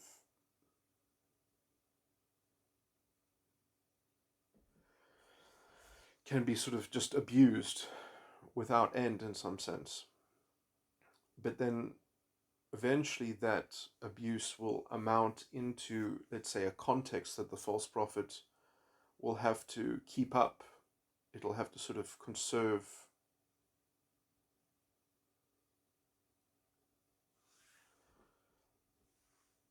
an argument about some delineation that it's making on some point. Um, in order just to, perhaps this is why the prime false prophet eventually becomes completely unconscious. It almost becomes forgotten. The dialogue that one enters into it becomes one becomes unable to revisit that dialogue, because one has kind of banished the voice of the false prophet, because it's already made positions that make it sort of that stretch the image of the false prophet broadly enough or widely enough that it kind of becomes so irrational and so incoherent that it can't be fictitiously animated in the mind. It can't be emulated in the mind as a cohesive entity. So the entity kind of gets broadened out into the environmental unconsciousness. It becomes a weird kind of magic, a weird kind of fatalism, a weird kind of sort of destiny formula, but that has bloated into a kind of incoherence. Okay, so that's probably the state of the prime false prophet, especially relative to the adult ego. But I guess there are ways of regressing and reforming the perspective of the inner child, uh, and then perhaps trying to reverse the development of the inner child back to the point of, I guess, you could do this somewhat, you could just kind of cognitively do this once you see your own moves, once you see your own decision tree of character development, and just kind of run it backwards, run it in reverse to some degree, and kind of conceptually track the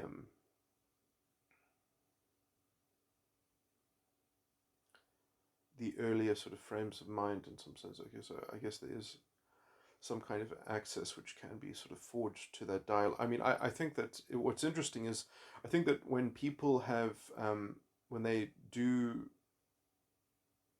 sensory deprivation tanks for long enough, they enter back into dialogue with the prime false prophet. You can see it like, they literally kind of, they lose their mind to the extent to which, or they become bored. Their adult ego becomes exhausted and tired to the extent to which, um, that the underlying theme of the structure, the hidden premise of all the structures of their adult ego, and even inner child, uh, settle and exhaust themselves to the point at which, let's say, the ontological lever that structured all of those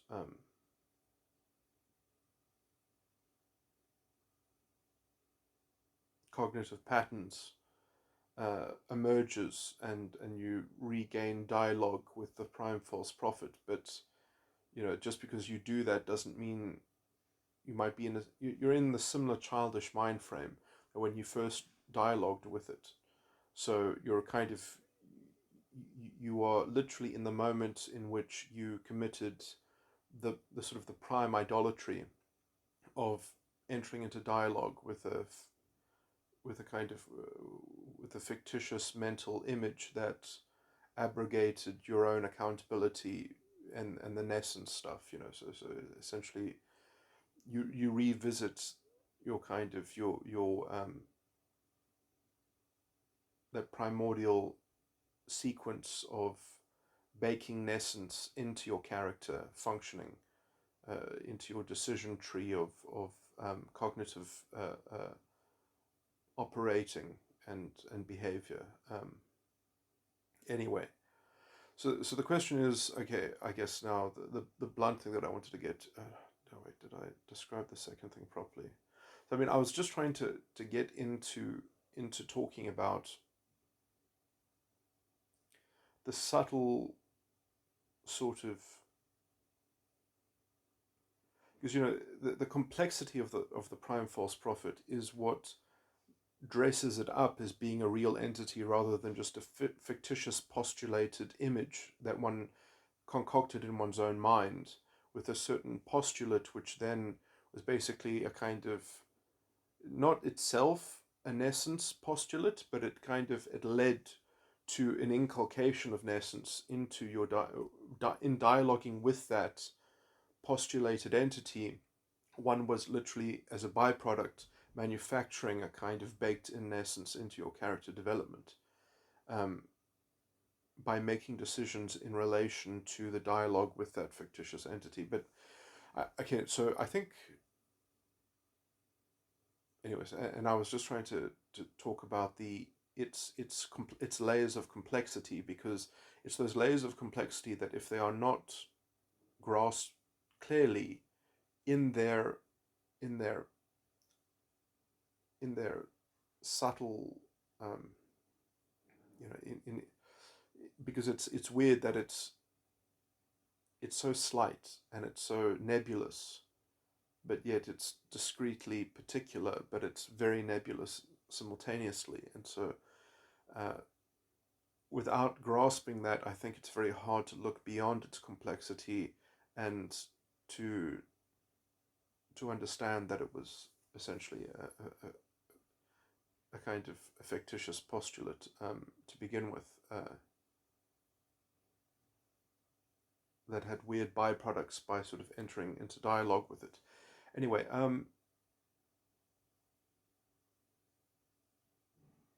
weird residual mounting byproducts.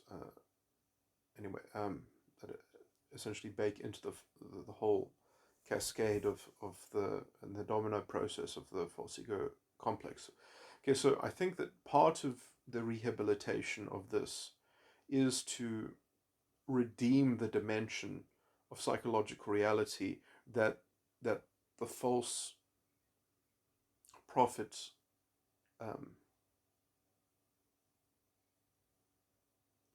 was emulated upon, so that the postulate of the false prophet, of the prime false prophet, was given room in your mind to animate itself, and that room or that space was the operationing, or the operating of a particular sphere of, or a particular dimension of psychological reality.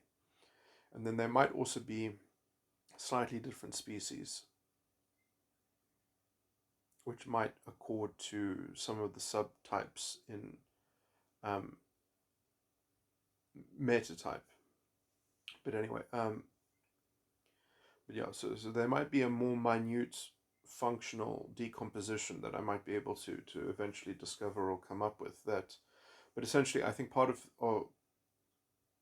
the rehabilitation process would be just to take that dimension and to try to use it directly, because then in some sense you will be stealing the ground that was seeded into generating. I mean, well, yeah, this is slightly speculative, so I'm not sure um, how efficacious this might be, and it might need to be radically adapted in the sense that there might be weird complications. I can think of one off the top of my head, that perhaps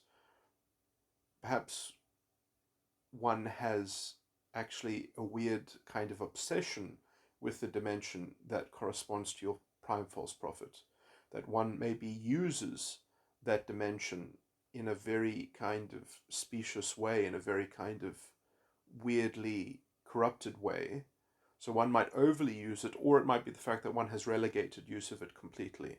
I started off by positing, or by supposing that it was more of the relegation form, and it might be a combination of both, that in some sense one relegated it so that it could create, so its energy could be harnessed to create the fictitious image of the false prophet, of the prime false prophet.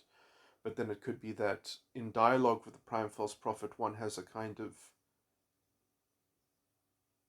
a subversive version of that dimension that one has, that one uses, so that when one thinks that they're accessing the functioning of that dimension, they are actually kind of in a weird valence to themselves, that they are kind of seeing themselves operate that dimension in a very strange context, because one is doing it through the perspective vision of the false prophet. So one is kind of doing it in league with the false prophet, or one is doing it under the purview of the prime false prophet, when one tries to operate that dimension directly. So, and when I say one, I guess I should actually be saying the rest of the false ego complex. So when the false ego complex is trying to, well, I mean, I guess at some point you have to talk about the basic intelligence. You have to talk about the original intelligence. So perhaps your original self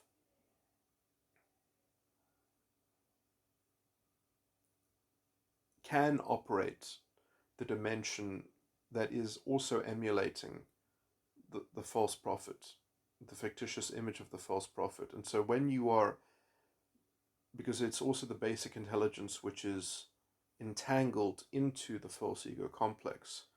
And so maybe when you're actually operating on the level of the dimension that corresponds to the false prophet, that is like literally the cusp, or that is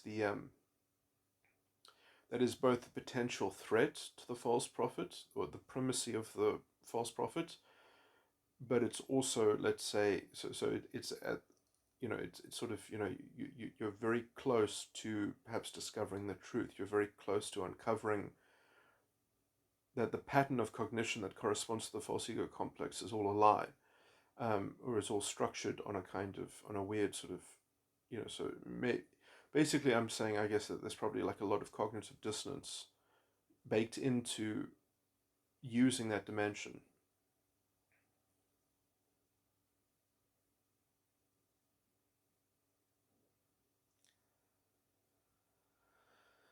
Anyway, so it might just be worth it to kind of to try to toy with that dimension, to tackle it from every angle, just trying to use it and trying to kind of, that might be the source of also what is called in Scientology precipitating free theta, or gaining access to more free theta.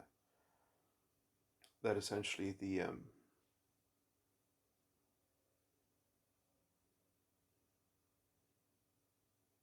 it might be in some sense the kind of the container in which trapped theta is locked up in. So it might be sort of the container that is holding um, captured theta is basically held in that dimension.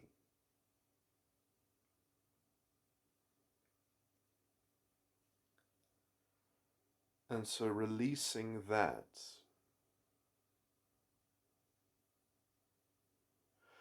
so sort of destroying the container doesn't mean that theta automatically becomes free, but then it just means, because it's still coalescing, it's still in that area. It doesn't automatically get refiled back in the proper situation that it was taken from, that it was stolen from. But there's nothing stopping it from it being reordered in some sense. So it's sort of, I guess, trying to destroy that container of the prime false prophet isn't the same thing as full rehabilitation, but it is the necessary step.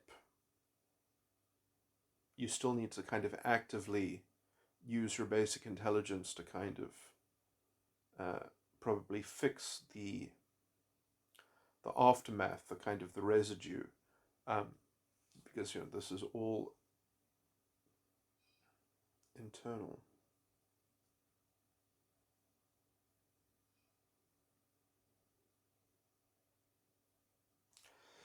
Anyway, I probably said all that I had to say about this now. So yeah, it's interesting. So you can already see that there are lots of perhaps concepts that are useful in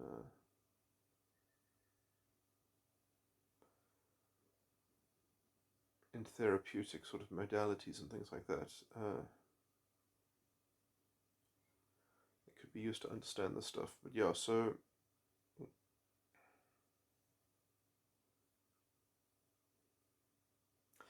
and that, yeah, I guess it might be harder than that, because even if one can conceptually, in a very abstract way, dissolve the container of the false prophet, you have the problem of structure, you have the problem of alignment, essentially.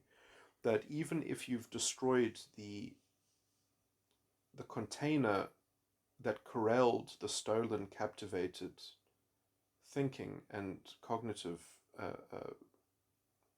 sort of habitual frameworks, just because you destroy the container doesn't mean that those frameworks are dismantled. It just means that there's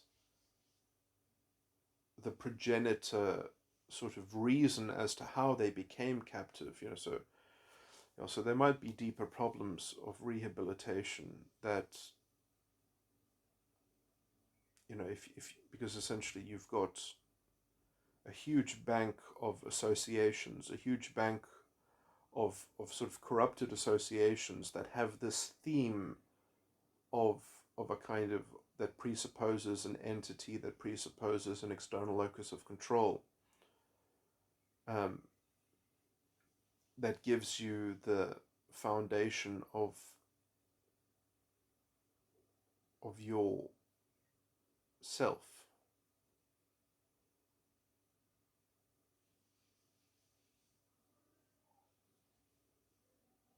In terms of yourself as in the inner child self, which again, so it's interesting. I guess you might need a second sort of intervention, or a second form of therapy to deal with the structure, which could be considered the aftermath of the prime false prophet. That once one ejects the prime false prophet, you still have the secondary false prophet in the inner child that needs its own kind of attention, and that's very paradoxically tricky, because as soon as you deal with it, you are perhaps re-stimulating the prime false prophet, or at least you are reifying it implicitly, epistemologically. So yeah,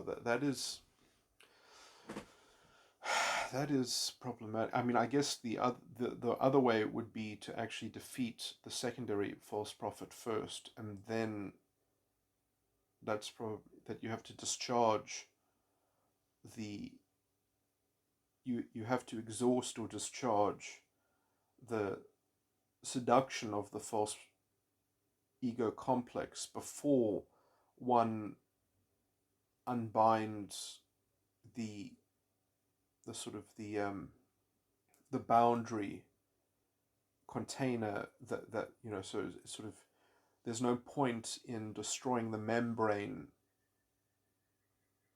of the false ego complex if you don't have the tools or you don't have the preparation, um, the preparatory work completed that has uh, essentially made the internal organs of the false ego complex uh, with the right kind of spin, with the right kind of charge, so that they will automatically start to disentangle as soon as the boundary and the membrane is removed or dissolved. That when you remove the boundary, you want essentially the organs that have been stolen from, let's say, the healthy functioning of the basic intelligence. You want them to be correctly charged with their with the hope of their proper functioning, so that they automatically gravitate towards reordering themselves. But the only thing that stopped the reordering was that the final membrane was not so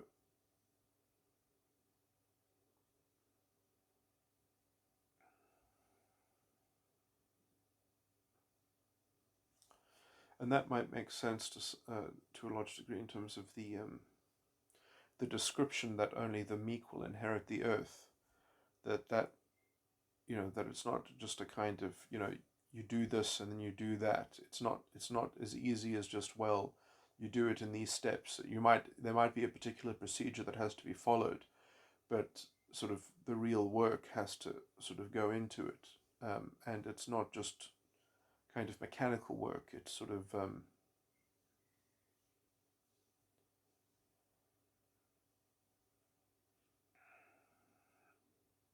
it's not the kind of work that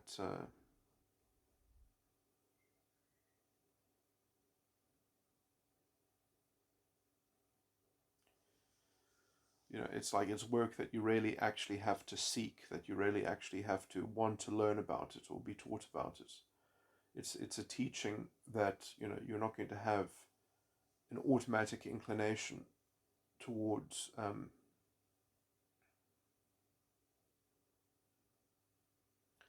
pursuing.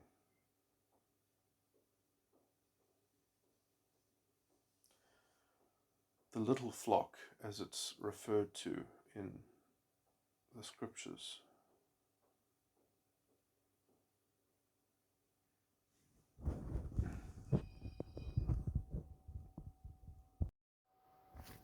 Okay, this is more elaboration on fixing, on clearing up my speculation on therapy, but also I've come up with a stable formula for translating the table. So yeah, I think I'm very happy with it. So it basically it is so the green sequence is of and by, and the red sequence is with. I don't know if I said within or in before, but I've settled with just with, and with is actually maybe I made the same thing before if I said with before, but with is really, I think, the best word to use, because with uh, sets it up, contextualizes it properly, because essentially when you're saying that this is with that, it's like a final cause overlay. It's like it's an association in some sense that can only be kind of formed in a kind of in a frame of judgment which objectifies the thing that it's referring to. So it's like when you say that something is with something, it's like a metaphysical overlay, and you can only have that kind of metaphysical claim if the thing that you're talking about is perfected or completed, or is stopped actualizing and has actualized in reference to that. So the kind of the width frame of reference, the red sequence, and then also the red sequence and the green sequence have an overlap, but they don't. They include different elements. So the third component of the red sequence is also the first component of the next green sequence. So when that last component of the red sequence exists, it like infers the of the next green sequence, and that of the green sequence also creates the perspective that converts the last green sequence into a by green sequence. So that is how the of is framed by the with red sequence into creating a new operation of a green sequence and an old operation that becomes the by. Old and new is, I don't know if that confuses it, describing it like that, but anyway, so let me just practically go into it. I'm going to focus on the dimension of psychological reality that is important to my false ego because it corresponds to my prime false prophet, which you have to realize that in some sense the contents of that prime false prophet are not its own contents, but are the contents referred to it by the inner child section of the false ego complex that is sort of projecting a kind of sympathetic environmental shadow that frames that frames the false ego complex from that is fundamentally entrenched in the prime false prophet, and its projected relationship with the other dimensions around it, with the three dimensions below it and the two dimensions above it, which relative to the prime false prophet are its trial and sin that it wants to hand off to the inner child as a death and a lust, and then its kind of internal fidelity to its death and its lust and its vanity, which again aren't really there because the only thing that you deal with is the facade, which is in the form of the prime false prophet, is the managerial terminal of dealing with those other dimensions. So it has woven within it the kind of the managing and the kind of the organization of those dimensions around it, which sort of are layers of subtle complexity in terms of anyway.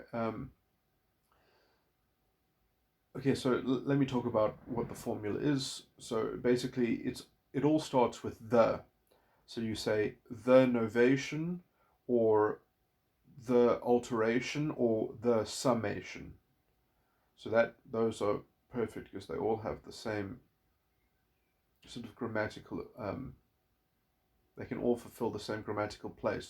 So basically, the formula is, for example, so the dispersal of the green sequence on dimension 6 would be the novation of 6, the novation of 6, and again the number. The reason why I use the number is so that you can see how the formula is structured, so you can apply it to all the other dimensions. So the novation of 6 stands in for the long form. The long form of dimension 6 is why it should be. So the novation of why it should be is, and then the item in the column, and the item in the column is coordinate. So the novation of why it should be is coordinate. And then the alteration of why it should be is danger speed, and then the summation of why it should be is power self-interest. So you see the emphasis there is of. The summation of the alteration of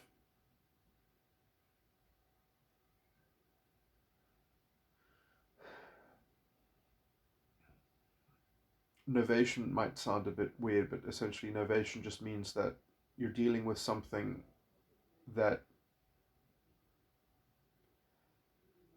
is coming from the last screen sequence. So there's always a prior. So novation just means, like, sometimes you can just read it as the beginning, but just know that it's not the beginning from nothing. It's the beginning from the handoff, from the last sphere of operation, from the whichever whichever preceding dimension is before it, and there's always a preceding dimension because it goes from 17, 1 is preceded by 17, dimension 1 is preceded by dimension 17, so it's like a kind of a giant loop. Okay.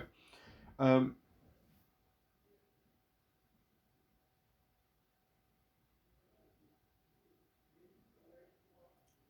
okay, so uh, I mean, in some sense, perhaps the description of saying that it's preceded by another dimension is not even correct, because there is a dual use of an item. That one, the item in the column 4 of the table, so the last item in the red sequence is also a green sequence item of a different dimension. So it's just mainly that that item fulfills two functions. It has a dual function. It exists in two dimensions, but it's I don't know. It's a bit of a duplicate, I guess. So it's not necessarily that. Anyway, actually, what I just said was a bit rubbish, because I guess there will always be there is a novation from the preceding sequence of the same color. So, like, the green sequence of the preceding dimension then is novated from the last summation into a novated progeneration of a new sphere of operation. Anyway, okay, so let me just move on. So, okay, so this is weird because I'm going to say things that are going to sound repeated, but okay, so the full formula of a dimension goes like this, although at some point I guess you have to, at some point I might not state it perfectly, because, well, you'll see what I mean. So the novation of why it should be is coordinate, the alteration of why it should be is danger, speed, the summation of why it should be is power, self-interest. When I say danger, speed, I should maybe say danger and speed, and if it's power, self-interest, because those are commas. So in this context, I should just say and power and danger and speed, power and self-interest. Anyway, and then that segues onto the novation with why it should be is danger, speed. Uh, the alteration with why it should be is power, self-interest, and the summation with why it should be is greed.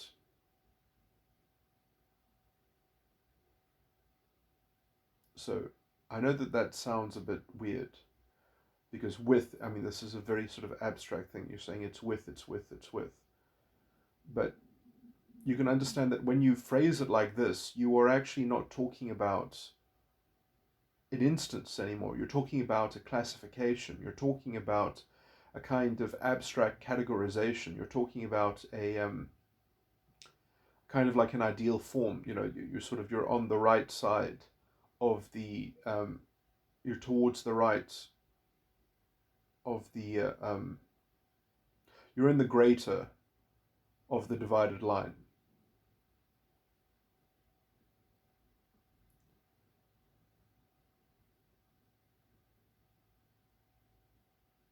So you're not talking about the realm of opinion, and you're not talking about the realm of the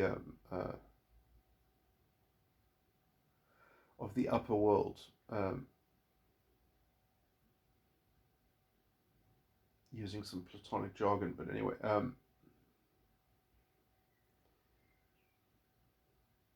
she was somewhat describing the rationale.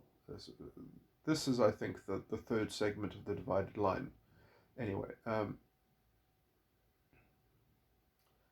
except that maybe the last element, the summation of it, might be somewhat the ideal form. The summation of why it should be is greed. So this is a very kind of contemplative, abstract sort of judgment that when you are, and in some sense this is required for for mental grammar, because you see, you have to, if you're going to have an image in your head, you have to be able to see that image from a kind of let's call it an objective point of view. You have to model that object within a wider paradigm, within an ideal paradigm.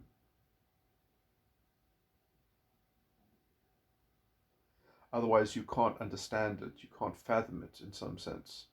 You can only kind of mechanistic. I mean, so objects in the mind or images in the mind have two prime features. They have essentially how they interrelate, but then they also need a greater substance.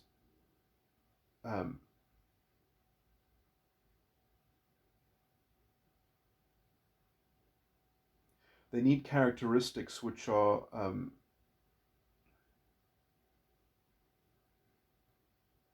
fielded from, let's say, the kind of, from something. I mean, this is very sort of Platonic kind of philosophy stuff. It has to resonate with some kind of absolute standard in some sense, some kind of absolute. So I mean, that's what the red sequence is. It's basically a kind of an anatomy of the ideal form of that dimension's operation. Okay, so I'm not gonna pontificate more on this. I'm just gonna move on. Okay, so then the weirdest thing here is that when you reach the summarization of that ideal form, right? The summarization, uh,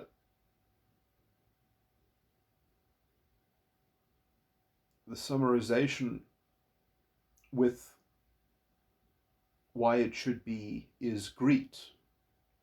Now, now this is when I don't know, like if I'm going to be reciting this completely, if this should be the best way to recite it, is that do you at that point, as soon as you have the greed with why it should be, do you start talking about now the novation of why it should be, sorry, the novation by why it should be is coordinate.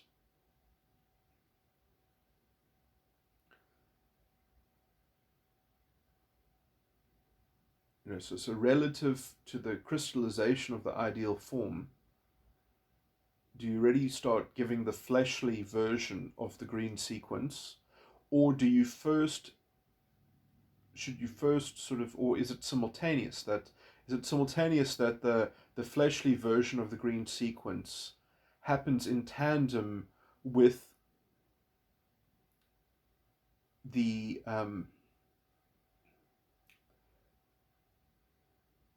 the instantiating version of the green sequence on the next dimension, so that basically, perhaps it's kind of like simultaneous. So essentially, what the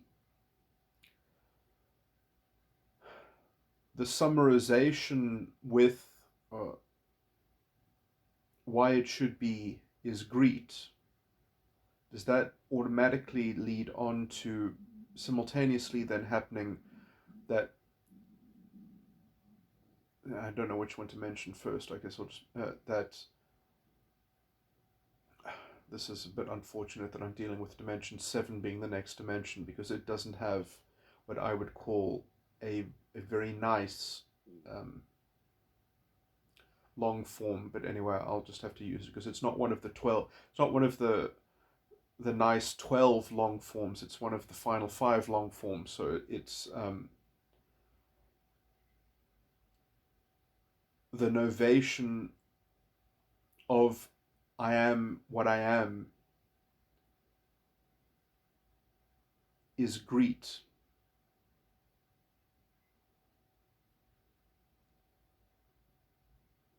And then do I mention then that the novation by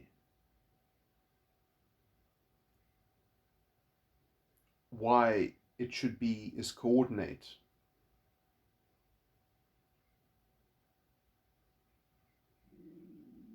Or perhaps I should even just join them together, conjoin them with the grammar while the novation of I am what I am is greet, the novation of why it should be is coordinate. So it's actually the operation of the proceeding sphere of operation that is instantiating, that is causing the flesh of the last dimension of the causing flesh to be made from the last green sequence in the prior dimension, with reference to the red sequence, specifically the summation of the red, through, because essentially the summation of the red sequence is simultaneously the inference or the activation of the beginning of the green sequence, because it's the same item.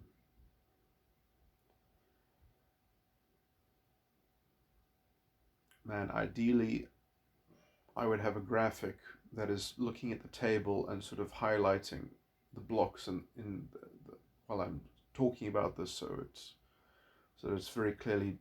But I mean, it's not impossible to follow what I'm saying if you had the table and maybe slowed it down and listened to me talking. But anyway, the substance, I guess I'll be happy enough that it's out there.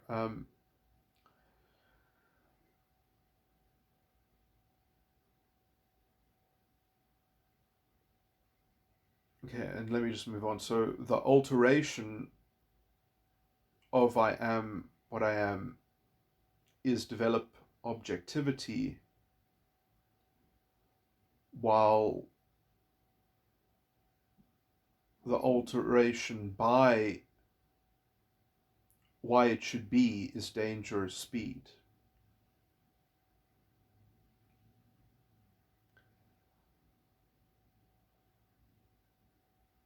And the summary, doesn't sound like a word.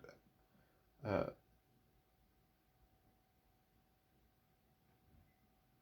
Summarization of I am what I am is attack,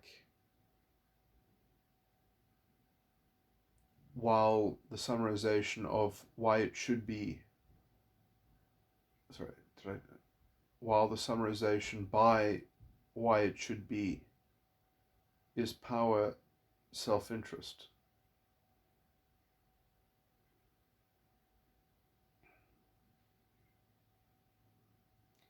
So this just basically means is that what would have been the instantiating operation on the lower dimension must turn into flesh to create enough of a stable image for the higher operation to uh,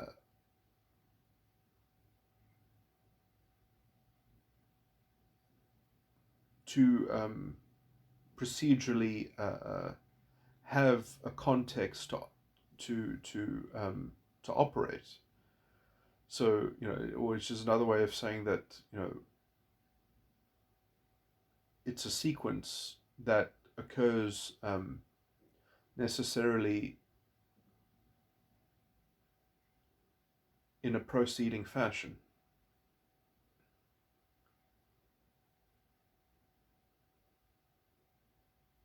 And then, Okay, and then in the red sequence on the seventh dimension, it is yeah.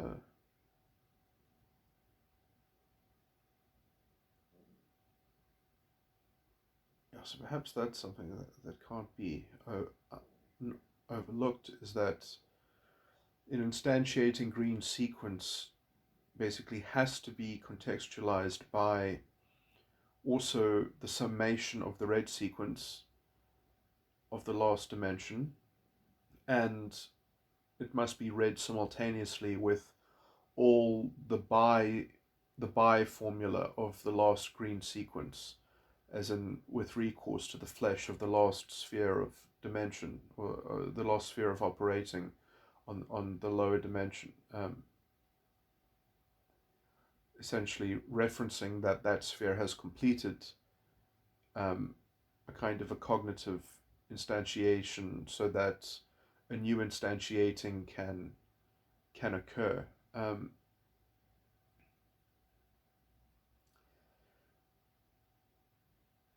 And in some sense, I think what might be the definition of transcendental or sort of cognition might be essentially the fact that perhaps a complex sequence of cognitions occurs, but that it's functionally occurring at the same time. It's not it's essentially occurring beyond time, in that it is accomplishing itself as a complete set that um, manages to manifest all the way through at dimension 17. That it's kind of like a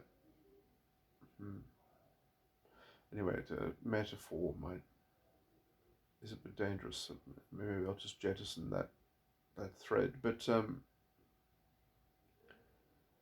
to, yeah, I mean, in some sense, I mean, it's a very interesting sort of structure, because you've got these seven. I mean, I guess the most mysterious aspect of this is something of the mathematics, that when you see this in 4 columns, 17 dimensions, and you actually count up the items in the columns, in some sense, there are only 17 times 3 unique items. But because of the repetition of the one column being in both the red and the green, anyway, the real weird thing about this is that a single cycle that actually has everything in it has a weird number. It has an odd number. It's like, man, I wish I could remember it offhand. I think it's 51. Oh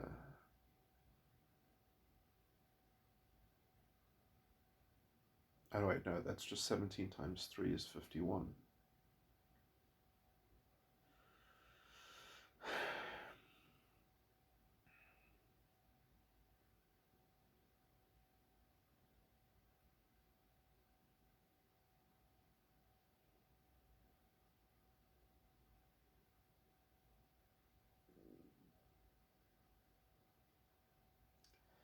I guess that isn't particularly special in any way.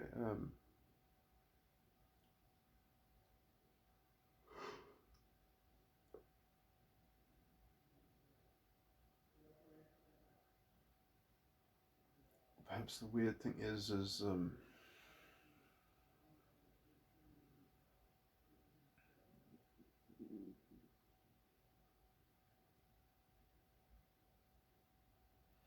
somehow how the 51 fits into 4 columns.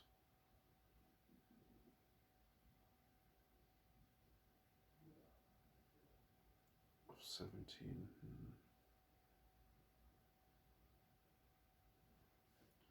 Sorry, this is a horrible tangent, but let me just think about it for a second.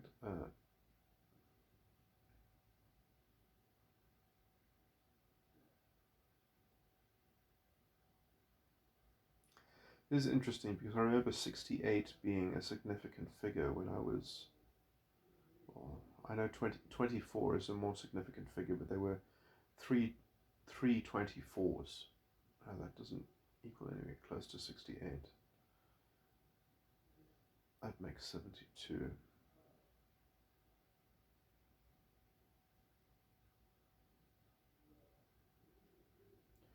What is weird is when I was structuring, or when I was discovering the components of Metagram, I threw away one of those 24s and was left with 48 Metagram types, because one of those 24s was, well, I determined it to be that no false ego complex could have those structures described by that one set of 24. But anyway, this is probably not related, because they were just non sequitur. I didn't believe that even a false ego complex could sort of, I don't know, I still haven't found a way to kind of theoretically describe that possibility as where exactly that possibility was sort of came from. But it was some kind of thing to do with modeling circuits and modeling how things came from one to how things linked up, how the dimensions could. It must have been a model of how dimensions themselves kind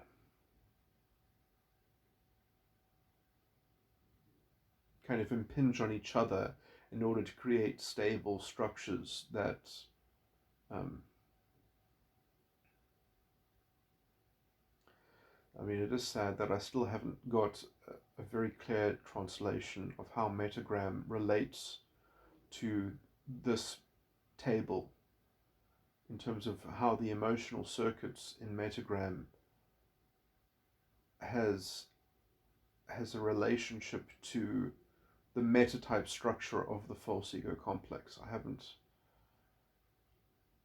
I've even speculated that it's weird that, you know, it seems to me that some false egos are naturally contained within certain elements of their metatype structure, that in some sense they experience their own metatype structure in a regimented way, in a patterned way, which is somewhat what the Megagram circuitry is depicting.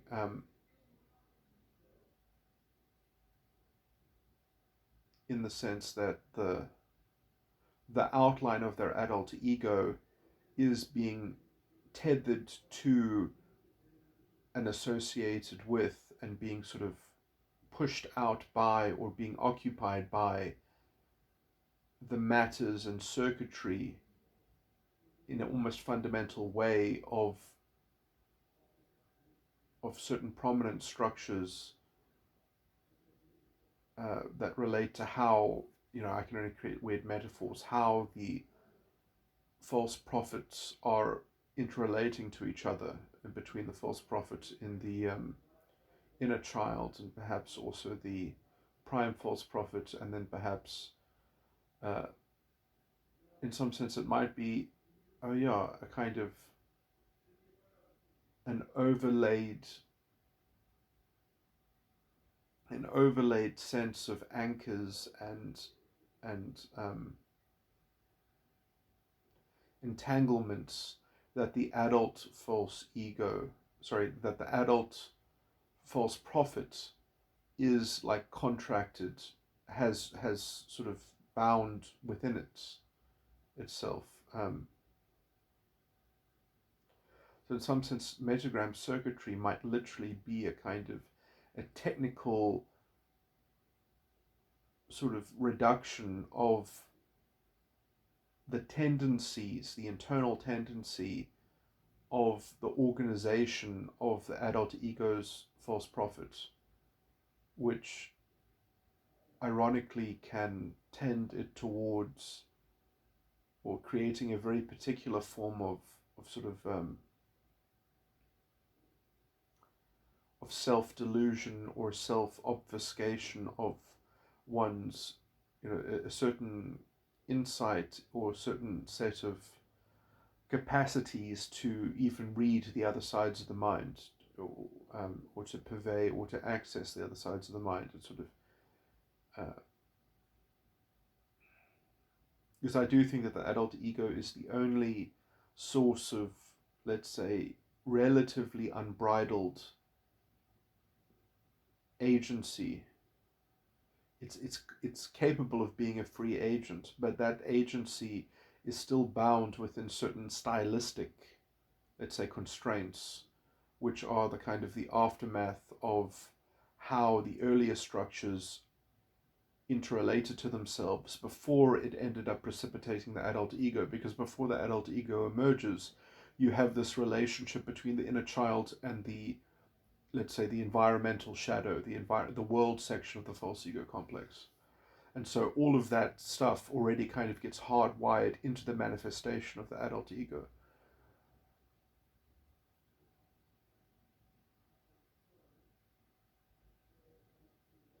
Which also makes metagram circuitry sadly very obtuse, and means that if you actually want to psychoanalyze someone, meta type is probably much more insightful, although on a technical level, metagram circuitry would give you a level of detailed psychometric data which would be unparalleled, which would be absolutely phenomenal in terms of tracking in real time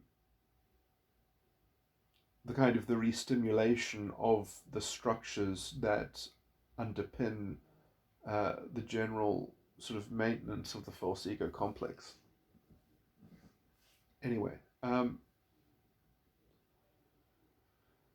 I think I've covered everything that I wanted to cover. Yeah, so I mean, I'm still thinking about this to play with it a bit in my mind to see if I can find a description specifically of at least how the first death precipitates in conjunction with the false prophet, which is obviously then also complicated perhaps later on by the secondary false prophet in the inner child, or the emergence of that from the enticed lust, and then which then projects back onto the prime false prophet and fills in environmental. I mean, that's what makes the inner child so strong as a psychological structure, is because it has that power essentially to inflate its environmental context to a degree to which that the inner child structures are supported and exist in a kind of collaborative equilibrium with a kind of nebulous medium that it can just constantly, the inner child was created in some sense to dominate the environment, which is very easy for it to do because it has the power essentially to just project whatever it wants or whatever is convenient. The only thing that stops it is it's already amassed perceptions in some sense. The only thing that constrains it is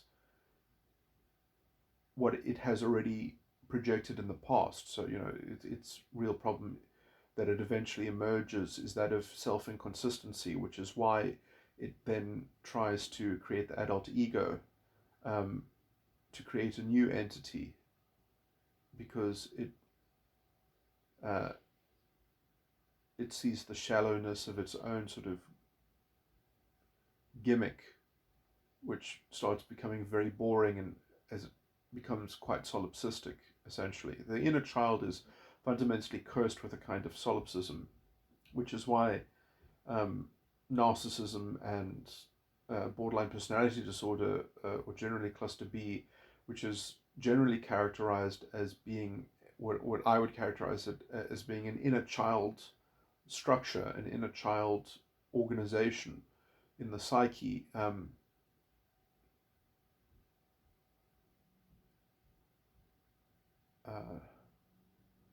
sort of is bottom heavy in that way, and therefore the organization of the adult ego is so fragmented and disjointed and sort of dysfunctional, because it has to kind of compensate it. It has to give, it has to develop a compensatory top heaviness in order to, in their adult ego, in order to sort of conceal and to protect the bottom heavy sort of prominence in it, in the inner child, which is trying to use the adult ego as a mere puppet. So it's sort of, it's trying to trade on the fact that the adult ego is sort of doesn't have independence or something like that, or doesn't have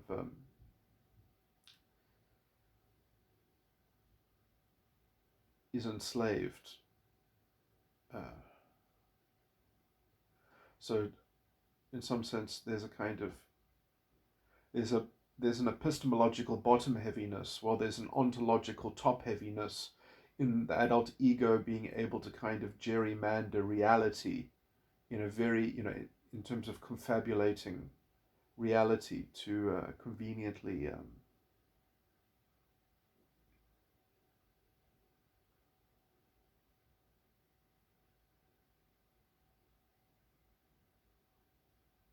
keep the course of that sort of tenuous structure. Anyway, and I do think tackling the prime false prophet in the right context is a way for the whole false ego complex to kind of just be discharged, to have its sort of its impact and its force, sort of its grip will loosen, I think. But yeah, anyway, I don't even know if it's important to track the functioning of the false prophet and to sort of discover the anatomy, the kind of the independent anatomy of the prime false prophet. I don't know if it's really worth it to even to pick apart the death of the inner child.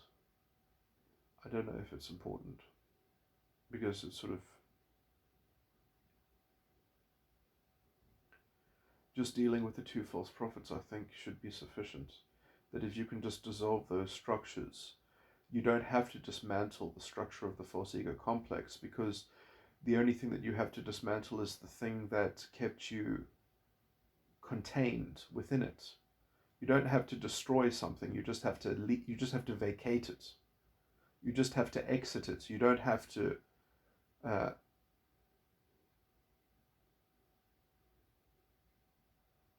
you just have to see it as not being a binding force that captivates you. You just have to be able to transcend it. You don't have to disintegrate it in some sense. And in some sense, it's better not to disintegrate it, because it would be easier to turn away from it if you fully understand the level of its. It would be easier to stay outside of it, because essentially, if you destroy it and disintegrate it, then you could essentially retread the same ground. You could find yourself in amidst it. But if you keep it as a structure that you fully understand, then you can keep away from it. You can never enter it.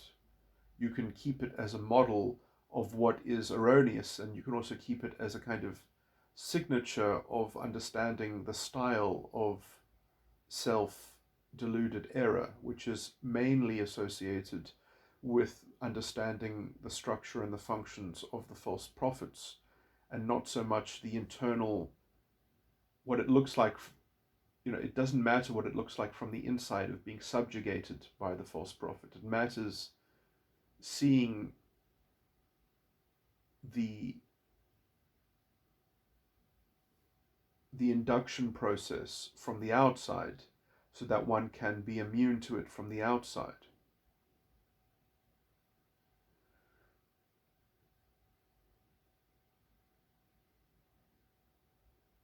So one can reverse one's direction. One can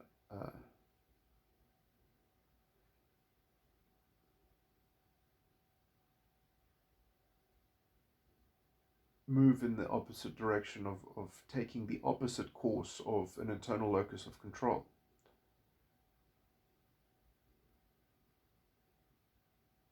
And then maintaining that internal locus of control, not by attacking its opposition, but by judging and knowing and understanding the opposition, so that one does not, you don't have to destroy it. You just have to um,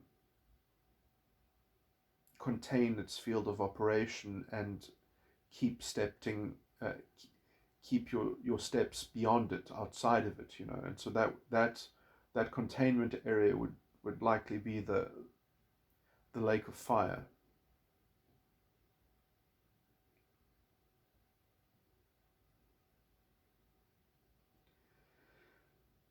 So the understanding of the false prophet becomes the lake of fire, which then which then is the habitation of the false prophet. So you're not actually destroying the false prophet. You're containing the false prophet in the lake of fire, and the lake of fire is made up of understanding the false prophet. Anyway, that's I just wanted to outline this stuff. So yeah, so I guess just understanding the false prophet, which I mean can also mean understanding um,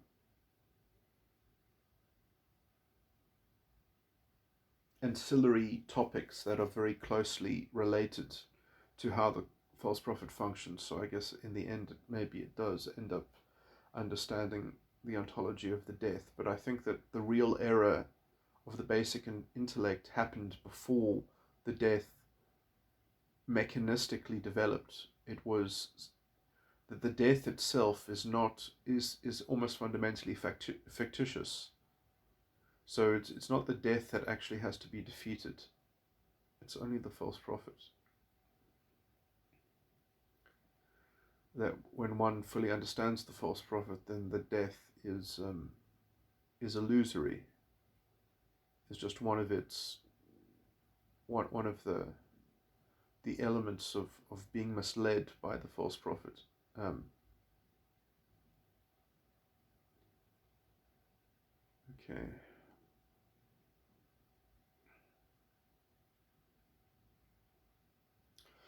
Okay, let me stop this recording.